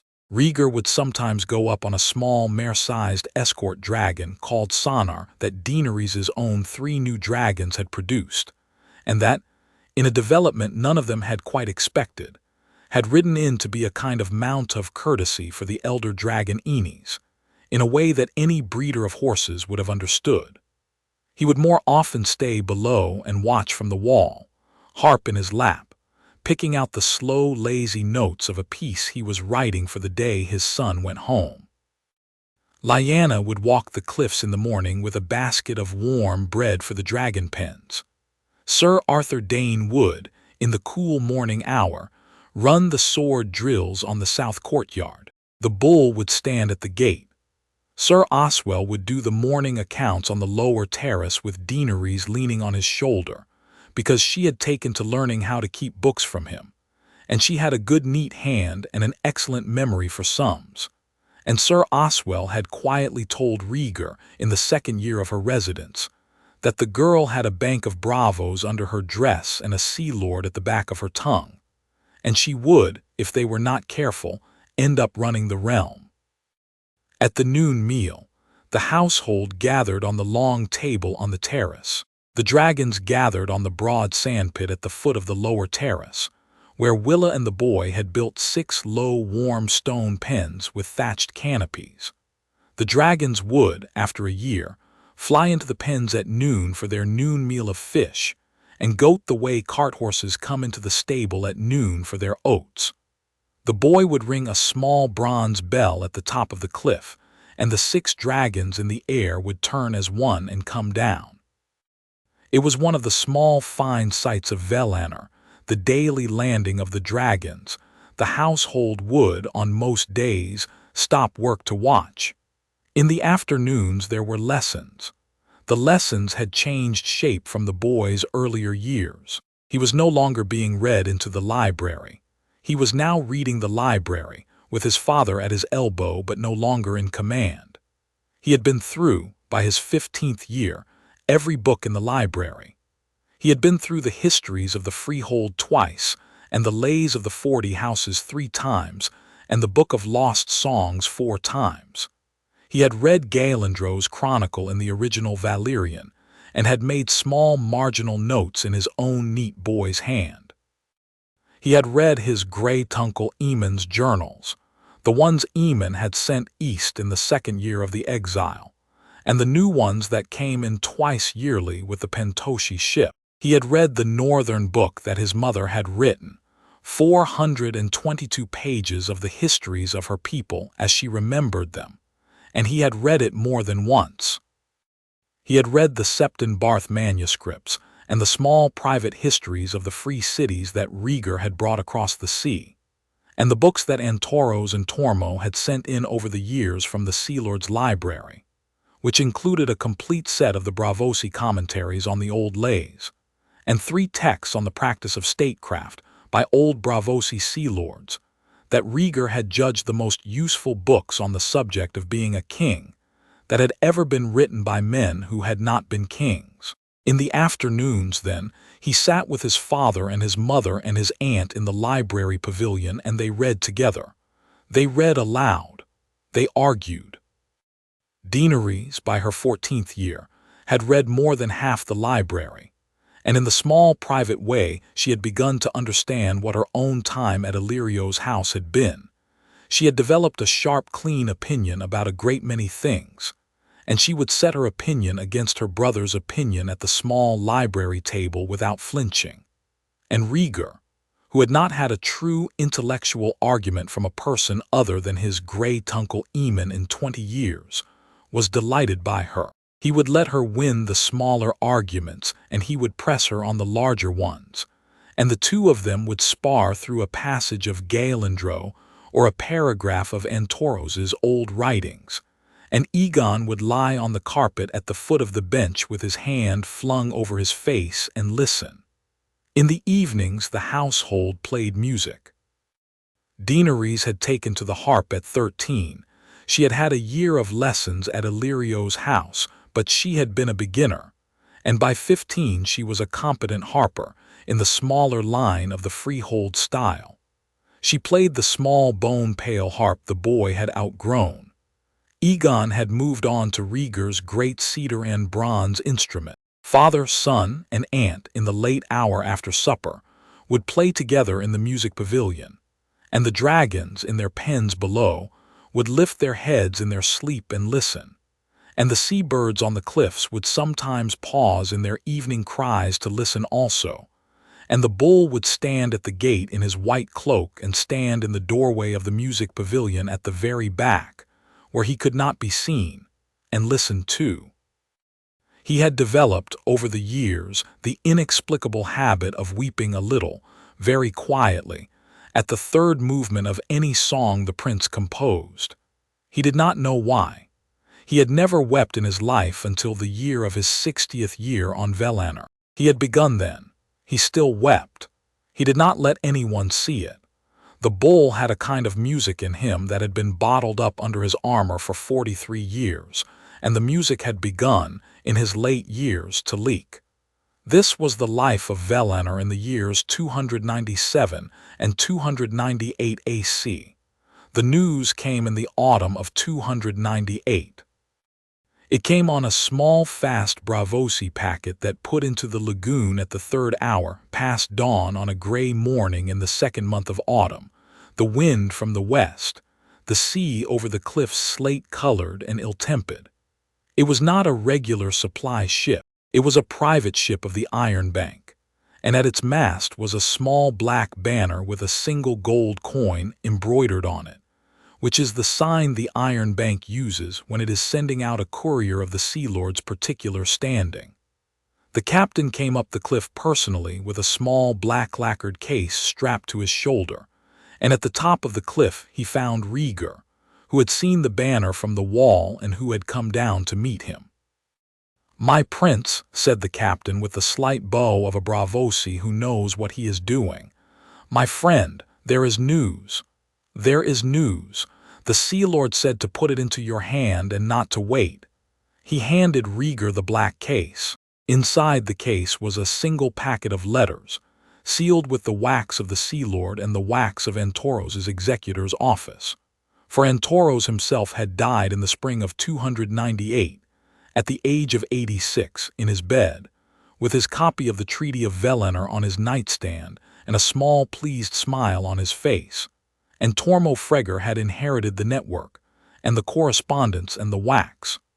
The packet was thicker than any single letter the court of Valyria had received before. Rhaegar opened it on the wall. The captain stood politely back. The wind from the west blew the corner of the topmost letter. Rhaegar read. He read for a long time. He read, the captain noticed, with no change of his face. He read like a man working through a long sum he had been expecting. At the end of it he folded the letters back into the case and he sat down on the bench at the wall and he laid his hands on his knees. "My prince," said the captain, "my friend, you will be lodged tonight in the small east pavilion. Willa will see to you. You will sail tomorrow at the morning tide. You will carry letters home with you. Thank the new Sea Lord for me. Thank him for promptness. Tell him we will keep our part of every promise made between us. Yes, my prince, go down now. I need a quiet hour." The captain bowed and went away. He went down the cliff path with the small, quick step of a Bravosi sailor and was gone. Rhaegar sat on the bench for a quiet hour. It was Lyanna who came up to him at last. She had been at the kitchen pavilion when the ship had come in. She had seen, from the door of the kitchen, the Sea Lord's banner. She had been waiting for word for 3 months, since the previous packet had hinted at certain things, and she had decided in the kitchen to let him have his hour before she went up the wall. She gave him an hour and a quarter, then she came up. She sat down beside him. "Tell me," she said, "Robert is dead, my lady." For a long moment the wind off the sea was the only sound. She had not, in the years on Valyria, allowed herself to think much about Robert. She had thought about him on the bad nights of the first year, when he had come into her dreams. She had thought about him very little since. He had been a piece of her that she had set down in the Riverlands in 282 AC, and she had, like a person who has set down a stone too heavy to carry, preferred not to pick it up again. She had heard through the slow letters of the years that he had married the Lannister girl, that he had had children, that he had grown fat, that he had grown sad. She had heard through Maester Aemon's small notes in the 8th year that he had been a poor king but a kind drunk, which Aemon had said was the better of the 2 ways for a poor king to be poor. She had not let any of it touch her. She had a husband and a son.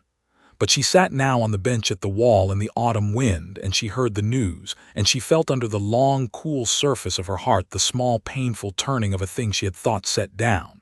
She drew a long breath and let it out. "When?" she asked. "A hunt in the Kingswood 2 months ago, a boar, he was drunk, the Maesters and the Queen could not save him. He had children. He had 3. The Maester reports," Rhaegar shifted the letters on his lap and drew out one, "that the Queen's 3 children are not Robert's. The Maester Pycelle knows it. He has known it for a long time, he has not said. The hand who came to King's Landing 4 months ago, Eddard Stark, also knows it." Lyanna went very still. "My brother is in King's Landing." He was Robert's hand.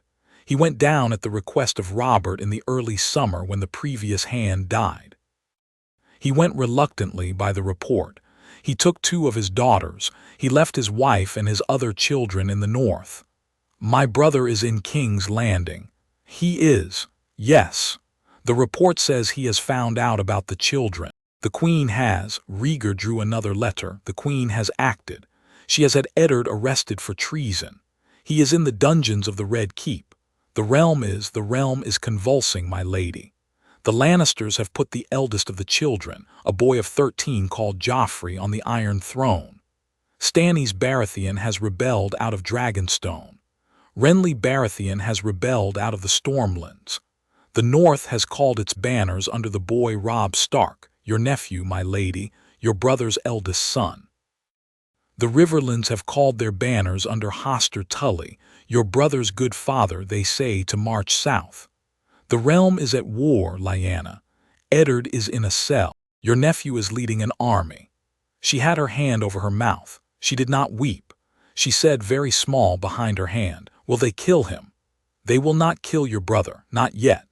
The Lannister woman would, but the boy Joffrey is reported a fool, and the Queen's father Tywin will not have a Stark killed while the North is on the march, and his son Jaime is, by the report, a prisoner of your nephew's men at the Whispering Wood. They have exchanges to make. They will not kill your brother yet." "But Lyanna," Rhaegar set the letters down, "yet is a small word, we need to go now. Now, Egon is 15.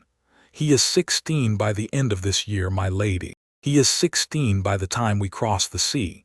He is the age I was when I took my first command. He is the age you were when he paused gently, when you became a mother. He is old enough. We have been holding the moment off for him as long as we could. The moment has come." She sat very still. "You want," she said, very small, "to bring him to your brother." "I want to bring him to the realm. I want to set him on the Iron Throne. I want to save the realm from the Lannisters and from Stannis and from Renly. I want to free your brother. I want to put a true king back on the chair. I want to—" He paused. He had not in the last 15 years told her what he had been thinking on this matter, and he told her now, in the small quiet of the autumn wind on the wall. "I want to set the realm right. I have been promising myself I would. I have been training the boy for it. The boy is ready. The boy is more than ready. He has 6 dragons. He has a father who is the rightful king. He has a mother who is the Lady of Winterfell, who, when he stands at her brother's side in front of the North, will turn the North to him in an afternoon. He has an aunt who is the only other Targaryen alive in the world and who will, in time, be his queen. He has Truth-Teller. He has Master Arthur. He has Sir Oswell. He has," and Rhaegar's voice did the small private thing it had done in the morning Egon had first ridden Valyrian. "He has, if we will it, a country. He has not yet had a country. We can give him one." "I know," she said. "We must go." I know, Rhaegar." She put her hand on his hand. "I have known for years. I have known since the year I told him about the wall. I knew it then. I have only been hoping it could wait until he was 18. It cannot wait until he is 18. The realm is in fire now. If we wait 3 years, there will be no realm to come to. The north is on the march. The riverlands, the stormlands. The reach is uncertain. The Westerlands are with the Lannisters, and the Lannisters are bleeding gold. If we go this winter, we go to a realm that has been at war for 1 season and that wants a king. If we go in 3 years, we go to a realm that is in 10 pieces. Yes, my lady, yes, Lyanna, yes, Rhaegar, you will come with us. She did not answer at first. I have not been to Westeros in 15 years, my husband. I know, you do not have to come if you do not wish. You may stay on Valyrian. The household must keep functioning. The dragons must, but no, I do not believe that. The dragons can come with us. The dragons must come with us, in fact. They are the engine. We will take the dragons. We will take the boy and the girl. We will take Master Arthur and the bull and Sir Oswell. We will take Willa if Willa will come. We will leave Valyrian empty for a time with the gates locked and the wards set. You are leaving the place I have lived for 15 years. For a time, my lady, for a time. If the war goes well, we will come back. If the war goes ill, we will have died. There is no third case. She looked at her hands. I will come. Lyanna. I will come, Rhaegar. I have been a Stark hiding from the north for 15 years. I have a brother in a cell in King's Landing. I have a nephew leading an army. I will come. Lyanna. Yes. Thank you. She looked at him in the autumn wind on the wall. She said very small, I have been wanting to come for a long time. I have been wanting to see Ned. I have been wanting to walk in the wolfswood. I have been wanting to put my hand on the trunk of the heart tree. I have been pretending I did not want any of these things because the wanting hurt. I have been very good at pretending. I am tired of pretending. Yes, I will come. He took her hand. He did not speak. They sat on the bench in the wind for a long while. After a long time she said, Where is the boy? Egon, at the lower terrace with his aunt. He does not know yet. He does not know yet. Bring him up. Both of them, the whole household. We will sit at the noon table. We will tell them all together. Yes, my lady. He went down to fetch them. The whole household came up to the noon table. The dragons came in for their noon meal. The bronze bell rang. The 6 great shapes came out of the sky over the lagoon and settled on the warm sand at the foot of the cliffs, and the household sat down at the long table on the terrace, in the small private order they had always sat in, and Willa brought up the bread and the fish, and Rhaegar stood at the head of the table. He did not eat. He laid the black lacquered case from the Sea Lord on the table in front of him. He said, The news from the west has come. I will tell you what is in the letters. I would prefer it if no one interrupts me. There will be time for talk after. He told them. He told them about Robert, about Eddard, about the Lannisters, about Stannis and Renly, about the army of the north marching south under the boy Robb Stark. He told them what he was going to do. He looked at his son when he said the last part. He looked at his son in the eye when he said it. My son. The plan I have been building since you were born is to be put in motion. We sail before the snow turns the seas of the north. We sail with 6 dragons. We sail with this household. We go home. You are to be the rightful king of the 7 kingdoms, my son. You have been the rightful king since the day of your birth. The realm has been ignorant of you. The realm will be ignorant for 2 months more. Then we land. Then the world will know. The boy at the table sat very still. He did not look at his father. He looked at his mother. He looked at his aunt at the other end of the table. He looked finally at his father. Are you sure, Kepa? He said. I am sure, my son. I have been sure since the night the dream came. I am sure now. Am I ready? You are as ready as any king has ever been. There is not a king in the chronicles who was readier. What if I am not? Then we will help you. Master Arthur will be with you. Sir Oswell will be with you. The bull will be with you. Your mother will be with you. Your aunt will be with you. I will be with you. You will not be alone. You have not been alone in any moment of your life. You will not be alone in this either. You are the king, my son, but the king is the center of a wheel. You are not the wheel." The boy at the table drew a slow breath. He looked at Truth-Teller, which he wore now at the south wall of the table in its slim Braavosi scabbard. He laid his hand on the hilt. He looked at the silver bird's wing of the pommel for a long moment. Then he said, "Yes, Kepa. Yes, we go." Daenerys looked across the table at her nephew. "I am coming," she said. "You are coming, Daenerys. You are the only other Targaryen alive in the world. You are coming. And I will fly.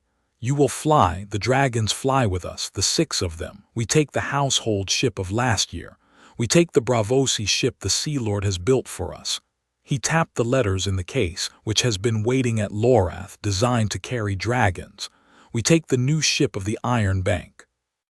We make a small fleet of 3 ships. We sail northwest. We land at Dragonstone. Dragonstone. Dragonstone is our seat by ancient right. We will land at Dragonstone. Stannis Baratheon holds it with the Targaryen bannermen he has captured over the years and with the royal fleet that he commands. We will land. We will meet Stannis. We will offer him the chance to recognize the rightful king. He is a man of stone-hard logic. He will recognize us. From there we go to King's Landing. From there Rhaegar paused. He laid his hand on the table. "From there, my son, we play it as we play it. We have one card the war does not have. The card is 6 dragons and a Stark mother. We will play the card and play it well." "Mother," the boy said, turning to Lyanna, "Mother, you are coming." "I am coming, Egon." "Good." She did not weep. She had decided not to weep until the ship was at sea.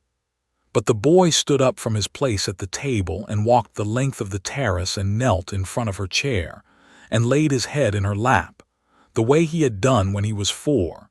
And she put her hand on his hair, and the silver streak at his temple was very thick now, almost a full lock, and she stroked it absently with the back of her thumb the way she had stroked it when he had been a baby. "It will be all right, mother," he said into her lap. "It will be all right, Egon. You will see Uncle Ned. I will see Uncle Ned. He will be so glad. He will be very glad. So will I." She did weep then a little. Only a little. The others at the table looked politely away. The household began to pack that afternoon. It took 6 weeks. 6 weeks is fast for the breaking up of a court that has been settled in a place for 15 years, but the court of Valyrian had been built lightly on purpose, and the work moved well.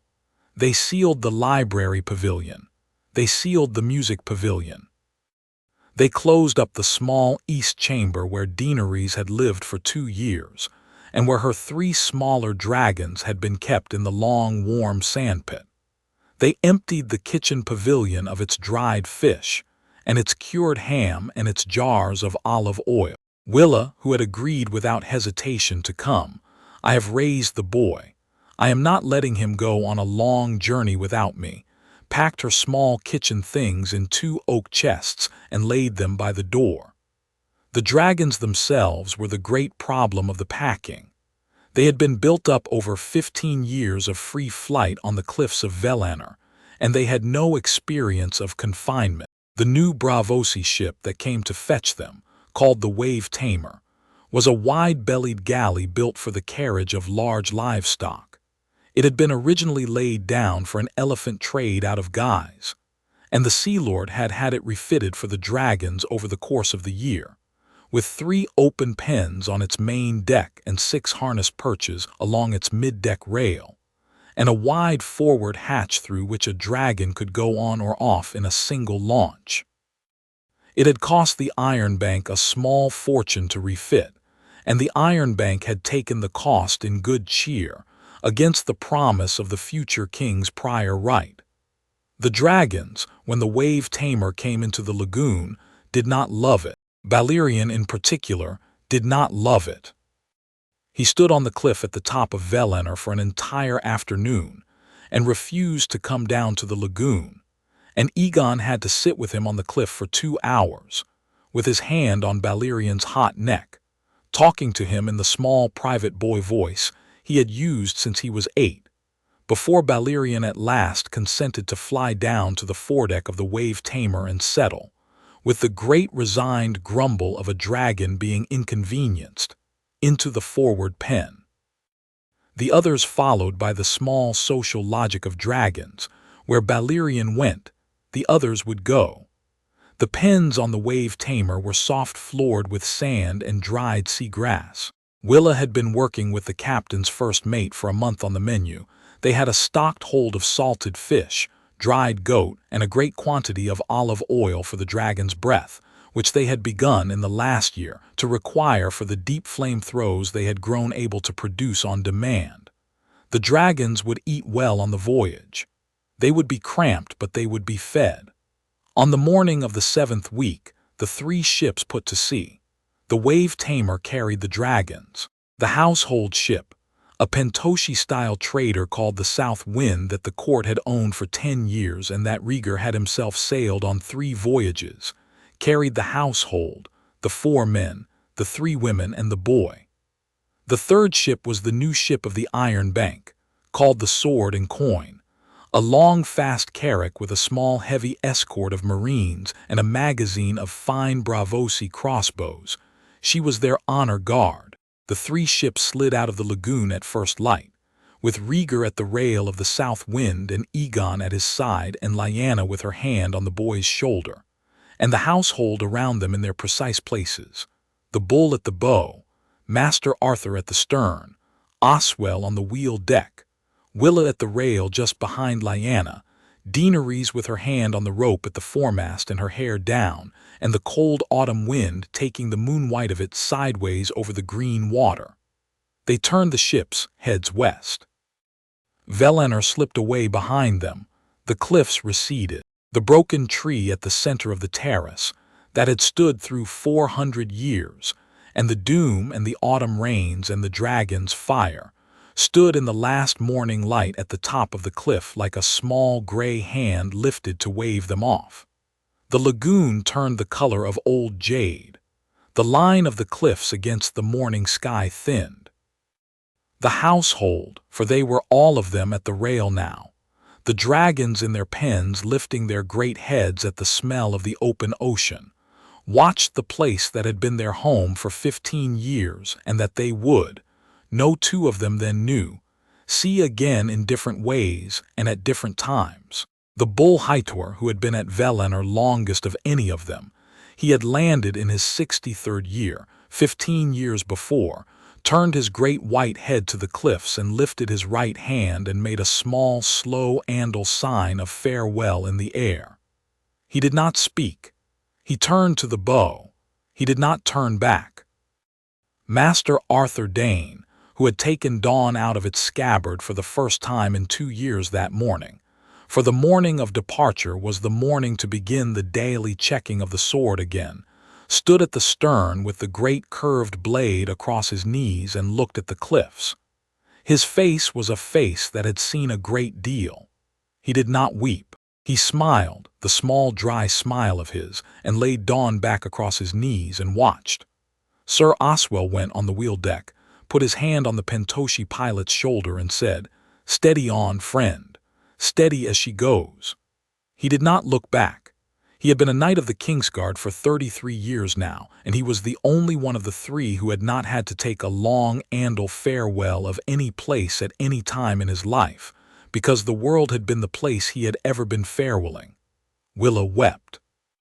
She wept the small, dry weeping of a Dornish woman of 70 who has been at her work for a long time. She did not let go of the rail.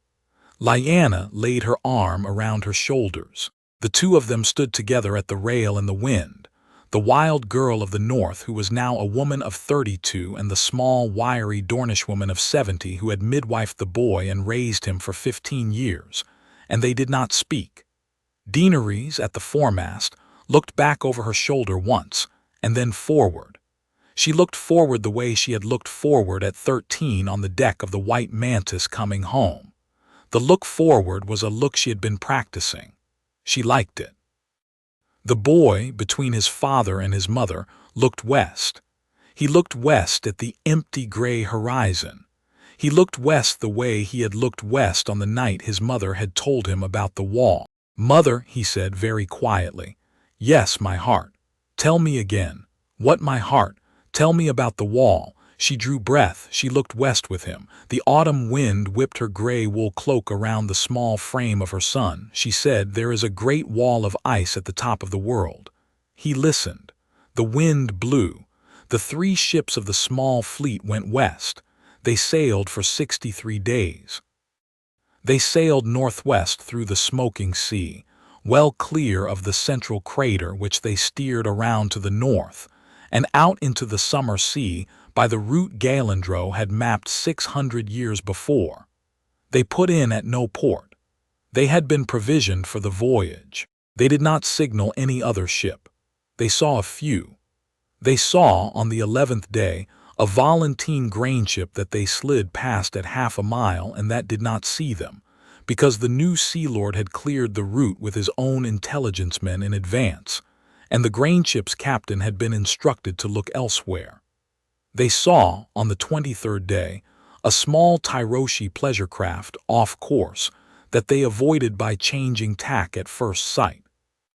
They saw, on the 42nd day, a great pirate galley of the Stepstones that thought, for a foolish hour, that the Sword and Coin might be worth attacking.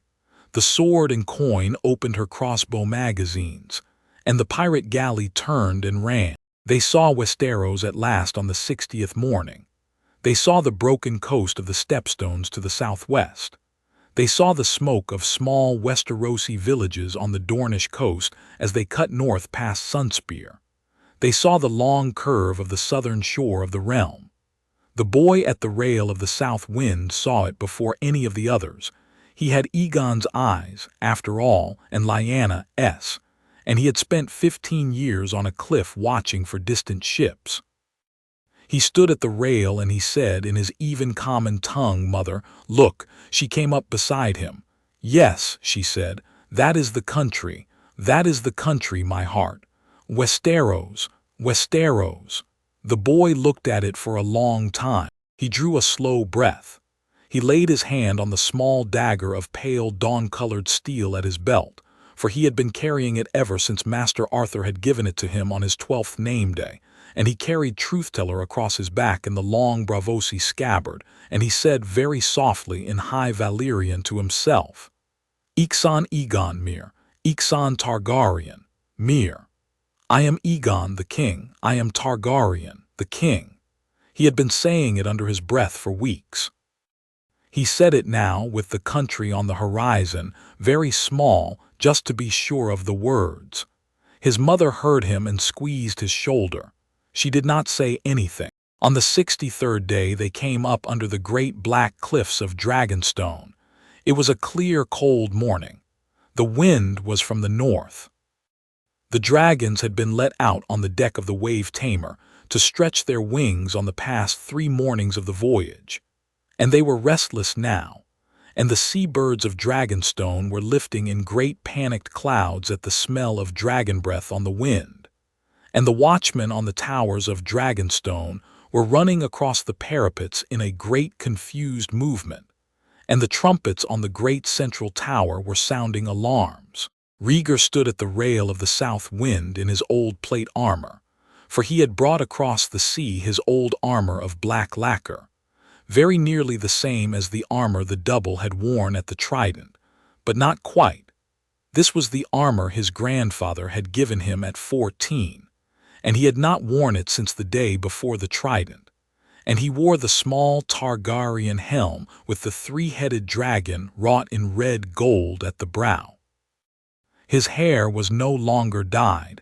He had let it return to silver in the last weeks of the voyage. He was 46 years old. He looked, on the deck of the ship coming into Dragonstone, the way the prophesied prince of the songs had looked in the songs, except for the deep grave grief at the corners of his eyes that no painter would have known to paint, and that only Lyanna, at his shoulder, would have known to look for. She had her own armor on, old Stark mail, taken from her father's armory 15 years before by Brandon, and given to her at her 14th name day. She had carried it across the sea also. She had her gray wool cloak over the mail. Her hair was the dark of her people, with the silver streak at her temple. Egon stood between them. He wore the armor of a prince of the Targaryens. The bull Hightower had made it for him over the past 2 years, hammered out of the iron of the small forge at the back of the terrace, finished with pentoshi inlays brought in for the purpose, polished by hand. It was light. It was dragon-scaled along the breastplate and the pauldrons in the Old Valyrian pattern. It had a single small ruby at the throat. He wore Truth-Teller across his back. He had the small pale steel dagger of Master Arthur's at his belt. Daenerys stood at the other rail of the south wind in a long pale gray dress with a small pearl at her throat. She did not wear armor. She had refused armor. She had said she would not come into the world for the first time in armor. She had said she would come into the world as herself.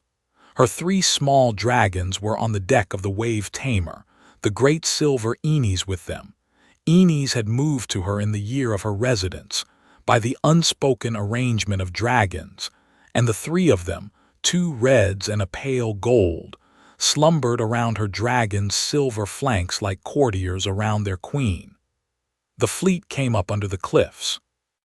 The black walls of Dragonstone rose above them, fortress and dragon towers and the long sword crenellations of the seat of the Targaryens of 2 centuries.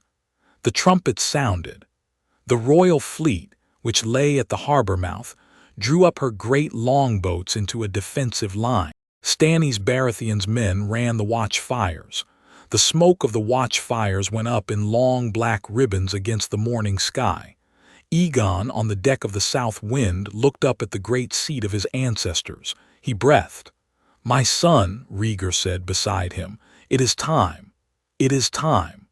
Are you ready?" The boy looked at his father. He looked at his mother. He looked at his aunt across the deck. He drew his sword Truth-Teller from its scabbard at his back, and he held it up to the morning sun, and the Valyrian steel caught the sun and ran with the small dark rivers along the edge. "I am ready," he said. Chapter 8. The Black Tower and the Stonehard Man. Stannis Baratheon was at his prayers when the trumpets of his watchtowers began to sound. He was a man not given to prayer. In the strictest sense, he had been raised in the faith of the Seven, and had attended its services for as much of his life as his duty required and no more. And he had, since the loss of his wife to the long fever and his daughter to the gray sickness that had spotted half her cheek, by the time the Meisters got to her, attended the services of our Lord in the small high room of the central tower of Dragonstone, where the woman in red kept her brazier. He did not believe in either set of gods. He believed in duty. He had spent his life proving the proposition that duty is the only god available to a sensible man, and he had not seen, in 50 years, any evidence against the proposition. He prayed because his wife wanted him to, and the red woman wanted him to, and the prayers cost him nothing. He prayed by standing very straight in front of the brazier with his hands folded in front of him and his teeth grinding very lightly, in the small habit he had since boyhood when his thoughts were busy.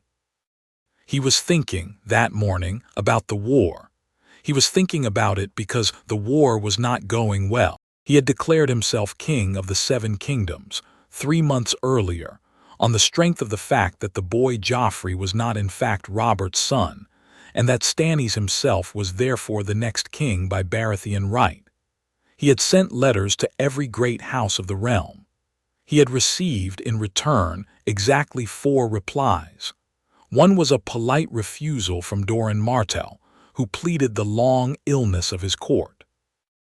One was a rude refusal from his brother Renly, who had set himself up as a rival king in the Stormlands and the Reach. One was a sympathetic but non-committal letter from Lord Manderley of White Harbor, who said he would consider the matter and consult his bannermen. The 4th was a brief unsigned note from a small river lord whose name Stannis had to look up, who said he would gladly raise his 3 men-at-arms for Stannis if Stannis would forgive a small debt the Iron Bank had been pressing him on. Stannis had read the 4 letters at his small desk in the central tower 3 weeks before, and he had folded them in half, and he had set them in the small fire on the hearth, and he had watched them burn, and he had ground his teeth and gone to bed. The realm did not want him. The realm did not particularly want anybody, but it did not, in particular, want him. He was thinking that morning about Renly. He had been thinking about Renly for 2 months.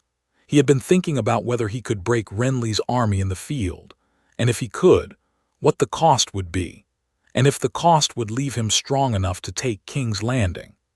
He had been thinking about the Lannisters and the Stark boy and the Iron Bank, and the question of his nephews, bastardy, and the question of whether to use shadow assassins in the late hours, which the Red Woman had begun to suggest to him in the long talks they had in the central tower. He did not love the shadow assassins. He did not love any of his choices. He was at the small high window when the first trumpet sounded. He stiffened. He turned. He went out of the central tower and onto the parapet, and the wind from the southeast hit him full in the face, and he looked east, for the trumpet had come from the east tower, and he saw the small fleet, 3 ships. He counted them in the small calm way of a man counting his banker's coins. 3. A Pentoshi merchantman of about 300 tons, well-built, with high lateen sails. A Braavosi-built galley of a wider cross-section, the kind of ship he had heard the bank had been building, which had to be 120 feet long. A long, fast carrack with the gold coin pennant of the Iron Bank's Marines at her masthead, in close convoy escort. 3 ships in close formation, bearing northeast under the cliffs of Dragonstone. They had not raised any flag he recognized. The galley's deck was crowded with, he frowned. He pulled at the small spyglass at his belt and lifted it to his eye. The deck of the galley was crowded with dragons. He lowered the spyglass. He raised it again. There were 6 of them. 3 were the size of small barns. 3 were the size of large horses. They were on the open deck in pens. They were of all colors. He counted a great black one in the forward pen, an emerald green, a pale silver, a small bronze red, a pale gold, a smaller red. He counted them 3 times. The number did not change. "Get me Sir Davos," he said very quietly to the man on the parapet beside him. Davos came up. Davos was the small smuggler Stannis had knighted at Storm's End, a wiry, weather-beaten man with the fingers of his right hand cut off at the second knuckle for his old crimes. He looked at the ships. He looked at the dragons. He did not raise his hands. He said, "My king." "Tell me what I am seeing, Davos." "My king, I am seeing 6 dragons on a ship." "That is what I am seeing also." "Then we are agreed. They are not raised flags." "No, my king." "Hold the fire, do not loose the magazines, send a runner to the harbor master. The fleet is not to engage, the fleet is to wait." "Yes, my king." "And Davos." "Yes, my king." "Bring me a clean shirt, we will be receiving guests." Davos looked sidelong at his king. Stannis Baratheon, that grinder of teeth and bringer of grim news, that man who had not laughed in the open in 8 years, was wearing a small, thin smile at the corner of his mouth. "Yes, my king," Davos said, and he went down to fetch the shirt. The 3 ships of the small fleet of Valyrian moved in slow under the cliffs of Dragonstone. They did not raise any flag. They did not signal. They came on at half sail in close convoy with the wind a steady help. The south wind led. The wave-tamer came at her starboard, the sword and coin at port. The fleet of Dragonstone, drawn up in a long defensive arc across the mouth of the harbor, did not move. The order had come up from Stannis to wait.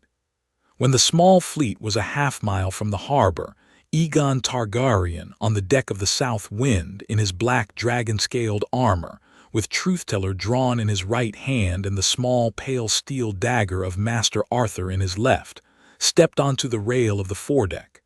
He stood for a moment. He whistled. It was a small, clear, high two-note whistle that he had been using since he was 8 to call Valyrian to him at the end of the day's flight. It carried. It carried very far on the still, cold autumn air. Valyrian, on the deck of the wave-tamer, lifted his great head. The whistle came again. Valyrian bellowed. He bellowed the deep house-shaking sound that no ear in Westeros had heard in 2 centuries, the sound of a black dragon at full health, and he came up off the deck of the wave-tamer in one liquid push, and his great wings unfurled, and the air over the small fleet went briefly dark, and Valyrian lifted himself into the sky on the long beats of the wings that had been growing for 15 years on the cliffs of Valyrian. Egon stepped off the rail.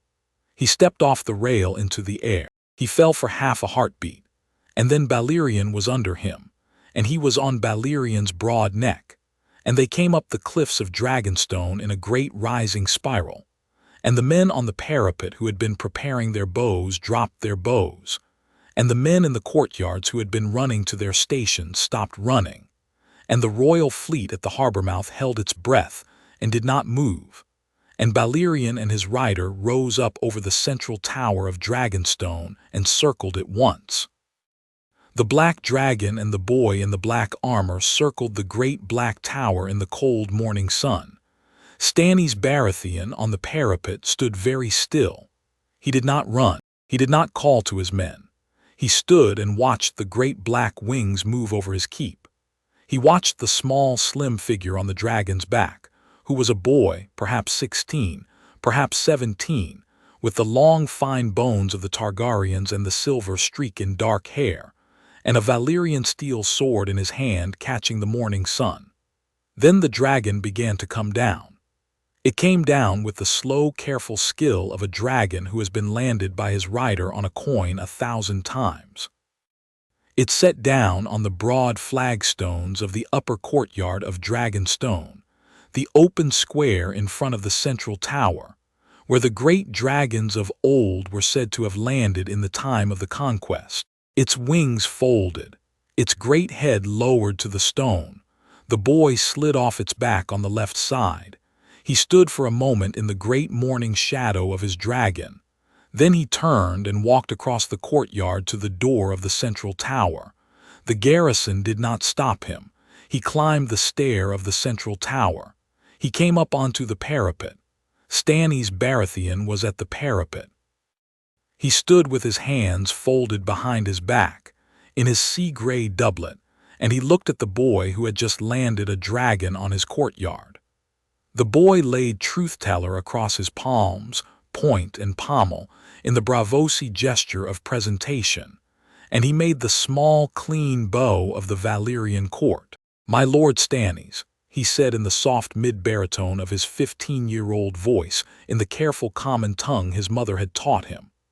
"I am Egon Targaryen, 6th of my name, son of Rhaegar Targaryen who you knew, and of Lyanna Stark of Winterfell.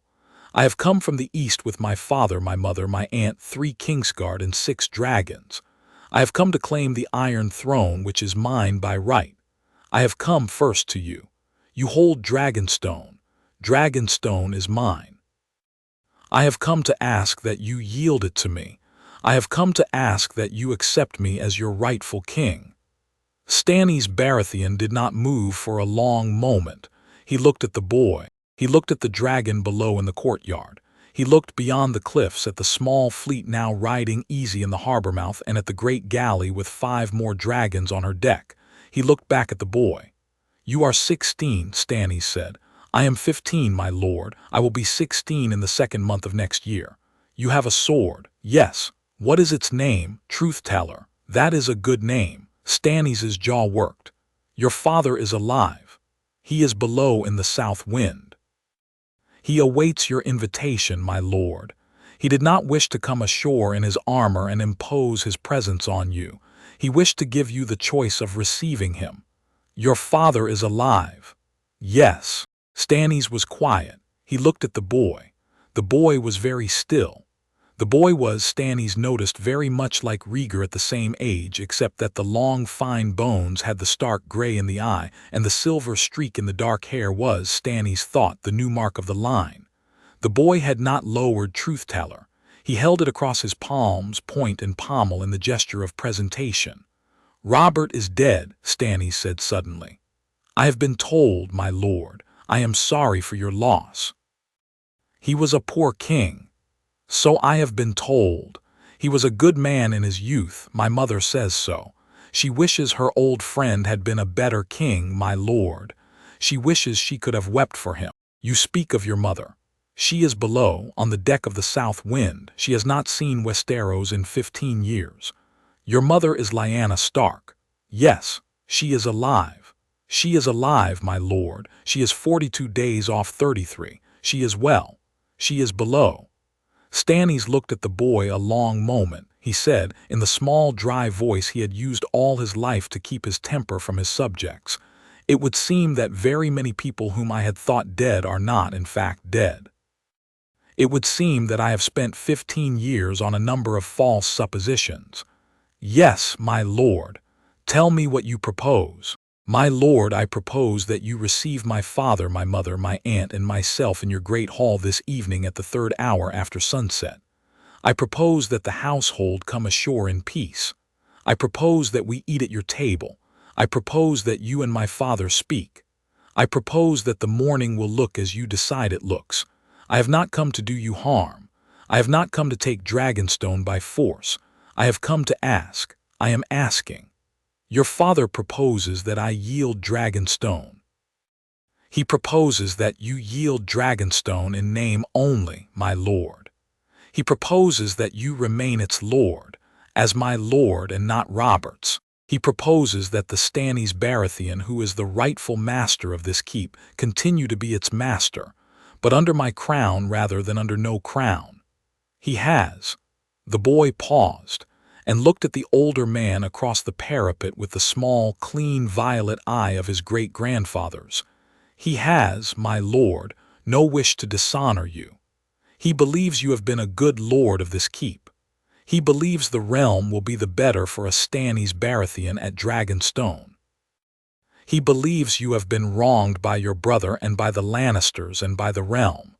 He believes you have, my lord, a great deal to bring to the realm if the realm will use you. He believes he can use you. He believes I can." Stannis was very still. He had not in 15 years been spoken of by another lord in this manner. He had not, in fact, been spoken to by another lord in this manner. He had been spoken to with politeness, and he had been spoken to with formality, and he had been spoken to with the small Westerosi flattery that he despised, but he had not been told by another lord that he had been wronged. He had been telling himself that for 15 years in the privacy of his own head it had been the secret thesis of his life. He had not heard it spoken back to him. "Your father said this," Stannis said slowly. "My father said this, my lord. Last night on the deck of the South Wind, before he had even seen your cliffs. He said it to me. He has been saying it to me for 2 years in the lessons I have had from him. He has been preparing me for this conversation. He sends me ahead of him as a gesture of trust. He sends me alone. He sends you alone with a black dragon. The dragon is mine, my lord. The dragon will sit on your courtyard until I call him. Will the dragon eat my horses?" The boy smiled very small. He smiled the small, full smile he had been giving his mother since he was small. "He has had a large breakfast, my lord. He will not eat your horses today. He may eat one of the wild boars of the Kingswood next month. We will pay for it." Stannis Baratheon, for the first time in many years, did a thing he had not done in public for as long as anyone alive could remember. He laughed. It was a short, hoarse laugh, the laugh of a man who had been keeping the laugh at the back of his throat for a long time. It did not last. He did not let it, but it had come up out of him in the cold autumn morning on the parapet of Dragonstone, and the men of his garrison who heard it did not believe their ears. And Davos at the foot of the stair with the clean shirt over his arm looked up at the sound of it, and could not, that evening, describe the sound to his sons when he wrote them his nightly letter, because it had been like no other sound he had heard come out of his king. He had been a knight of Stannis for 10 years, and he had not heard it before. Stannis cut the laugh off. He looked at the boy across the parapet. His jaw worked. He said, "You may bring your party ashore at the 2nd hour after sunset. We will meet at the 3rd. I will not promise an answer at the 3rd hour. I will hear your father. I will think on the matter. If you abuse the trust I am extending, I will, I trust, have a way of expressing my displeasure to your dragon. I trust you would, my lord. You speak well, boy. I have been taught, my lord. You have been taught well." Stannis paused. He looked at the boy a long moment. I will not lie to you, boy. I have spent 15 years assuming that my country had no future. The future would have a Joffrey on the throne, or it would have a Renly on the throne, or it would have a Stannis on the throne, and I had been resigned to the proposition that any of these futures would be the death of the realm. I have not until this morning considered any fourth case. There is now a fourth case standing on my parapet. I am thinking about it. That is all I ask, my lord, that you think. I will think. You may go. The boy bowed. He turned. He walked back down the stair. He came out into the morning courtyard. He laid his hand on Valyrian's hot neck, and the great black dragon made the small private grumble it made when its rider returned to it, and the boy swung up into the saddle, and Valyrian came up off the courtyard in one liquid push, and they rose over the cliffs, and they were gone.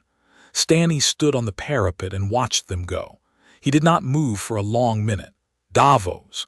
Yes, my king. The clean shirt. Here, my king. Bring it to my chamber. I will dress now. I will see them at the 3rd hour. Tell the kitchens. I want a proper supper. He paused. I want a proper supper, Davos. I have not had a proper supper since my wife's name day 3 years ago. Tell them to put on the linen. Tell them to find a reach wine. Tell them I do not know what to tell them. Tell them that the king is having guests.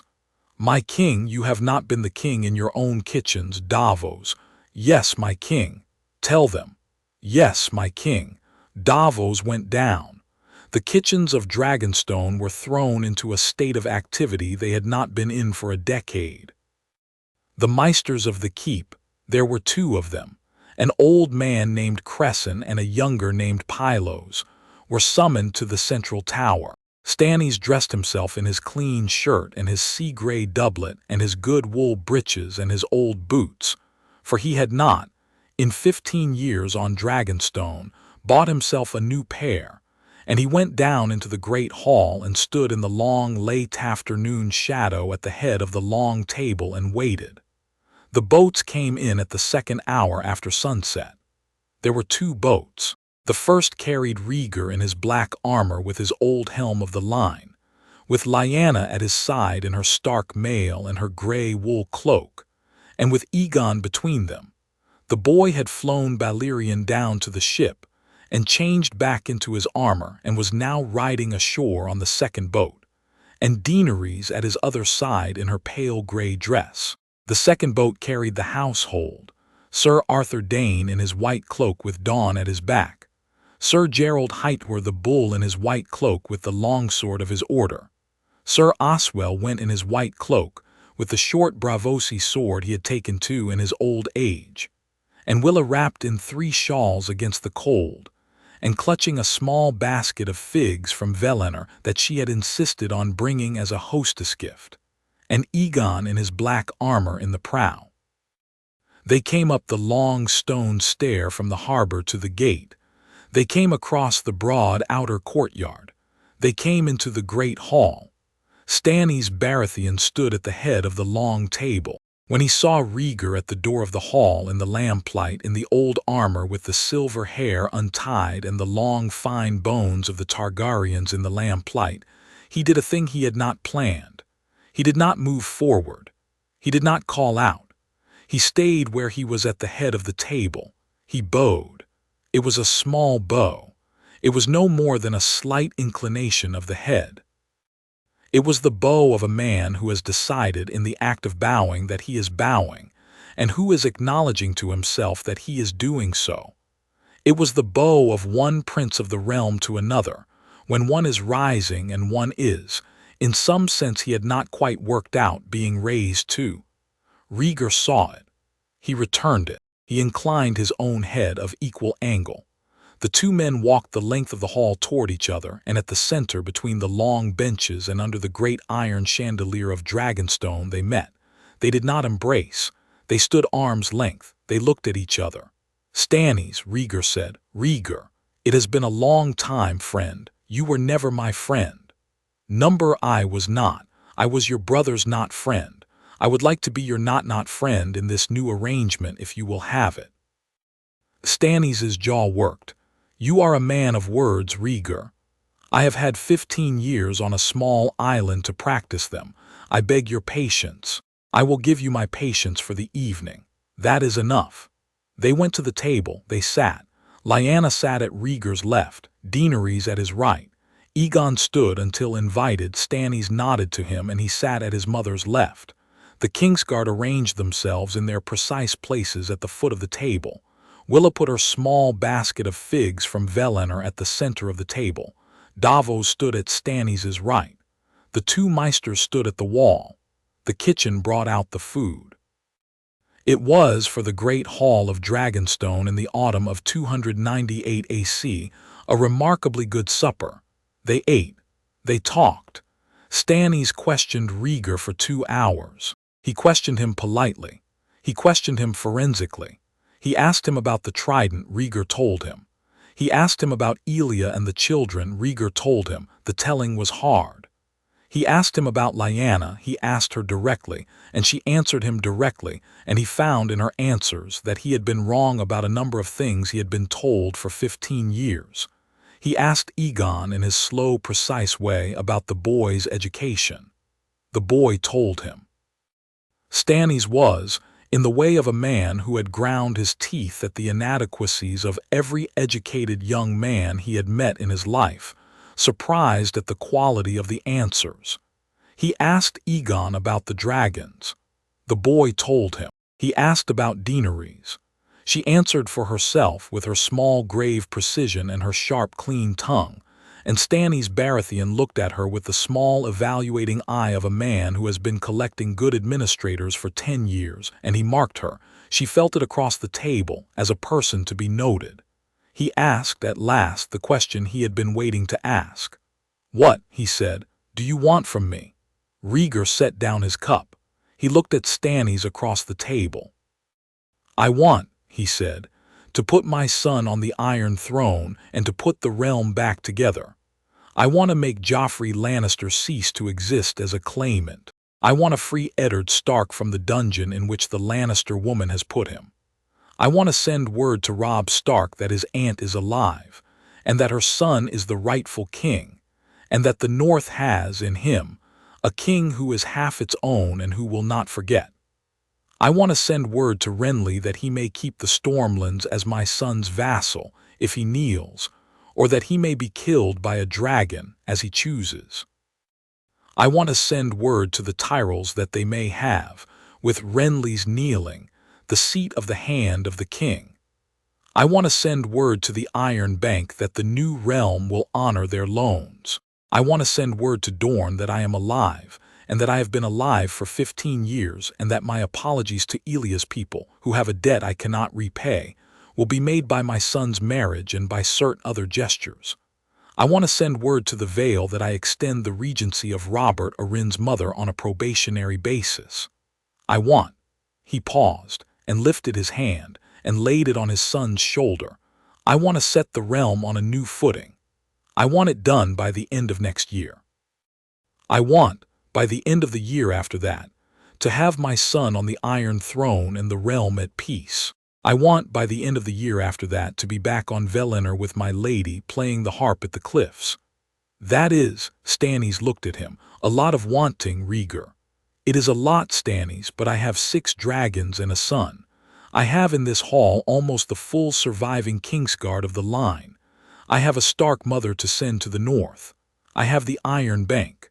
I have, I am told, a smuggler's knight at your shoulder.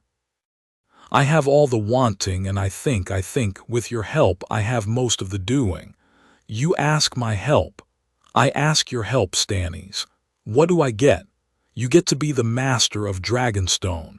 You get to keep the royal fleet. You get to be the High Admiral of the realm, which is an office that has lain in abeyance since Egon IV, and which my son, when he is king, will revive for you, and which will give you authority over every ship of every house in the realm.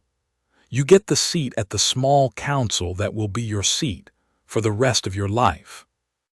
You get a Baratheon name carried by your daughter into a family of her choosing. I will not pretend you do not have a daughter. I have been told you have one. And you get the guarantee that your house, the Baratheons of Dragonstone, will be the second house of the realm after the Targaryens. You get to be the master of your keep, and you get to be a kingmaker, and you get, in my son's time, to be one of the 3 or 4 lords on whose word the realm will move. And my brother Renly. Renly will kneel, or Renly will burn, or Renly will run. The choice is Renly's. I do not think Renly will burn. Renly likes his looks. Renly will kneel. And Joffrey. Joffrey is a 14-year-old boy who has had the kingship for 4 months. He has, by the reports, behaved very poorly with it. He will be removed. I do not propose to kill the boy. He is not, properly, a Lannister. He is the boy of a Lannister woman's incest, and that is not his fault. I propose to send him and his sister and his brother to the faith, to be raised in a September. I propose, in time, to find them places in the small religious orders. They will live. They will not reign. Stannis' jaw worked. And Cersei? Cersei is, in the strictest sense, your problem and not mine. The Lannisters murdered my wife and my children in their beds. Cersei Lannister was not personally responsible. Her father was. Her father will be. Her father is one of 2 men in the realm I will not pardon. He will be tried for the murder of Elia and Egon and Rhaenys. He will be executed. I am sorry, Stannis. I have spent 15 years thinking about this. I have given Tywin every benefit of every doubt. The benefits have run out. He will die. Stannis nodded slowly. And the second man you will not pardon. Gregor Clegane, the Mountain. He is the one who killed my children. He will die in the manner I will decide. I will have a long, quiet think about the manner. Stannis said nothing. He was, Davos noticed at his shoulder, a man whose face had relaxed for the first time in a year. Stannis Baratheon's face never quite relaxed, but the small grinding muscle at the hinge of his jaw had stopped, for the first time in the year of his kingship, doing its small grinding. He set down his cup. He looked at Rhaegar a long moment. He said, "You ask me to break a vow. I do not, Stannis. You have made no vow to Joffrey. He is not the rightful king. He is a Lannister incest boy. You have made a vow to the realm to keep it. The keeping of the realm is now in my son's hands. You have a choice. You may keep your vow to the realm by acknowledging the rightful king, or you may keep it by setting yourself up as a rival. The rival course will lose. The rival course will lose because my son has 6 dragons and the rightful claim and the Stark mother. The acknowledging course will win. The realm will, in the acknowledging course, be saved. In the rival course, the realm will be broken. You are a man who keeps vows. You will, I think, keep the vow that does not break the realm." Stannis was silent for a long time. He looked at his hands on the table. He looked at the boy across the table, at Egon in his black armor with the small silver streak in the dark hair, with the violet eyes ringed with gray, with the sword truth-teller across his back. He looked at Lyanna in her Stark mail. He looked at Rhaegar with the long fine bones and the grave face. He looked, after a moment, at his own daughter, for the daughter had been brought in by the Maester in the 2nd hour of the supper, dressed in a small velvet smock, with the gray patch on her cheek covered politely by a small lace shawl. And the daughter, Shireen, who was 9, had been sitting at Davos's elbow in the small quiet way of clever lonely children, eating a fig from Willa's basket, and watching the prince in the black armor across the table with wide brown eyes. Stannis looked at her. The daughter looked back at him. He said, very small, I would like I would like my daughter to be raised at a court that has more than 3 people in it. My son will raise her at his, Rhaegar said. And the gray spot on her face. There is a Meister at Valyrian who has read the books on it. I am the Meister at Valyrian, I have read the books. The ASCII texts on gray scale, they speak of an old treatment. I will treat her. I will not promise to heal her. I will promise to try. That is more than any Meister in Westeros has promised. I am not a Meister in Westeros. I am a man on an island with a long library. I will try. Stannis grinded his teeth one more time. He drew a slow breath. He let it out. He stood up. He stood up the way he had decided while sitting to stand. He stood up the way a man stands up out of a great long thinking. He walked the length of the table. He stopped at Egon's chair. He looked at the boy. He said, I yield Dragonstone to you, Prince Egon, 6th of your name. I yield my fleet. I yield my service. I take you as my king, by oath of my house and my line and my person on this 3rd hour after sunset in my great hall, before my hand and my meisters and my daughter. He went down on one knee. It is a thing the chroniclers would, in time, give a great many lines to. It is a thing the meisters would, in their official histories, hedge about with qualifications. It is a thing the small folk of Westeros would, in their tavern songs, embellish into elaborate sequences with sword-laying and oath-blessings and shed tears. It was, in the actual hall, a small, dry, quiet act.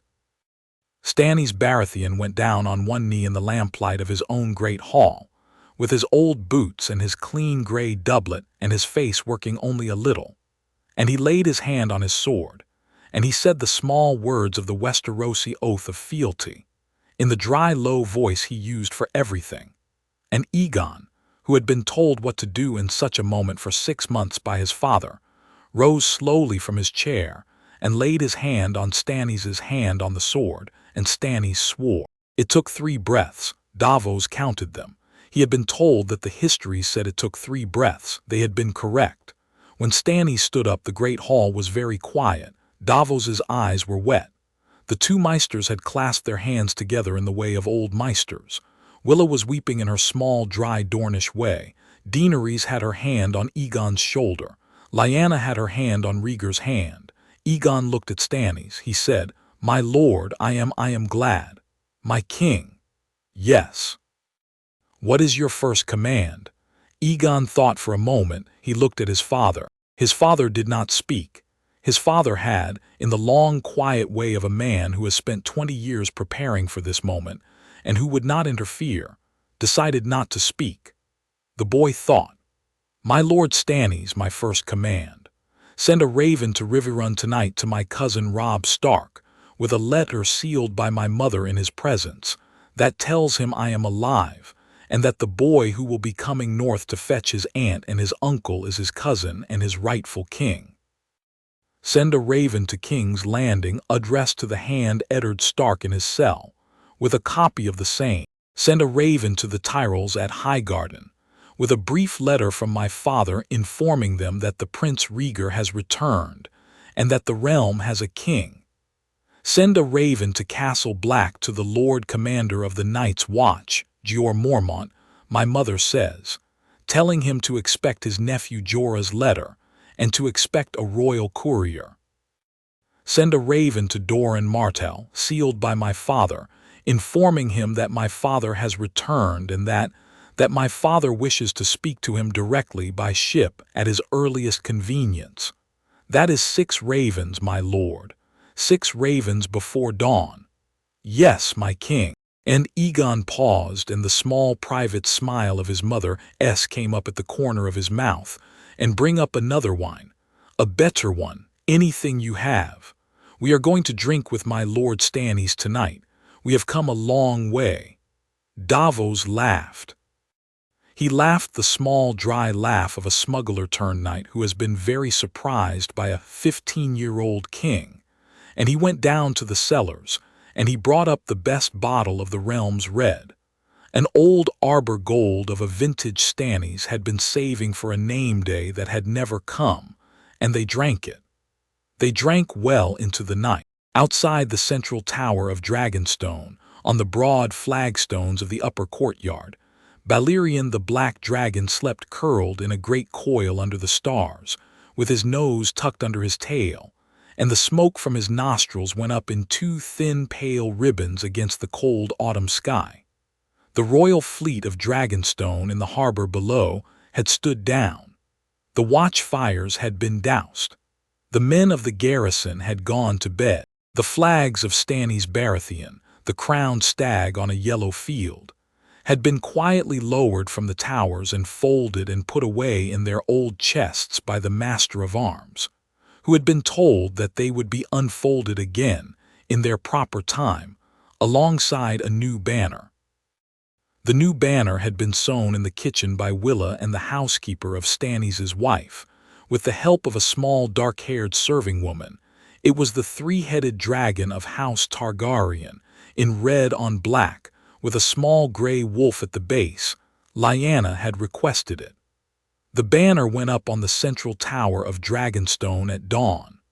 The royal fleet, riding easy in the harbor, saw it. The crows came back to the rookery with the first letters of the morning, the 4 answers to the 6 ravens. The 5th and 6th ravens were still flying north. The realm was beginning, very small and very quiet, to know. By the end of the week, half the realm would know. By the end of the fortnight, the rest. By the end of the month, the lords of the south would be sending letters, first nervously, then in a small relieved flood, to Dragonstone, asking what to do. By the end of the 2nd month, the Lannisters in King's Landing would be in panic. By the end of the 3rd month, the boy Robb Stark, who would by then have been told a great deal of strange news in a short space of time, would be marching south in earnest, with his aunt's son and a dragon on his right hand. The realm was, very small and very quiet, beginning to turn. But that is for the chapter following. Chapter 9, the road to Winterfell. The realm did not break apart in the months after Dragonstone, but it bent in ways that no Maester would later be able to map cleanly. The events of the months between Stannis' bending of the knee and Egon's flight north to Winterfell could be told in a dozen ways. The chroniclers who would, in time, attempt to tell them, old men in the citadel, scribbling in the small, careful hand of their order, new men in the new King's Landing, writing for an audience that had already been told most of the story by the heralds, the singers, who would tell the story not for an audience at all but for the song's own sake, would each tell different versions, and most of them would be wrong in the same places. The Battle of King's Landing, when at last it was fought, would be put by the singers in the autumn of 299 AC. It was in fact in the very early spring of 300. The escape of Eddard Stark from his cell would be put by the singers as a daring rescue by a young Stark cousin in disguise. It was in fact a much more ordinary thing arranged in the small private offices of the Master of Whisperers, for Varys, who had been Rhaegar's man for 30 years, had been at his work very quietly in the city. The flight of Cersei Lannister from the Red Keep would be put by the singers as a desperate dragon chase across the Iron Islands. It was in fact a slow boat to Pentos, where she would live the rest of her life in the patronage of a magister, never to be heard of again. The accurate history can be set down briefly. In the 2nd week after Dragonstone, ravens went out. The realm received the news that Rhaegar was alive, that Lyanna was alive, that there was a Targaryen heir of 16 on Dragonstone with 6 dragons and the royal fleet at his back. The news was greeted with the kind of shock that ripples slowly through old stone. The lords held council in their keeps. The maesters fed their ravens. The small folk in the alleys of the cities began to whisper. In the 3rd week, the small Tyrell-Renly army of the south, on the march toward King's Landing, halted at the borders of the Reach. Renly Baratheon, on receiving Egon's letter, which had been written by Egon himself, in Egon's careful common tongue, and which had ended with the line, "I will not lift a hand to harm you. I will not lift a hand against the Reach. I propose to make Highgarden the seat of my hand and the Tyrells my cup-bearers. If you will kneel, my uncle, I will give you the Stormlands as my vassal. If you will not, I will not engage you in the field because I do not wish to. I will simply not engage you. Time is on my side. The dragons are on my side. The realm is on my side. Choose with care, sat in his command pavilion for 2 days, read the letter a great many times, and went into a small private grief for his brother Robert, which surprised him. He emerged from the pavilion on the second evening and announced to his bannermen that he would, against his initial intention, kneel. The Tyrells, sensible men, had urged him to it. He rode east 2 weeks later to Dragonstone in a small private escort, and he bent the knee to his nephew Egon in the great hall, very nearly in the same spot where Stannis had bent. Egon, with the small grace of a boy who had been trained for moments like this since he was 4, lifted him up and embraced him and said, "Uncle, I am glad. Welcome." And Renly, who had been all his life a man whose smile was the second best smile in any room he was in, found that his smile was, for the first time in years, the smile of a man who had been welcomed. He liked the new king. He liked him very much. He would go on liking him. In the 4th week, the Lannisters in King's Landing were heard to be in disarray. Cersei had called a small council. The boy Joffrey had thrown a tantrum in the throne room, kicked the iron of his chair, broken a courtier's nose, demanded that an army be sent to Dragonstone to kill the new pretender and his dragons. He was 13. The small council had received this in stony silence. Tywin Lannister had been sent for. He was at Harrenhal with the Western Army, holding the Riverlands against the Stark and Tully forces. He sent back word that he would not return to King's Landing without a victory. The Lannisters in the city were left to manage on their own.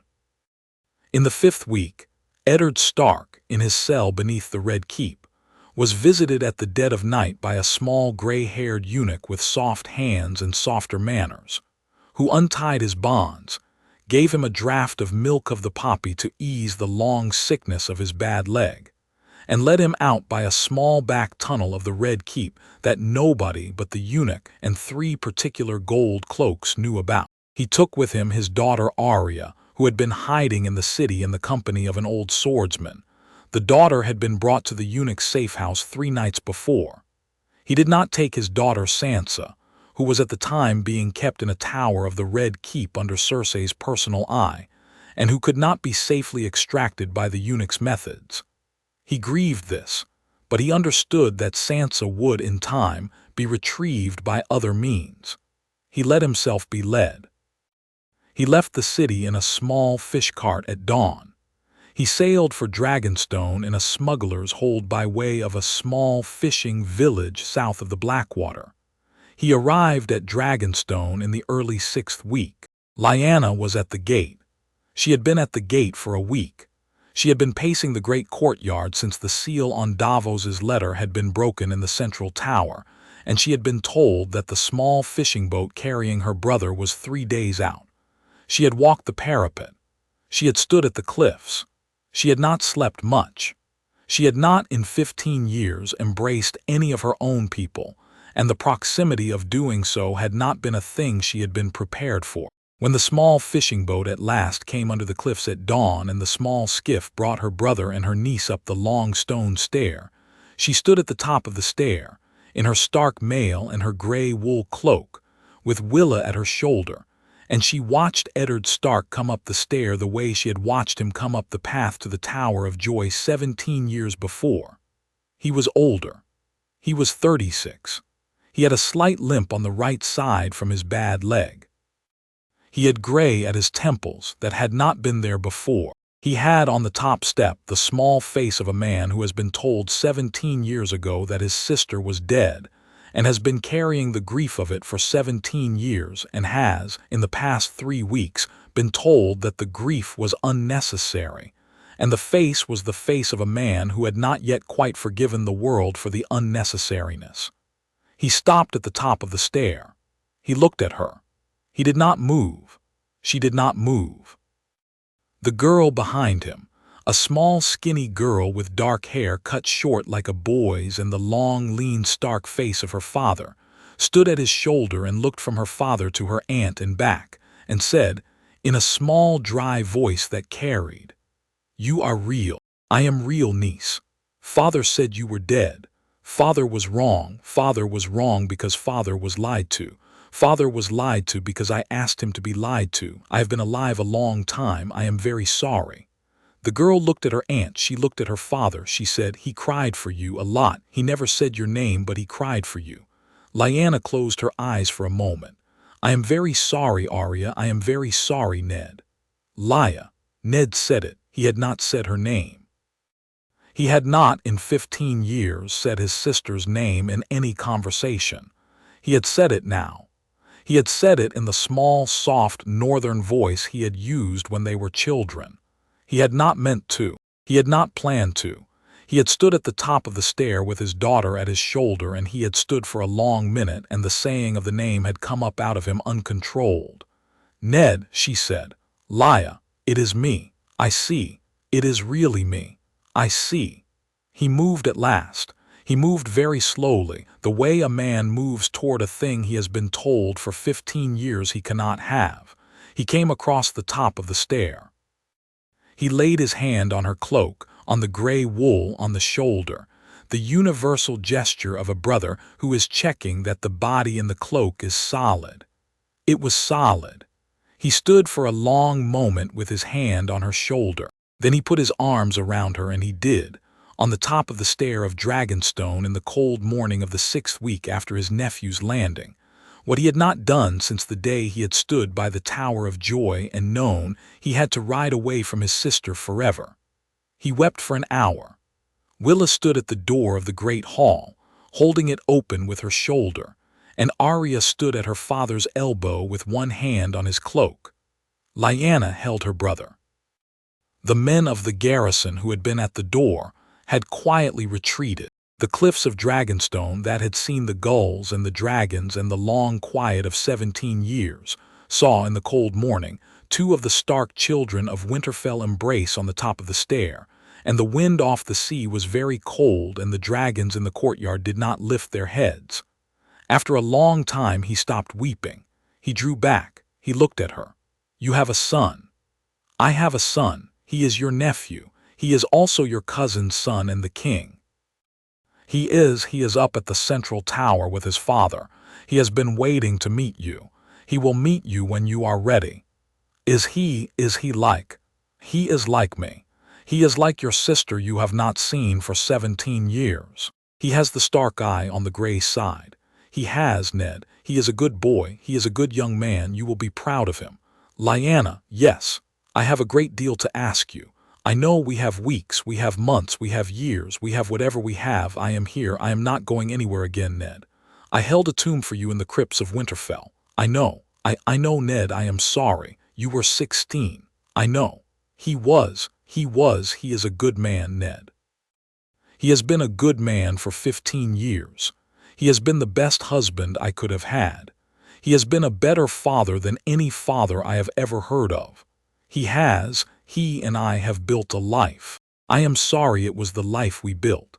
I am sorry it was not the life I should have built with the man I was supposed to have built it with. I am sorry.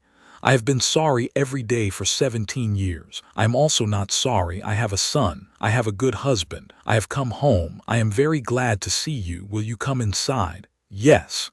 He let his arm hang at her shoulder. They went in. Egon was at the door of the great hall. He had been told by his mother and by his father to wait at the door of the great hall and to not come up the stair, because the meeting at the stair was Lyanna's. He had waited. He had not gone up. He stood at the door of the great hall in his Pentoshi merchant's tunic, for he had not in this private moment wanted to wear his armor and with Truth-Teller at his back in the small Braavosi scabbard. When the 3 Starks came in, he did not move. He waited. Eddard Stark came into the hall. He saw the boy at the door. He stopped. The boy was 16 now. For the second month of the year had passed in the time at Dragonstone, and his name day had been kept by the household 2 weeks before, with Willa's cake of honey and goat milk and the rest of the small private ceremony of the household, and he had grown again. He was tall. He was nearly a man's full height. His shoulders had broadened. The silver streak in his dark hair was now a full lock. His eyes were the violet of his father's people, ringed with the gray of his mother S. Eddard Stark looked at him. Eddard Stark stood for a long moment. Then he said, "You have my father's nose, boy." Egon laughed. He laughed his small, full laugh. "My mother told me, my lord uncle. You have the Stark eye." Mother said, "You." "Yes, my lord uncle." Eddard came across the hall to the boy. He stopped 2 paces away. He looked at the boy. He looked at the silver streak. He looked at the violet eye. He looked at the stark gray in the rim of the eye. Then he went down on one knee. Egon stepped forward. He laid his hand on his uncle's shoulder. He said in the soft voice he had, "You do not need to, my lord uncle. You are my mother's brother. You will not kneel to me. You will sit beside me. My king, you will sit beside me. Get up, Uncle Ned, get up. I have been wanting to meet you for 15 years. Eddard got up. He looked at the boy. He looked at the boy a long moment. He said, "He is your son, Lyanna. He was always going to be." "He was," she said. That was the morning Eddard Stark came to Dragonstone, and that was the morning he met his sister's son, and that was in the long, quiet history of the war that would, in 2 months, be over, the morning that the realm took its second great turn. Eddard Stark did not stay long. He stayed 3 days. He was needed in the north. He had to bring the news to his son Robb, who was, by then, marching south at the head of an army of 20,000 men with the Tully banners and the northern banners and the small house cohorts of the river lords. Robb had taken Riverrun. Robb had broken the western army at the Whispering Wood. Robb had Jaime Lannister in chains. Robb had, the letters reported, been declared king in the north by his bannermen, and the declaration was awkward. The declaration had to be undeclared. Egon would not, for many reasons, undeclare it by force. The undeclaring would have to be done by Lyanna, by Eddard, by Robb himself in his own time. So Eddard sailed north to the small port of White Harbor with a packet of letters in his belt and his daughter Arya at his side.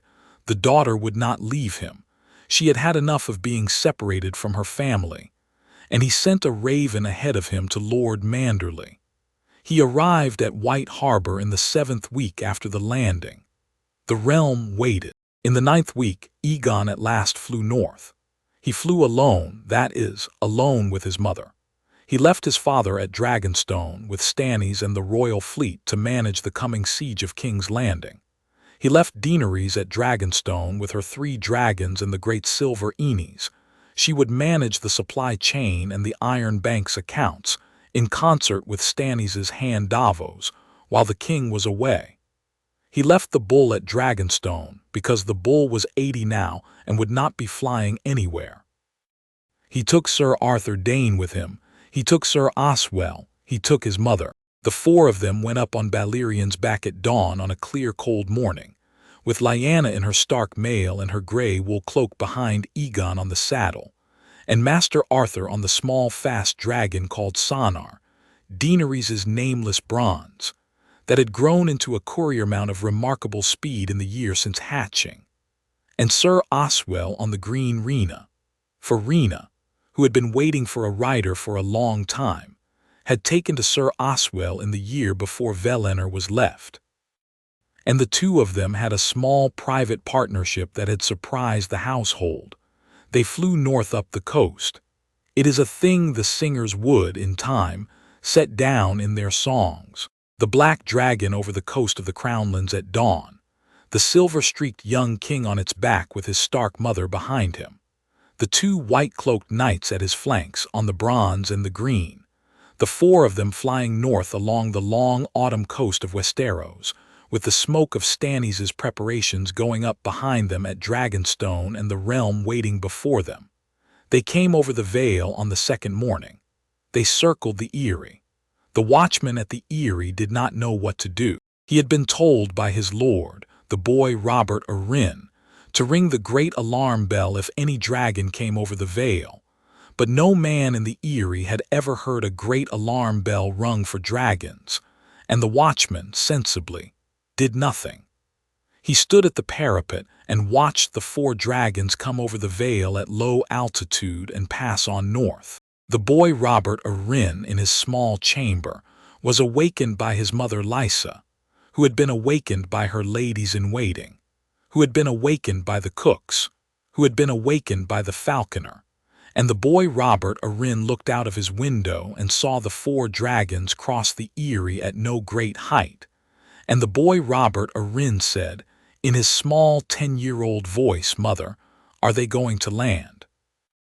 And his mother Lysa, who had been a Tully and was now an Baratheon and had had her own news from her uncle Hoster 3 weeks before about Lyanna being alive, for Hoster Tully had quietly written to her, said, "No, my heart, they are flying past. They are flying past us. They are going to your Aunt Lyanna at Winterfell." And the boy Robert Baratheon said, "Aunt Lyanna." And his mother said, "Yes, my heart. Yes, we will be visiting her later. Get back into bed." And the boy Robert Baratheon got back into bed, and the 4 dragons passed on north over the Eyrie at low altitude and went away into the mist, and the realm took, that morning, another small turn that the realm did not know was being taken. They came over the neck at the 3rd dawn. The crannogmen below saw them. Howland Reed, that small grave crannoglord who had stood at the gate of the Tower of Joy 17 years before, was at his hall when the dragons came over, and he stood at the door and watched them go north. And he saw the small gray wool cloak on the back of the black dragon, and he saw the long dark hair of the woman in the cloak, and he closed his eyes briefly, and then he opened them, and he turned to his squire and he said, "Send a raven to Winterfell. Tell them my old debt has been called. Tell them I will be coming north in the morning. Tell them the dragons have gone north. They came over Moat Cailin in the late afternoon. The garrison at Moat Cailin saw them. The Stark banner went up on the central tower in greeting. The 4 dragons turned and dipped a courtesy in passing, in the small private way Egon had taught them to dip a wing courtesy at men of standing, and the garrison cheered. They came over Winterfell at dusk on the 4th day. It is here that the histories, the singers, the meisters, and the small private accounts all converge into agreement. Because what happened in the courtyard of Winterfell at the dusk of that 4th day, in the autumn of 299 AC, was witnessed by half the keep, and could not be argued about. Lord Eddard Stark had returned, the previous week, by his own quiet route. He had landed at White Harbor and ridden hard up the Kingsroad in a small party, and he had announced to the household at Winterfell that his sister was alive, that his nephew was the rightful king, and that the 4 of them would be arriving by dragon in the course of the week. The household at Winterfell had not believed him at first. They had then believed him slowly, in the small private way that great news enters a household. They had spent the 4 days preparing. The great hall had been swept. The kitchens had been working day and night. The new banner, the Targaryen banner with the small gray wolf at the base, copied from the new banner that flew at Dragonstone, which Lyanna had ordered sent ahead by raven and tracing paper, had been hung beside the great Stark direwolf in the place of honor over the high seat. The Septon had been instructed. The Maester had been instructed.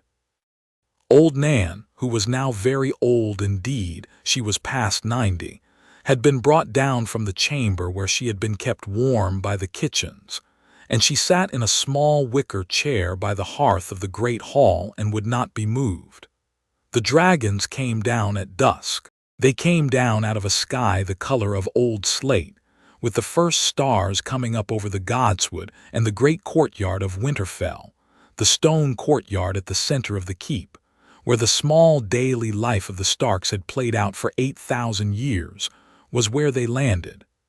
Valyrian came first, very careful, in a long, slow downward spiral around the keep. He landed with his great front claws on the well stones at the center of the courtyard, and his wings folded with the small, soft sound of the largest birds, and Egon swung down out of the saddle on the left side, and he turned and lifted his mother down behind him.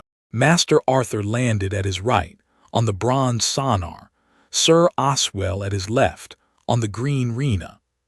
The three dragons settled themselves in the courtyard around their riders, with the patient, resigned grumbling of large beasts that have been told to land somewhere new.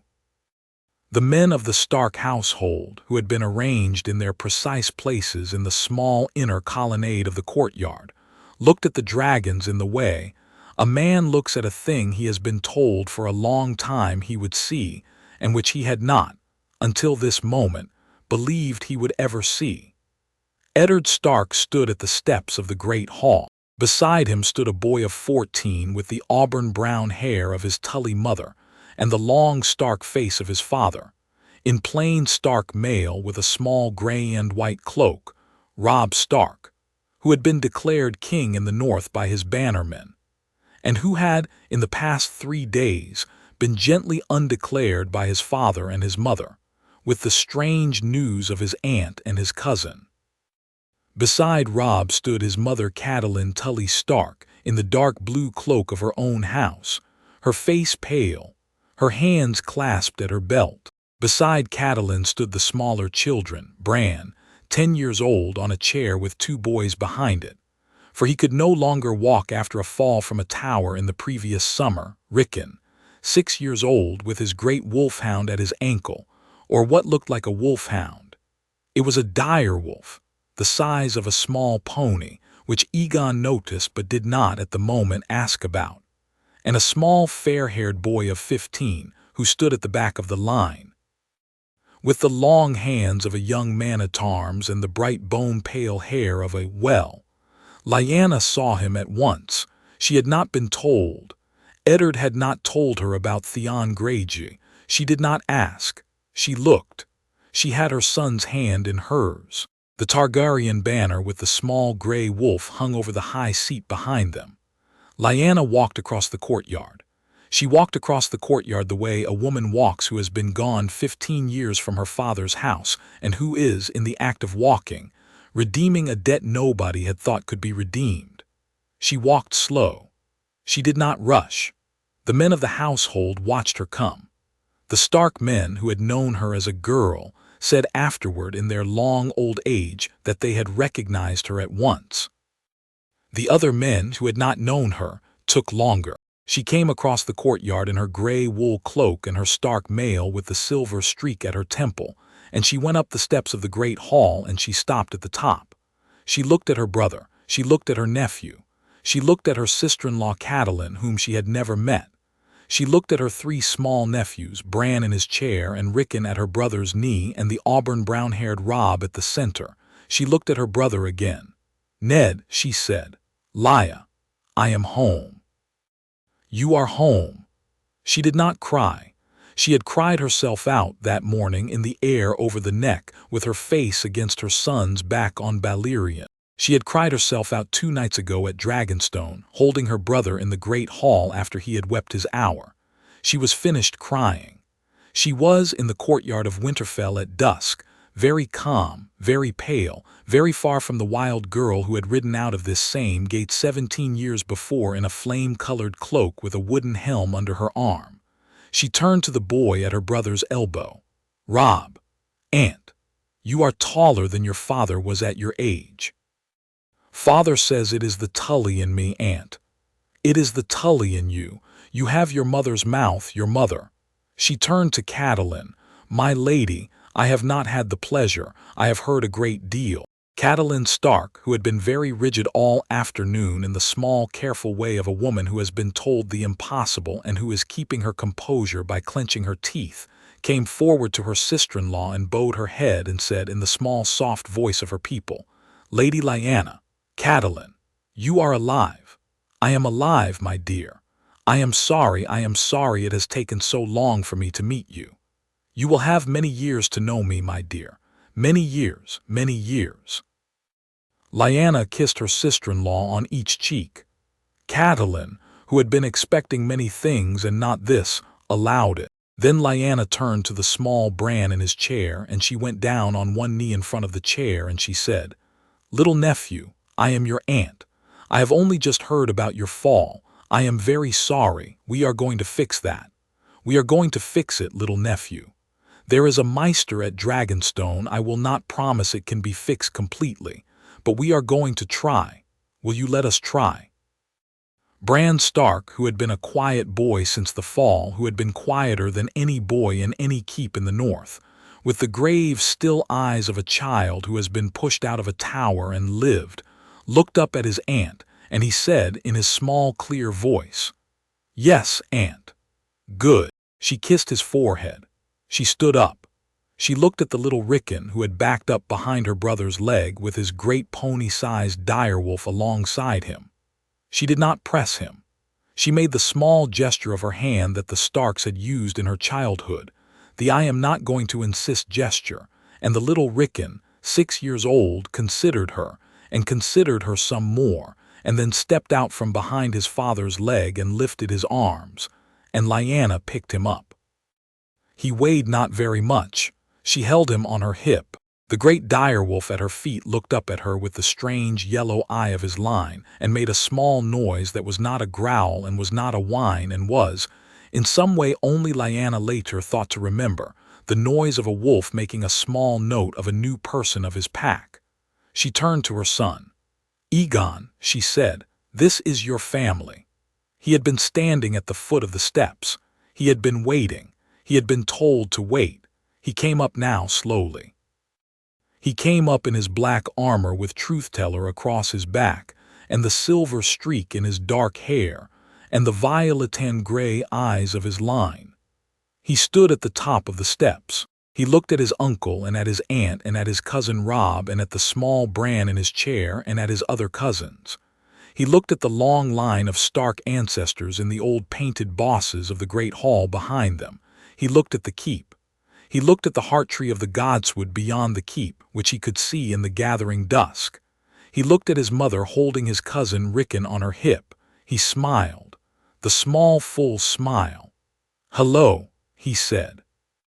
It was the first word he said to his Stark relatives. It was a small word.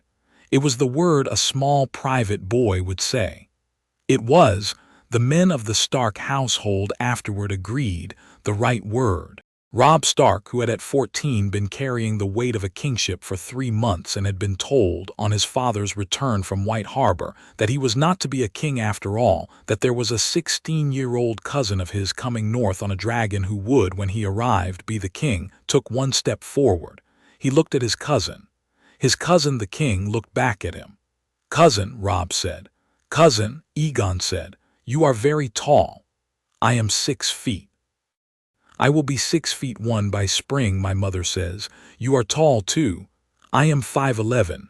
"You will catch up. The Starks are tall." Robb smiled. He smiled the small, wide smile of a northern boy who has been told that he is to give up a thing he had not particularly wanted, and to give it up to a cousin who was a good cousin, and who would, in the same breath, give him back the certainty that the North was the North. "Cousin," Robb said. I should. "You should not," Egon said gently. "I do not need you to kneel, cousin. I would prefer if you did not on this evening in this courtyard. I would prefer to embrace you instead. May I?" Yes. They embraced. They embraced clumsily, the way 2 young men of 14 and 16 will embrace when they have not embraced anyone in many years. They embraced for a moment that took longer than either of them had planned. When they stepped back, Robb's eyes were a little wet and Egon's were too, and they both pretended they were not. "There will be," Egon said, "another time, a formal time, a council. The North must be set on the new footing, cousin, but it will be set on the footing you and I and your father and my mother agree to set it on. We will sit down. We will eat. We will talk. We will work it out. Tonight I am only the cousin you have not met yet. Yes, cousin. Good." They went into the great hall. The great hall of Winterfell was lit with 100 candles. The fires were burning. The benches were full. The Targaryen banner with the small gray wolf hung in the place of honor. The smell of mutton and pine and good northern ale was thick in the air.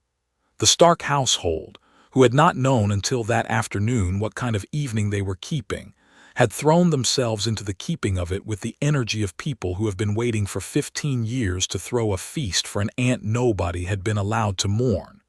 They sat at the high table, Eddard at the center, Lyanna at his right hand, Egon at her right, Robb at Eddard's left, Catelyn at Robb's left, Bran in his chair brought up to the table by his attendants, Rickon on Lyanna's lap half asleep, Master Arthur Dayne and Sir Oswell at the far ends of the high table, in their white cloaks, the small Theon Greyjoy at the second table down with Robb's age mates, looking, Lyanna noted with the small dispassionate eye of a woman who had spent 15 years observing 7 faces, like a young man whose place in the household was not entirely settled.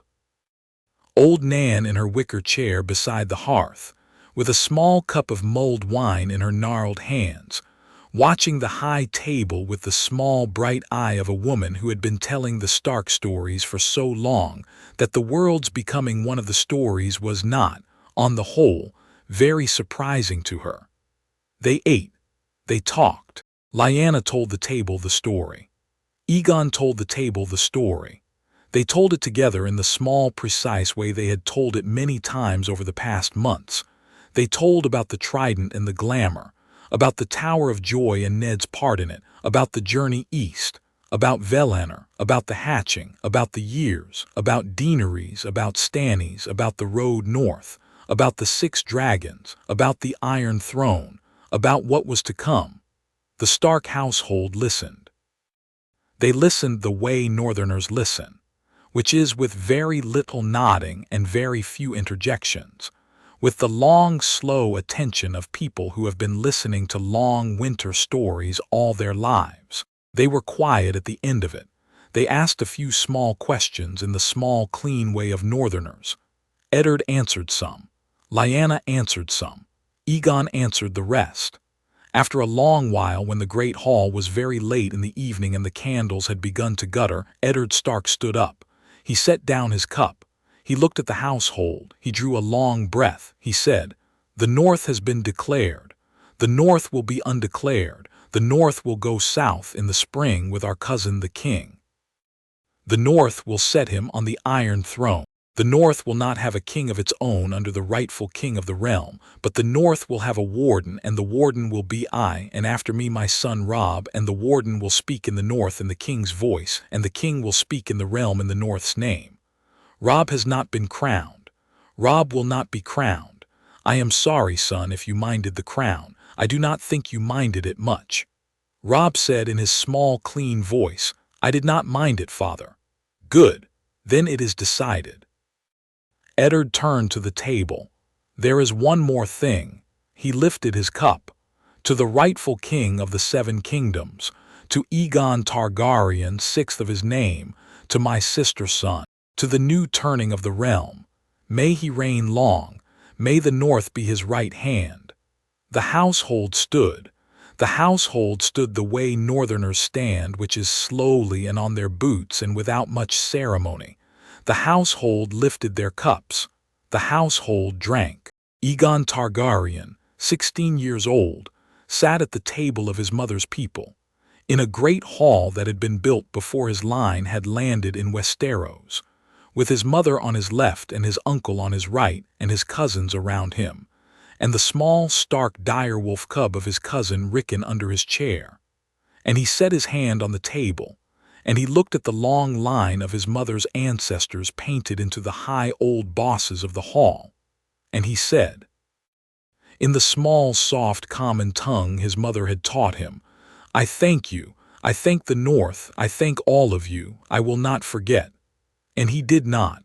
For the rest of his life he did not. The North had given him an evening at Winterfell, in the autumn of his 16th year, and the rest of his life he carried it. That night, The household at Winterfell put their guests to bed in the small old rooms. Egon was put in the room that had been his mother's when she was a girl, by his mother's request and his uncle's blessing. The room had been kept the way it had been left in the year 282 AC, by the small superstitious habit of an old house that does not believe in changing the rooms of dead children. The bed was small. The window faced the godswood. The stark direwolves of the small old wall hanging looked down at him. He sat on the bed for a long minute in his armor and looked at the room. Then he stood up. He took off the armor. He laid Truth-Teller across the chest at the foot of the bed. He sat at the small old desk by the window.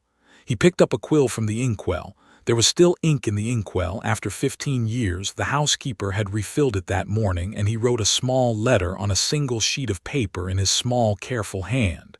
To my father at Dragonstone. Kepa, I am at Winterfell. The keep is small and old and very beautiful. The hall is full of the smell of pine and mutton. My mother is well. My uncle is a good man. My cousin Rob is a good cousin. My cousins Bran and Rickon are good cousins also. There is a small Greyjoy ward I will tell you about. There are direwolves. The direwolves are larger than wolves. They are pack-bonded to the Stark children in a way I had not been told to expect. I am sitting at the desk in my mother's old room. The window faces a heart tree. The heart tree is very old. Tomorrow we will go to it, my mother says, and I will see her gods. I do not know if her gods will see me. We will see. Tell my father and my aunt that I am safe.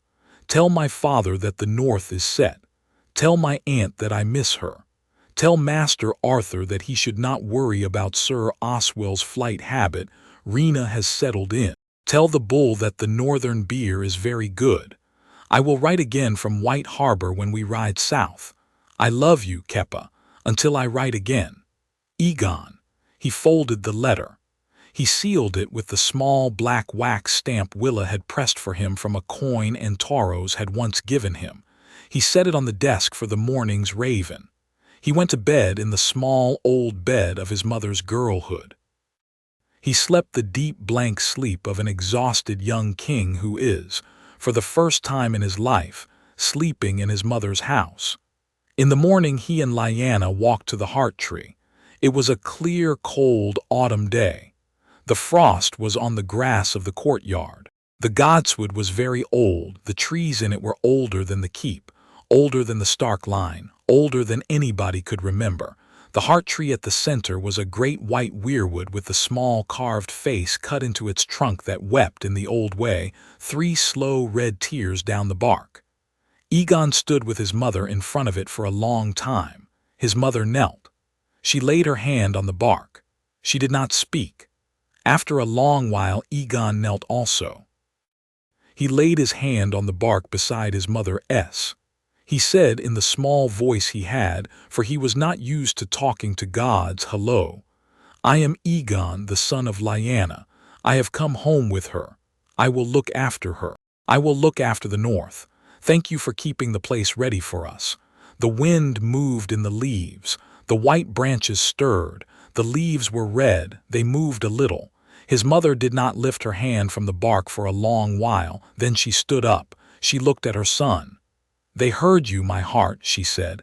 "Did they?" "Yes, they heard you." "What did they say?" She smiled, the small, stark smile of a woman who has been gone 15 years and who has come home, and who knows what the gods of her people say to her son. They said, "Welcome." That is a good thing to be told by gods. It is, my heart. They went back to the keep together in the cold autumn morning. They walked the long path through the godswood with the small frost crunching under their boots, and at the end of it the Stark household was waiting at the gate, and they came back into the keep, and they had a long second day and a long third day, and on the 7th day Lyanna stayed at Winterfell. She would, after 20 years, stay home, and Egon flew south again with Master Arthur and Sir Oswell to lead his army. His army was, by that day, 300,000 men.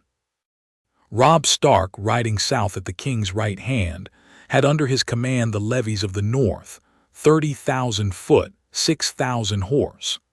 The Tully levies of the Riverlands, 20,000 foot, 4,000 horse. The Tyrell Renly levies of the Reach, 60,000 foot, 12,000 horse, who had come over to the king upon Renly's kneeling. The royal fleet under Stannis Baratheon, 18 ships of the line, 4,000 marines. The Iron Bank's small fleet of marines, 3,000.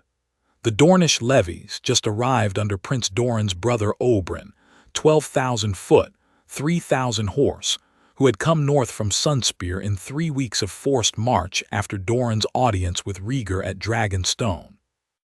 The Vale levies, just declared, 25,000 foot, 5,000 horse. The dragons, six, all in the air together for the first time in 2 centuries. The Lannisters in King's Landing had, by some Citadel estimates, about 35,000 men still loyal to them, including the 8,000 of the Gold Cloaks, the 7,000 household troops of the Queen and her brother Kevan, and a force of 20,000 under Tywin at Harrenhal that was. At the moment, Egon's host crossed the Trident, just learning the truth of the great turning that the realm had taken. The Battle of King's Landing, that the Singers would set in the autumn of 299 AC, and that was in fact in the early spring of 300 AC, took 2 days. On the first day, Tywin Lannister was killed at Harrenhal by his second son Tyrion, who had had enough. The histories would, in time, be careful here, and who had let the dragons in. The Lannister army at Harrenhal, leaderless and surrounded, surrendered to Robb Stark and to Egon's vanguard. Tyrion Lannister, who would become, by his own request and by Egon's small careful judgment, a member of Egon's small council in time, was given the seat of Casterly Rock as Egon's vassal. This was, in the long view, the most surprising of Egon's appointments and the most successful. On the second day, Egon's army came up under the walls of King's Landing. The Gold Cloaks of the city, by an arrangement Varys had been quietly building for 2 months, opened the gates. The household troops of the Queen fought briefly at the steps of the Red Keep, and then surrendered. Cersei Lannister fled in a small boat to Pentos and was never heard of again in any official capacity in the realm. The boy Joffrey was found in the throne room with his back to the iron of the Iron Throne. He was, by Egon's command, taken alive and taken away to be sent to the Faith, as had been promised. He would die 3 years later in a sept on the quiet isle of a fever. The Maester's notes are unclear on the matter. Egon Targaryen, 6th of his name, walked into the throne room of the Red Keep with Master Arthur Dayne at his right hand and Sir Oswell at his left, and he stood at the foot of the Iron Throne and looked at the chair of his ancestors, and decided not to sit on it that day. He would, he announced to his hand and his small council, sit on it on the morning of his 18th name day, which was 9 months away. He would, in the interim, ride the realm and meet his vassals, and on his 18th name day he would come back to the city, and he would sit, and the war would be over. That was what he announced, and that was what he did. But before any of that, before the throne, there was the matter of the long night. The long night had been coming in the small private letters of his great uncle Aemon since the year 297. The long night was in fact upon them. The dead had come south. The wall had, but that is the next chapter. Chapter 10. The long night and the Iron Throne. The news from the wall had been coming in the small private way of such news for 2 years. It had come first in the letters of Maester Aemon to Rhaegar, in the year 297, the year before the household had left Valyrian. The old man had written a single careful page, dictated to a steward at Castle Black, that had been smuggled south by a Pentoshi captain and that had reached Valyrian in the late autumn of that year. The page had said, "Nephew, I have very little time. The cold is coming up north of the wall as it has not come up in 8,000 years. The men who go north on patrol come back fewer than they went. The ones who come back say a thing it is hard for them to put into words. They say the dead are walking. I have not, until this season, believed them. I have begun to believe them. I am writing now in the hope that you, who have 6 dragons and a son and a household of weapons, will remember the old promise of fire against ice. The wall was made by men who did not have dragons. The wall is failing. The kingdom of the dead that should have been laid to sleep 8,000 years ago has been waking again under the long cold. I would not write to you of this if I were not very sure. Come north when you can. Come north with dragons. Come north before the wall fails. I will hold here as long as I can. Your loving uncle, Eamon.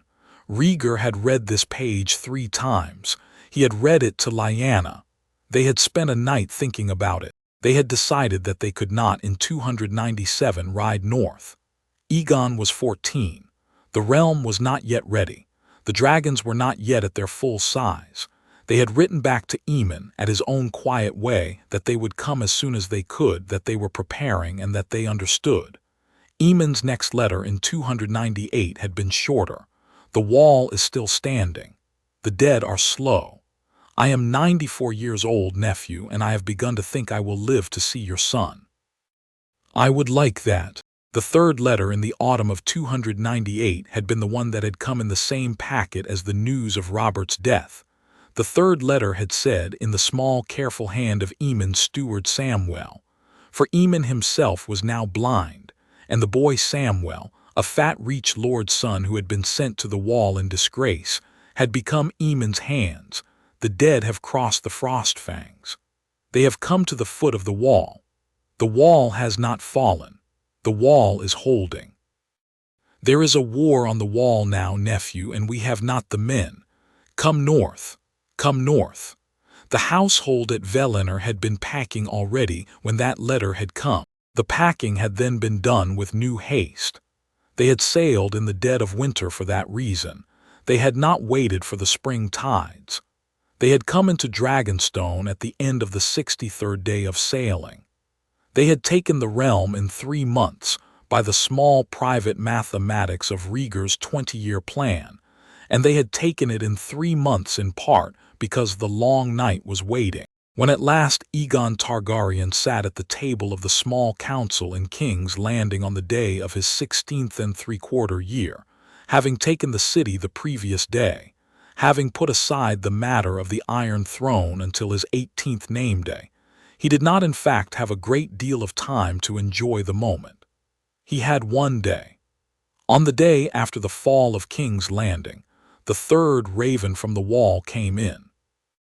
It came down out of the cold spring sky to the rookery of the Red Keep, and the new Grand Maester, Pycelle, had been replaced by a much younger man named Ebrose, who was Egon's particular choice, brought the small black scroll directly to the king's chamber at the Run. The king was sitting at the small table by the window, breaking his fast with bread and honey, and the bitter pentoshi tea he had developed a taste for at Valyrian with his hand. For Robert Baratheon had been confirmed as hand the previous evening, at his elbow and his uncle Eddard Stark across the table. The scroll was opened. It was read. "The wall," said the scroll in the small, careful hand of Samwell Tarly, "has fallen. A great section of it had collapsed at the eastern end. The dead were pouring through. Castle Black had been overrun 3 days ago. Lord Commander Mormont was dead. Maester Eamon was, the steward said, alive for the present and was being carried south on a sledge by the steward and a small party of brothers. They were riding for Winterfell. They would arrive in 3 weeks if they were lucky, or never if they were not." Egon read the scroll. He set it on the table. He looked at his uncle and his hand. "We go," he said. "My king," said Renly. "We go, now." "My king, the realm has only just been. The realm has only just been won, and the realm has only just been told that it is at peace. The realm will, on the basis of this scroll, very shortly be told that it is at war again. I do not propose to wait. I propose to send a raven north today to Winterfell with orders that every able man in the north be mustered at White Harbor in 2 weeks. I propose to send a raven to my father at Dragonstone telling him to bring the fleet north. I propose to send a raven to the Vale, to the Riverlands, to the Reach, to Dorne. I propose to fly north tonight on Valyrian with Master Arthur and Sir Oswell. I propose to have Daenerys fly up the wall with me, with all 6 dragons. I propose to engage. My king, the men have only just stopped fighting. The men will have to fight again. The men have not been fighting the dead. The men do not yet know about the dead. The men will, when they are told, fight again. I am sorry, my lord Hand, the war is not over.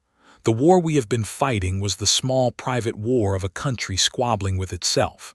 The war we are about to fight is the real war. Did my father tell you about the dragon line? The dragon line, my king. The dragon line. The line my father said the dragons remembered. The doom. The old Valyrian curse. There is a thinking of the meisters that the long winters of the north are tied, in some old way, to the long winters of the east, and that the dead at the wall and the cold at the doom are part of one engine. My father will explain it better when he comes north. I do not have all the words, I have only the certainty.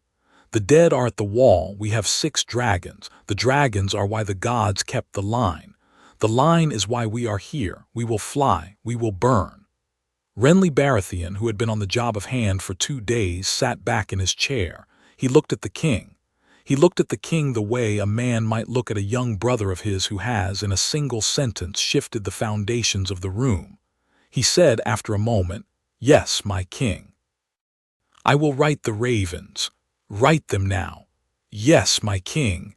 Renly, the realm has bent. The realm has bent very well. I will not let the realm break itself a second time over the wrong war. The dead are the war.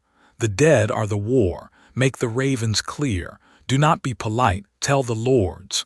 "Yes, my king." The ravens flew.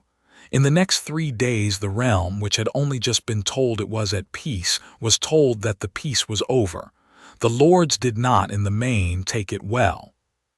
Some of them, old Lord Manderley of White Harbor, the new Lord Hightower of Old Town, Lord Royce of the Vale, Lord Tarley of Horn Hill, Lord Stark of Winterfell, took it precisely as the king had warned, and began to muster their bannermen. Some of them, the smaller lords of the Crownlands and a few of the smaller Reach houses, wrote letters back asking, with various degrees of politeness, whether the king was certain about the dead.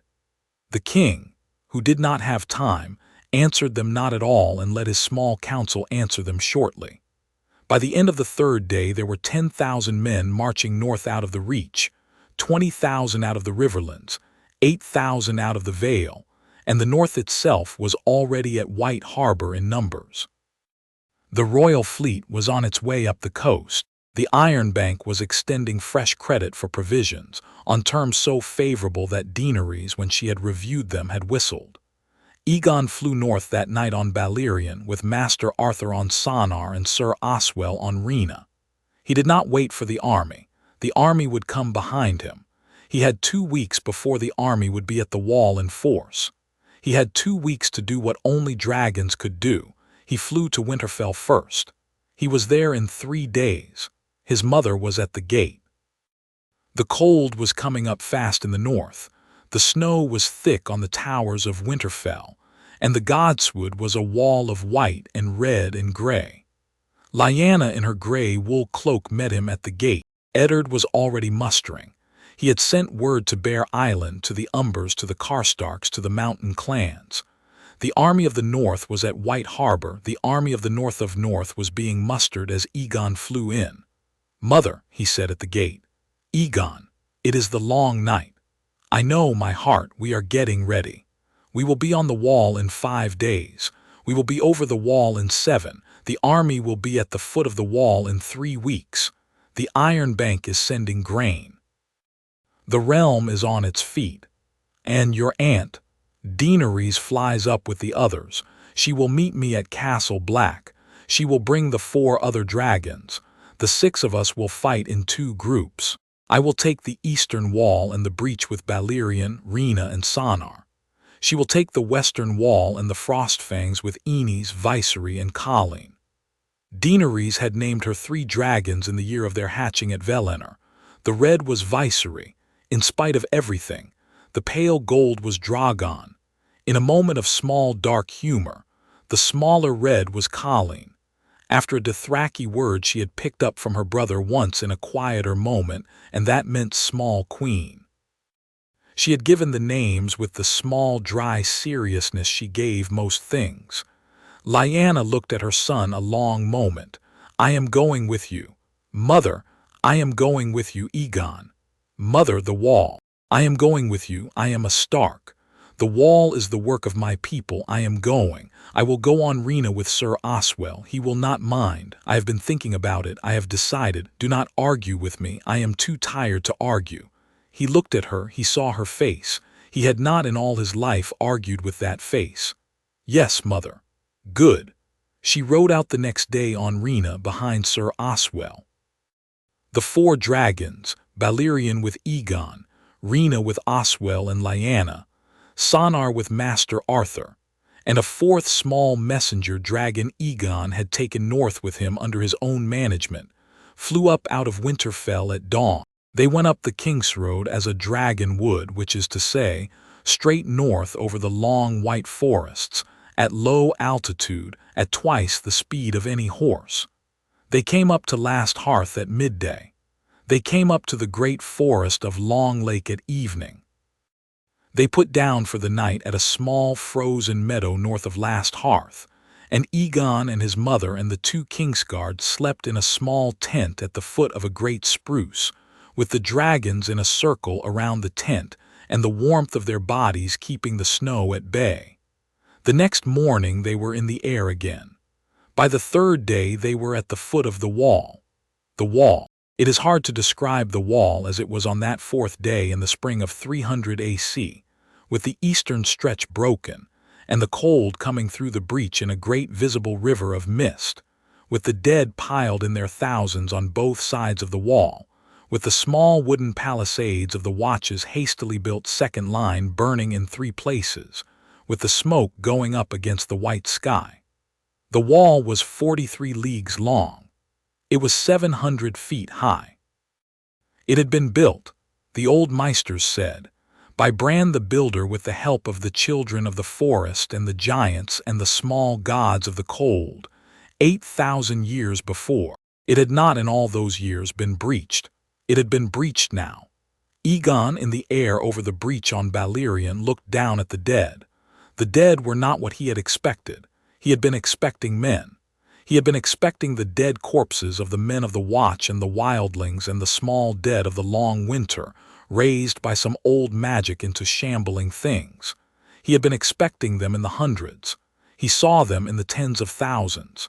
He saw them also of every kind. He saw the corpses of men, yes.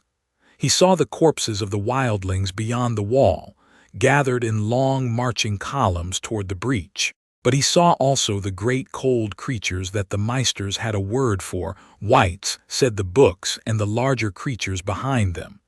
He saw on the great expanse of the snow plain north of the wall the small still figures of the others themselves. There were perhaps a dozen of them. They were tall. They were not white, they were the color of cold blue ice. They were riding the long, thin, spider-bodied things that the wildlings called ice spiders, and they were directing the dead the way a small, precise officer directs a column of conscripts. They had a queen at their center. The queen was on a great pale undead beast with a hide like glacier ice and 3 horns of dirty bone. The queen had a crown of broken icicles. The queen, when Egon's dragon came up over her position, looked up. She looked up. She looked up the way a chess master looks at an unexpected piece on the board. Then she gestured with her thin, long hand, and 3 of the ice spider-mounted others detached from the column and rode up the slope of the broken wall toward the dragons in the air. "My king," Master Arthur Dane said over the wind from his position on Sonar at Egon's flank. "We engage. We engage." It is the first battle of the Long Night, and it is the first time in 8,000 years that dragons had been thrown into the Cold War of the Dead, and it would, in time, be the subject of a great many songs and a great many Meister's chronicles, and most of them would get the small details wrong. The small details are these. The other queen had perhaps 11 sub-commanders. The 11 sub-commanders rose up the breach in 3 sorties. Egon and Valyrian took the first sortie at the height of the breach itself. Valyrian came down out of the sky with his great mouth open, and the long, deep dragon fire came out of him in a sheet of flame that the wildlings on the south side of the wall would, 20 years later, still describe as the moment they had not believed they were alive. The first sortie went up in fire. The ice spiders broke under the heat. The 3 others on them turned to long, thin spires of mist. The mist drifted south on the cold wind and was gone. Master Arthur, on Sonar at Egon's right, took the second sortie. Sonar was the smallest of the dragons in the air that day, but Sonar was the fastest. And Master Arthur Dane, who had been a knight of the line for 30 years, and who had not lost a sparring bout in any one of those years, was the most precise rider in the household. He came down on the second sortie at a steep angle, with Dawn out in his right hand for the small private moments when the dragon fire was not yet right, and he took the second sortie at 12 paces with a single sweep of the great pale sword. The 3 others on it broke. They did not break the way the first 3 had broken. They broke into long, thin shards of bright ice on the snow, and the shards melted slowly under Sonar's heat, and Master Arthur swept up away from the position with the small, pleased grumble of his old fighting form. Sir Oswell, on Rhaena at Egon's left with Lyanna behind him on the saddle, took the third sortie. Lyanna had a small northern hunting bow at her shoulder. She had been a girl who hunted with a bow at Winterfell before she had been a wife. She had brought the bow with her on the dragon on a small private impulse.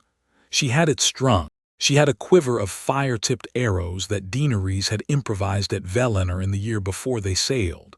The arrowheads were of the small, heavy black iron that the household had taken to working in the last year, and they were tipped with a small oil-soaked rag that took flame from any spark. Lyanna lit the rags as Rhaena dove. The arrows went out of her bow at the third sortie, 3 at a time, in the long, quiet way she had practiced in her own girlhood. The others on the third sortie, who were already in trouble, Rhaena's green fire had taken 2 of them at the first pass, were finished by Lyanna's arrows. Lyanna would, in time, decline to discuss this. "I shot a few arrows, brother. They worked, and the Meisters would attempt to attribute the kill to the dragons in the official accounts, but the small private chroniclers, who got the truth from Sir Oswell himself in his old age, would correctly record that Lady Lyanna Stark of Winterfell shot down 3 of the others on the day of the breach of the wall, with a bow she had taken out of her own father's old armory 15 years before. The fourth sortie did not come. The fourth sortie did not come because the other queen, on her great pale undead beast, had decided that the matter of the dragons required her own attention. She rode forward. She rode forward across the snow plain to the foot of the breach. She lifted her thin, long hand. She made a long, thin call, and from behind her, from the ranks of the dead, from the hollow places at the foot of the Frostfangs, there rose a great dark shape that had been hidden in the long winter for so long that the Meisters of the South had forgotten how to write its name. It was a white dragon.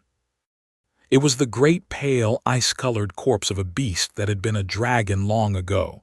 Egon saw, even at 100 paces, the long bony lines of its skeleton through the half-rotted skin, and it had been raised by the other queen by some old magic of the cold, and it was hers. It was enormous. It was twice the size of Valyrian. It had been in life one of the dragons that had ridden out of Old Valyria during the Doom and that had died in the long cold of the north. It had been buried in the ice, it had been raised again. It came up off the snow with the slow, heavy wings of the dead. Egon looked at it. He said over the wind, "Mother, get on the south side of the wall." Egon, "Mother, now Sir Oswell, take her south, I will engage." "My king, Master Arthur, you will assist me." "Sir Oswell, you will take my mother south of the wall, you will put her down at the southern command tent, and you will then come back. I will not engage this thing without you both. Mother, south." Now, Lyanna looked at her son. She did not argue. Sir Oswell turned Rhaena. They flew south.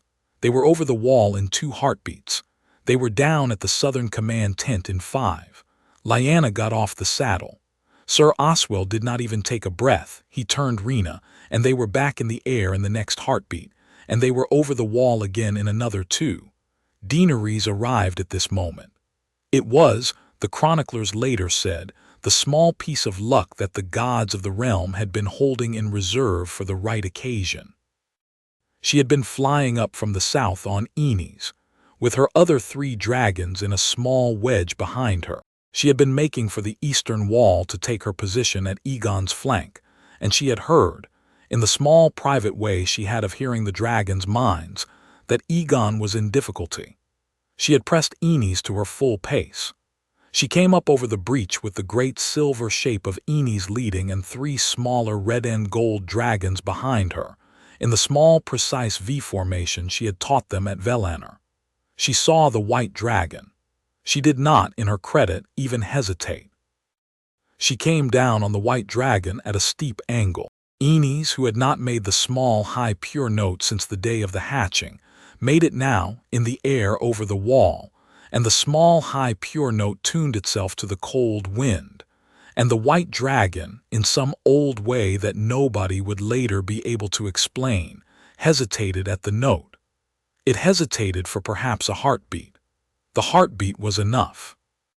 Enis's silver flame, which was unlike the red flame of Valyrian, and unlike the green flame of Rhaena, and unlike the bronze flame of Sonar, came out of her in a long pale stream of light, and the stream caught the white dragon across its long pale flank, and the white dragon went up in a great cold flash of pale blue fire.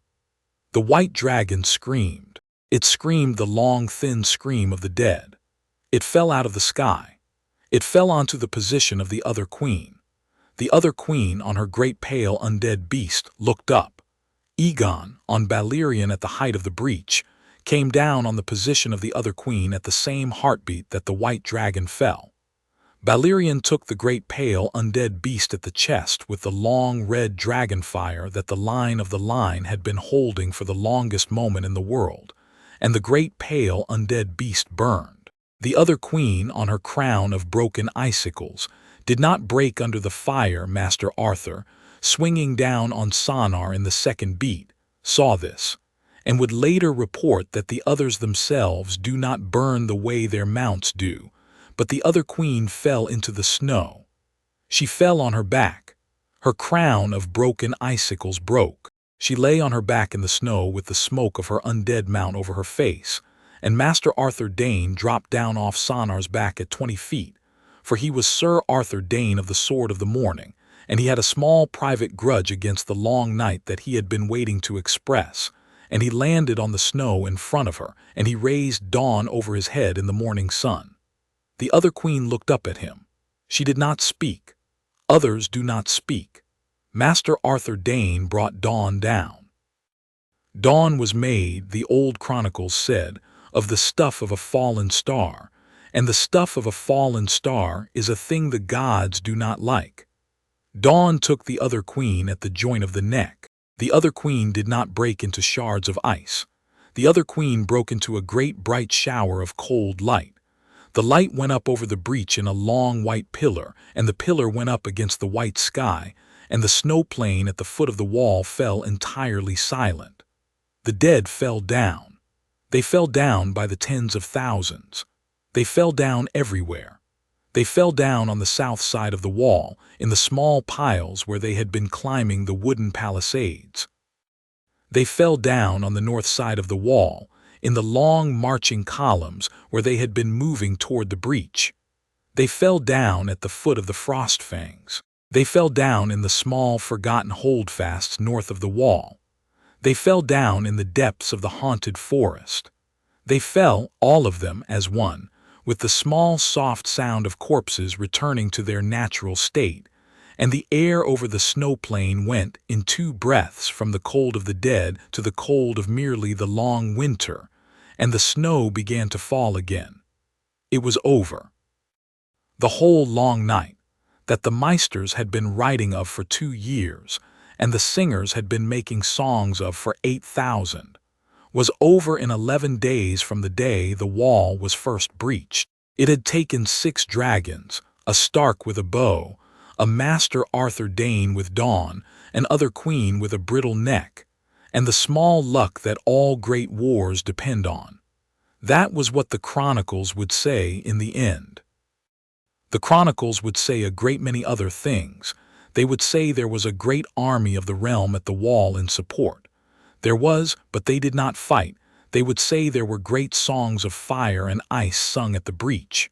There were, but only afterward they would say there was a long magic at work, a magic of fire against ice, a magic of the old gods against the new.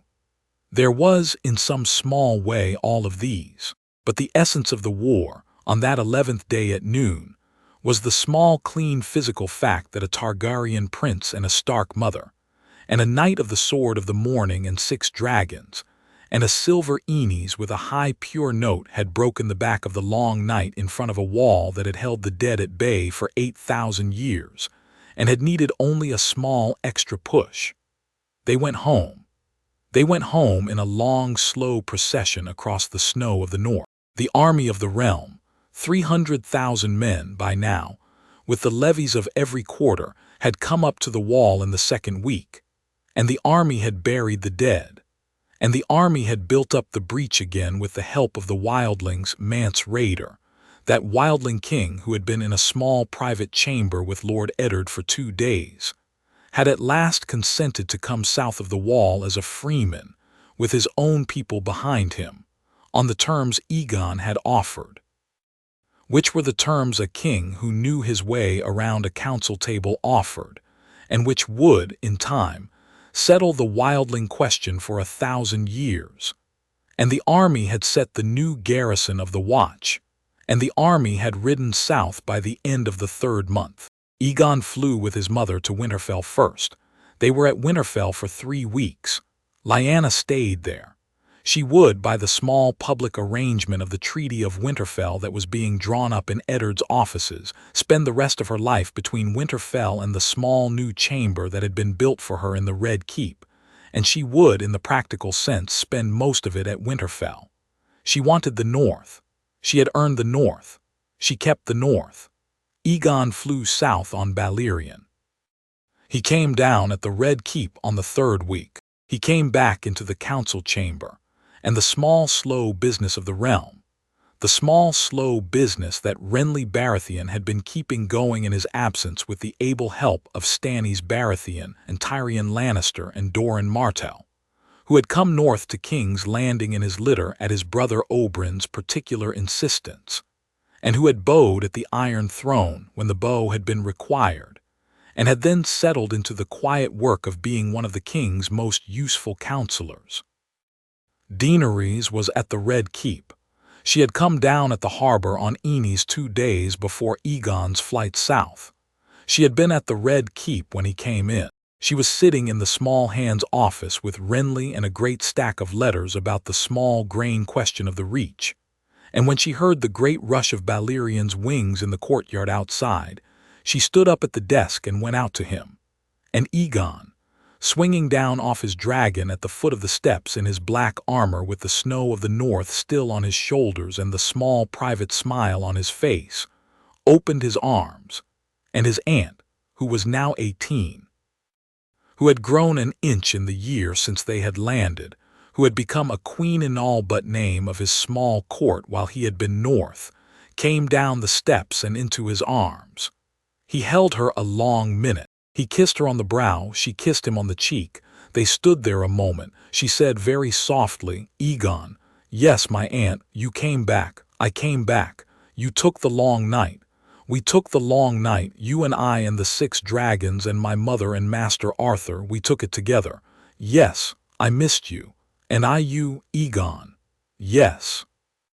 I will not," she paused, and her small grave precision came into her voice again, the precision she had been working on since the day of the Braavosi alley. "I will not press you on this. I have not pressed you on this." But he laughed very softly. He laughed the small full laugh. "My aunt." "Yes, my aunt, I have been thinking about it also." "I know. Will you wait until my mother says yes?" "I will wait until your mother says yes. I will wait as long as she needs to say it. I am 18, Egon. I have waited a great many things in my life.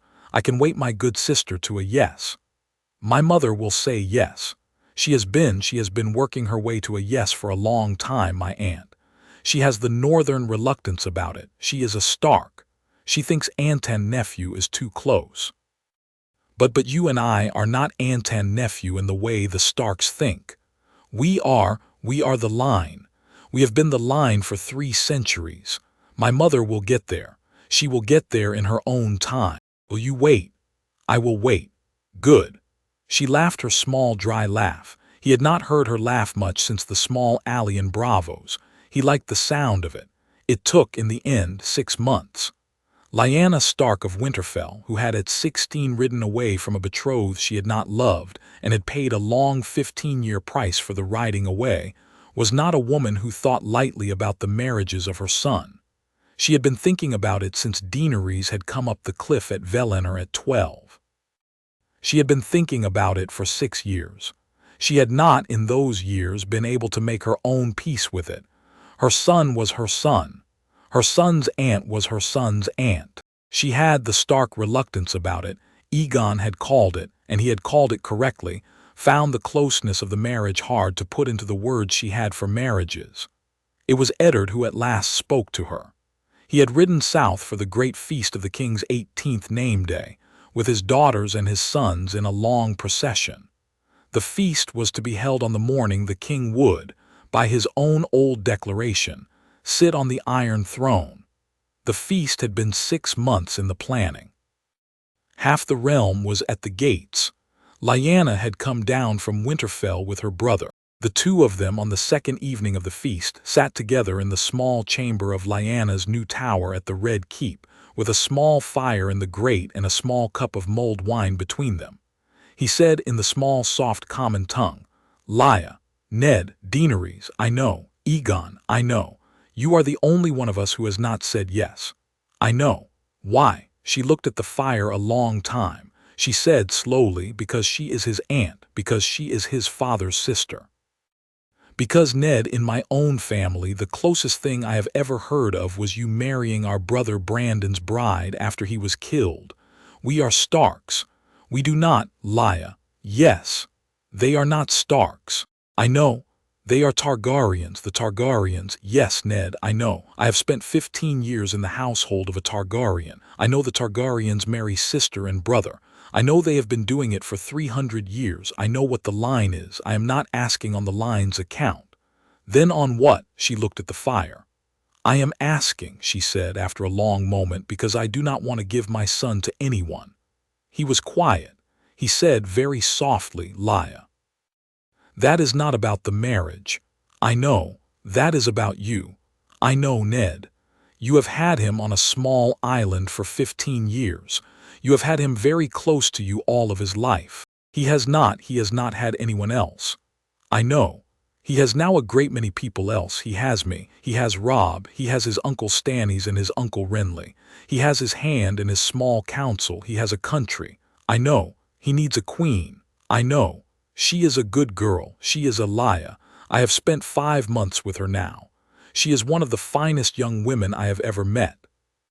She has the small, careful precision of a Reach scholar and the wit of a Braavosi sea lord and the kindness of you, Lya.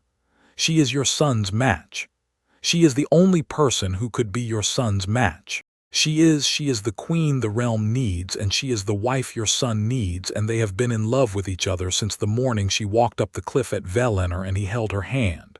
I know, Ned. Then let go. I know. She looked at the fire. After a long time she said, I will say yes tomorrow. You will say yes tomorrow. Yes. Lya, yes. Thank you. She nodded. She did not weep. She had cried herself out, perhaps for the last time, in the cold morning at the Tower of Joy 20 years before. She had cried herself out at the top of the stair of Dragonstone 3 weeks before her brother had come up it. She had cried herself out in the godswood of Winterfell, on the morning she had touched the heart tree with her son. She did not weep this time. She finished her wine. He is your son, Lya, her brother said, very softly in the last of the firelight. He was always going to be. He was. She said it for the second time in her life. The first time she had said it had been in the great hall of Dragonstone with her brother across the table. She would say it for the third and last time in her life on the next afternoon in the throne room of the Red Keep, when she would lay her hand on her son's hand in front of the small council and bless the marriage. And her brother at her elbow would say it with her, in the small private repetition that brothers say in unison, he is your son. He was always going to be. The next morning was the king's 18th name day. It was a clear, bright spring day. The bells of the city were ringing from dawn. The great courtyard of the Red Keep was full of the small banners of every house of the realm, hung in their precise order on the long stone walls. The Targaryen banner with the small gray wolf at the base flew over the central tower. The dragons, all 6 of them, were on the broad flagstones of the upper courtyard, in their precise places of ceremony, with the small bronze chains of their dignity drooped at their flanks. They did not need chains. They wore them only for the ceremony. They could have broken the chains by lifting a wing. Egon Targaryen, 6th of his name, 18 years old that morning, with his father Rhaegar at his right and his mother Lyanna at his left, and his aunt-betrothed Daenerys behind him in the soft white silk of a Valyrian bride and the small dragon clasp at her throat, walked up the long stone aisle of the throne room of the Red Keep. The throne room was full. It was full of the lords of the realm, in their precise places by the order of their houses. The Starks of Winterfell at the head, the Tullys at their left, the Arryns at their right, the Tyrells beyond them, the Martells behind, the Lannisters of Casterly Rock, for Tyrion Lannister had been confirmed as the Lord of the Rock that very morning, and he stood at the head of his small household cohort in the long blue doublet of his office with the small Lannister lion at his shoulder, with his good brother Bronn at his elbow. The Baratheons of Storm's End, Renly in his small hand's chain, smiling. The Baratheons of Dragonstone, Stannis in his sea-gray doublet, with his daughter Shireen at his right hand. The gray on her cheek was, by the patient ministrations of Rhaegar's old ass-high recipe, fading, in the small, slow way of such treatments, the Grages of Pike, for there had been a Grage rebellion in the small eastern islands that had been put down by Egon's command in the summer, and the new lord of the Iron Islands, the small dark Ashag Grage, was at the back in her own black leathers, with the small wary grin of a person who had not been expecting to be a lord of anything and who was, by Egon's own treaty, the warden of the West Sea. The Tarleys of Horn Hill, in the small careful place they had been given by the king. The Florents and the Caswells and the Hightwers and the Hornwoods and the Manderleys and the Mormonts and the Karstarks and the Glovers and the Castles and the Reeds and the small Crannogmen of the Neck, the wildlings of the new free north in a small respectful huddle at the back of the hall led by Mance Rayder. Egon walked the long stone aisle. He walked it slowly. He looked at the faces. He looked at his Uncle Eddard and at his Uncle Renly and at his Uncle Stannis. He looked at his cousin Robb. He looked at the small Bran in his special chair, with the new mobility of the chair that the Casterly engineers had built for him in the autumn, which would, in time, Allow him to ride a horse again. With the help of the small frame the engineers had built him, he would not walk, but he would ride, and the riding would be enough. He looked at Arya at her father's elbow, with the small, fierce eye of a 14-year-old girl who had been trained at swordplay by Master Arthur Dane in the autumn. It had been her demand. It had been granted. He looked at Sansa at her mother's elbow, in the soft pale blue dress that the Lannisters had not been able to take from her even in her year of captivity. He looked at Rickon, who was 8 now, with his great direwolf Shaggy beside him. He looked at his small council. He looked at Renly Baratheon, his hand. He looked at Tyrion Lannister, his master of coin. He looked at Stannis Baratheon, his high admiral. He looked at Doran Martell, his master of laws. He looked at the small new Grand Maester Ebrose. He looked at Varys, who had been confirmed as Master of Whisperers and who stood at the back of the council in the small, soft way he had always stood. He looked at Daenerys at his shoulder, his good sister, his betrothed, soon to be his queen. He came at last to the foot of the Iron Throne. He stopped. He stood at the foot of the Iron Throne for a long moment. He had been told by his father, who had been told by Aemon, who had read it in the old books, that the Iron Throne was a difficult chair, and that the difficulty of the chair was part of its meaning. The chair had been built by Egon, the first out of the swords of his enemies. The chair was uncomfortable. The chair was sharp. The chair, the old saying went, would cut a king who did not deserve it. Egon, 6th of his name, had been told this all his life. He had not been afraid of the chair. He was a young man who had been raised by a careful father and a careful mother, and he did not believe in the small private cuts of an uncomfortable seat. He believed in care. He climbed the steps. He turned at the top. He looked out over the throne room. He drew Truth Teller from its scabbard at his back. He held it out, point down, in front of him, in the old Valyrian gesture of a king at the moment of his coronation, which his father had been quietly drilling into him for 10 years. He spoke. He spoke not in High Valyrian, which would have been the language of the Targaryens of the past. He spoke not in the common tongue, which would have been the language of the conquered. He spoke in both, line for line, in the small, careful translation that his father had been working out for him in the small, private hours of the past 3 months. I am Egon Targaryen, 6th of my name. Ixon Egon Targaryen, Nuho Brozo Zaldrizes. I am the son of Rhaegar of the line of Egon the Conqueror, and the son of Lyanna of the line of Bran the Builder. Ixon Rigario Tresi hen Egono Broses Ondoso. Si Lyernano Tresi hen Brando Broses Ondoso. I have been raised at the edge of the world by my father and my mother and my Kingsguard, and I have been brought here by their work, and by the work of my Aunt Daenerys, and by the work of my Uncle Eddard, and by the work of every lord and every small folk who has helped me come to this place. Ixon Giorno hen mir lentor Sidalibegan Kepio si Munio si Casitio, si Singon Ondoso Conir Dredgi sit I new Munion Yuho Daenerys si Nuho Kepen Yuho Eddard, si Uno hen par si Uno hen Drongyai Kostevs viz. I have not come to this throne to do as my forefathers did. I have not come to burn. I have not come to conquer. I have not come to be feared. I have come to be the king my people have not yet had. I have come to keep the realm in one piece. I have come to keep the long winter at bay. I have come to be a man who tells the truth. Deor Nuho Brozo Morgan Zaldrizes, Deor Singon Morgo, Deor Morgan Sit Ezempty. Ixon Giornot hen mir rebires Itomegan. Ixon Giornot hen mir Costegan si Mazi. Ixon Giornot hen mir Dorivs Bardamagan si Simot Sovgon. I have brought the dragons home. Sovgon Zaldrizo hen Ungaria. He looked at the throne behind him. He lifted Truth Teller. He laid the flat of the blade against the worn-down arm of the throne, for the chair of Egon the First was very old and the iron was thin in places, and he said, I have come to sit. Ixon Giornot hen mir Lieghagen. He turned. He sat.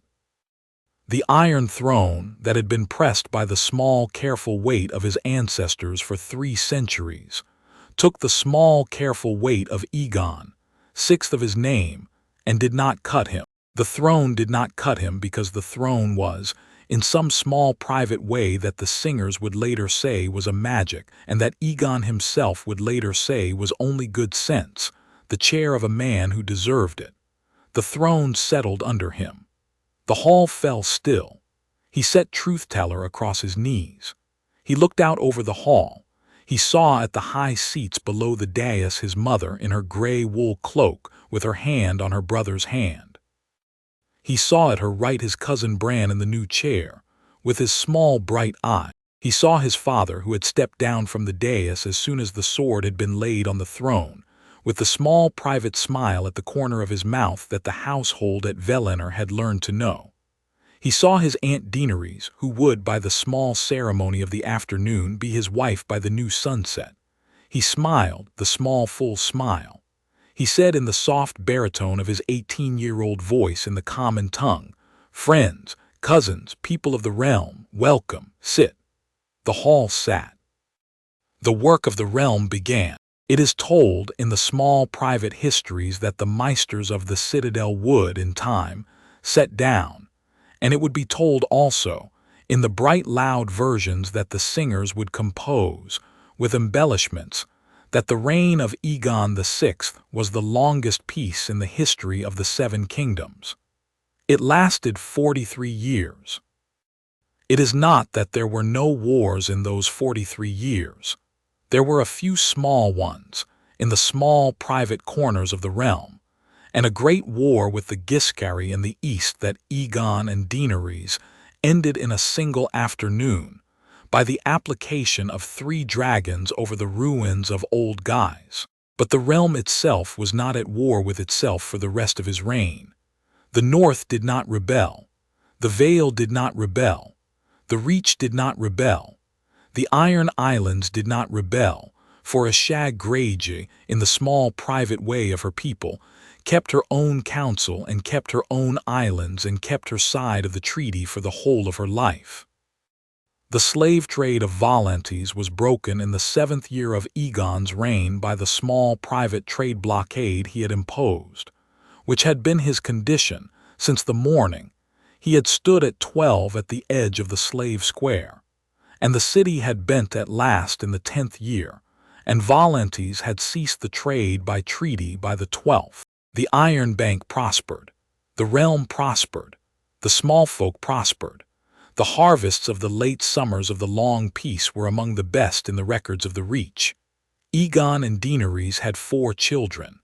The eldest was a girl, whom they named Rhaegar in honor of Daenerys' mother, and who would in time be the 7th of her name to sit on the throne.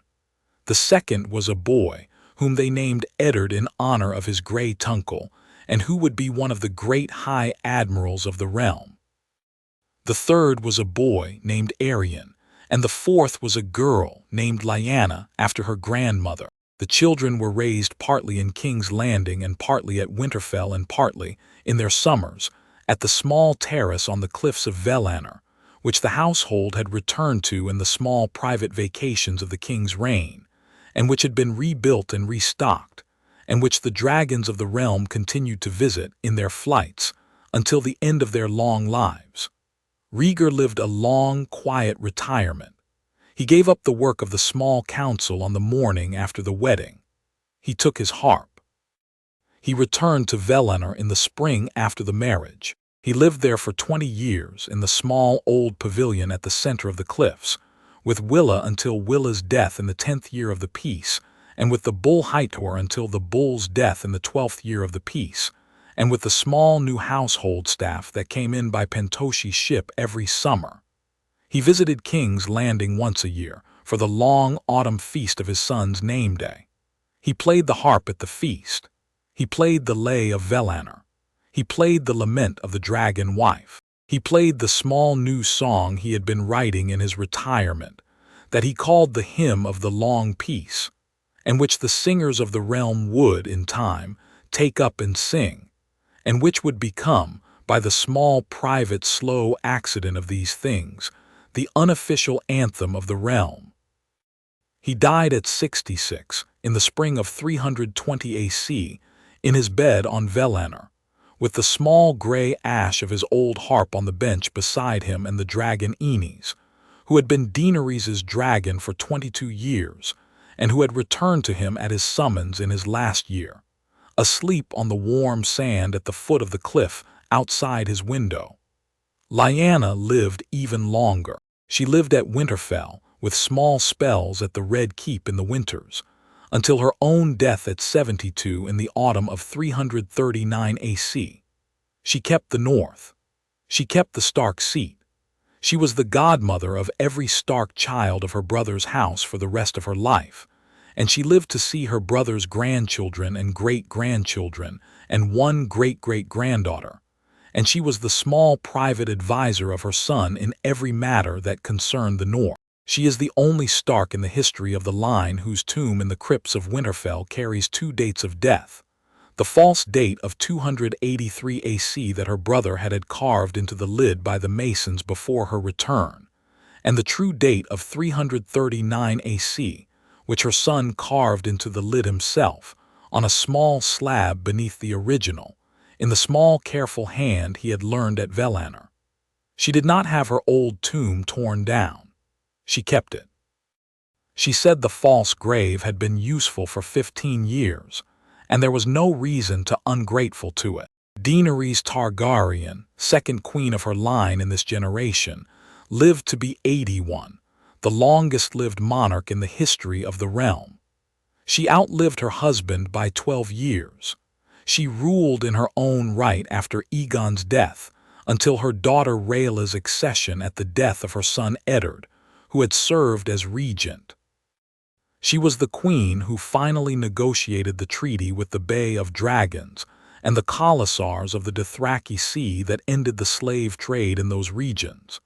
She did it with 3 dragons and a small Braavosi accountant from the Iron Bank, and the quiet small precision she had been famous for all her life. She died on the cliffs of Valyrian, for she had retired there at her husband's death, in the small old pavilion at the center of the terrace, with her own 3 remaining dragons in the sands below, in the late autumn of 354 AC, and her body was carried home to King's Landing by ship and burned, in the old Valyrian way, in a pyre on the broad flagstones of the upper courtyard of the Red Keep, with all the surviving lords of the realm in attendance.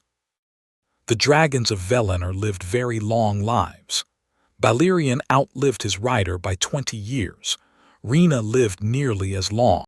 Aenys was the last of the old 6 to die, in the small lagoon at the foot of Valyrian, at the great age of 143, in the year 433 AC, and her death was reported by the small Pentoshi captain who had been making the supply run for the family ever since, who had found her lying on the warm sand of the lower terrace with her great silver head pillowed on a coil of her own tail, having gone, by all the small evidence, peacefully in her long sleep. In the late evening of the day of his coronation, when the long feast had ended and the lords of the realm had gone to their beds, and the small dawn was beginning to come up over the Red Keep, Egon Targaryen, 6th of his name, sat with his new wife on the steps below the Iron Throne, in the empty throne room, with the small lamps of the night watch burning at the doors and the great cold iron chair behind them. His mother, Lyanna, sat on the long bench at the side of the hall with her brother Eddard at her shoulder. They had stayed back when the rest of the household had retired. They were watching their son. They were watching their nephew. They were not talking. They were sitting in the small Stark way in the small private afterquiet of a great long day. After a long time, Lyanna said very softly to her brother, "Brother, my son saved us all." Eddard nodded. He looked at his nephew on the steps. He looked at his nephew's wife at his side. He looked at the long dark hair and the silver streak and the small full smile on the boy's face. He said, "He is your son, Lya. He was always going to." She nodded. They sat. The lamps burned. The realm slept. The cold of the long winter had passed. The dragons of the line slumbered in the courtyard outside. The iron throne sat empty above them, and the boy at its foot held his wife's hand on the steps, and the small soft sound of the dawn came up over the city. The story, in any meaningful sense, was over. What follows was the peace. Here ends the chronicle of how Rhaegar lived, and how Lyanna lived, and how the boy raised at the edge of the world came home, and how the dragons came back, and how the long winter was broken, and how the line that had been a song became a man. The harp, the old singers say, is still in the cellar at Valyrian. If you go there, the small note will tune itself to the wind off the lagoon. Listen.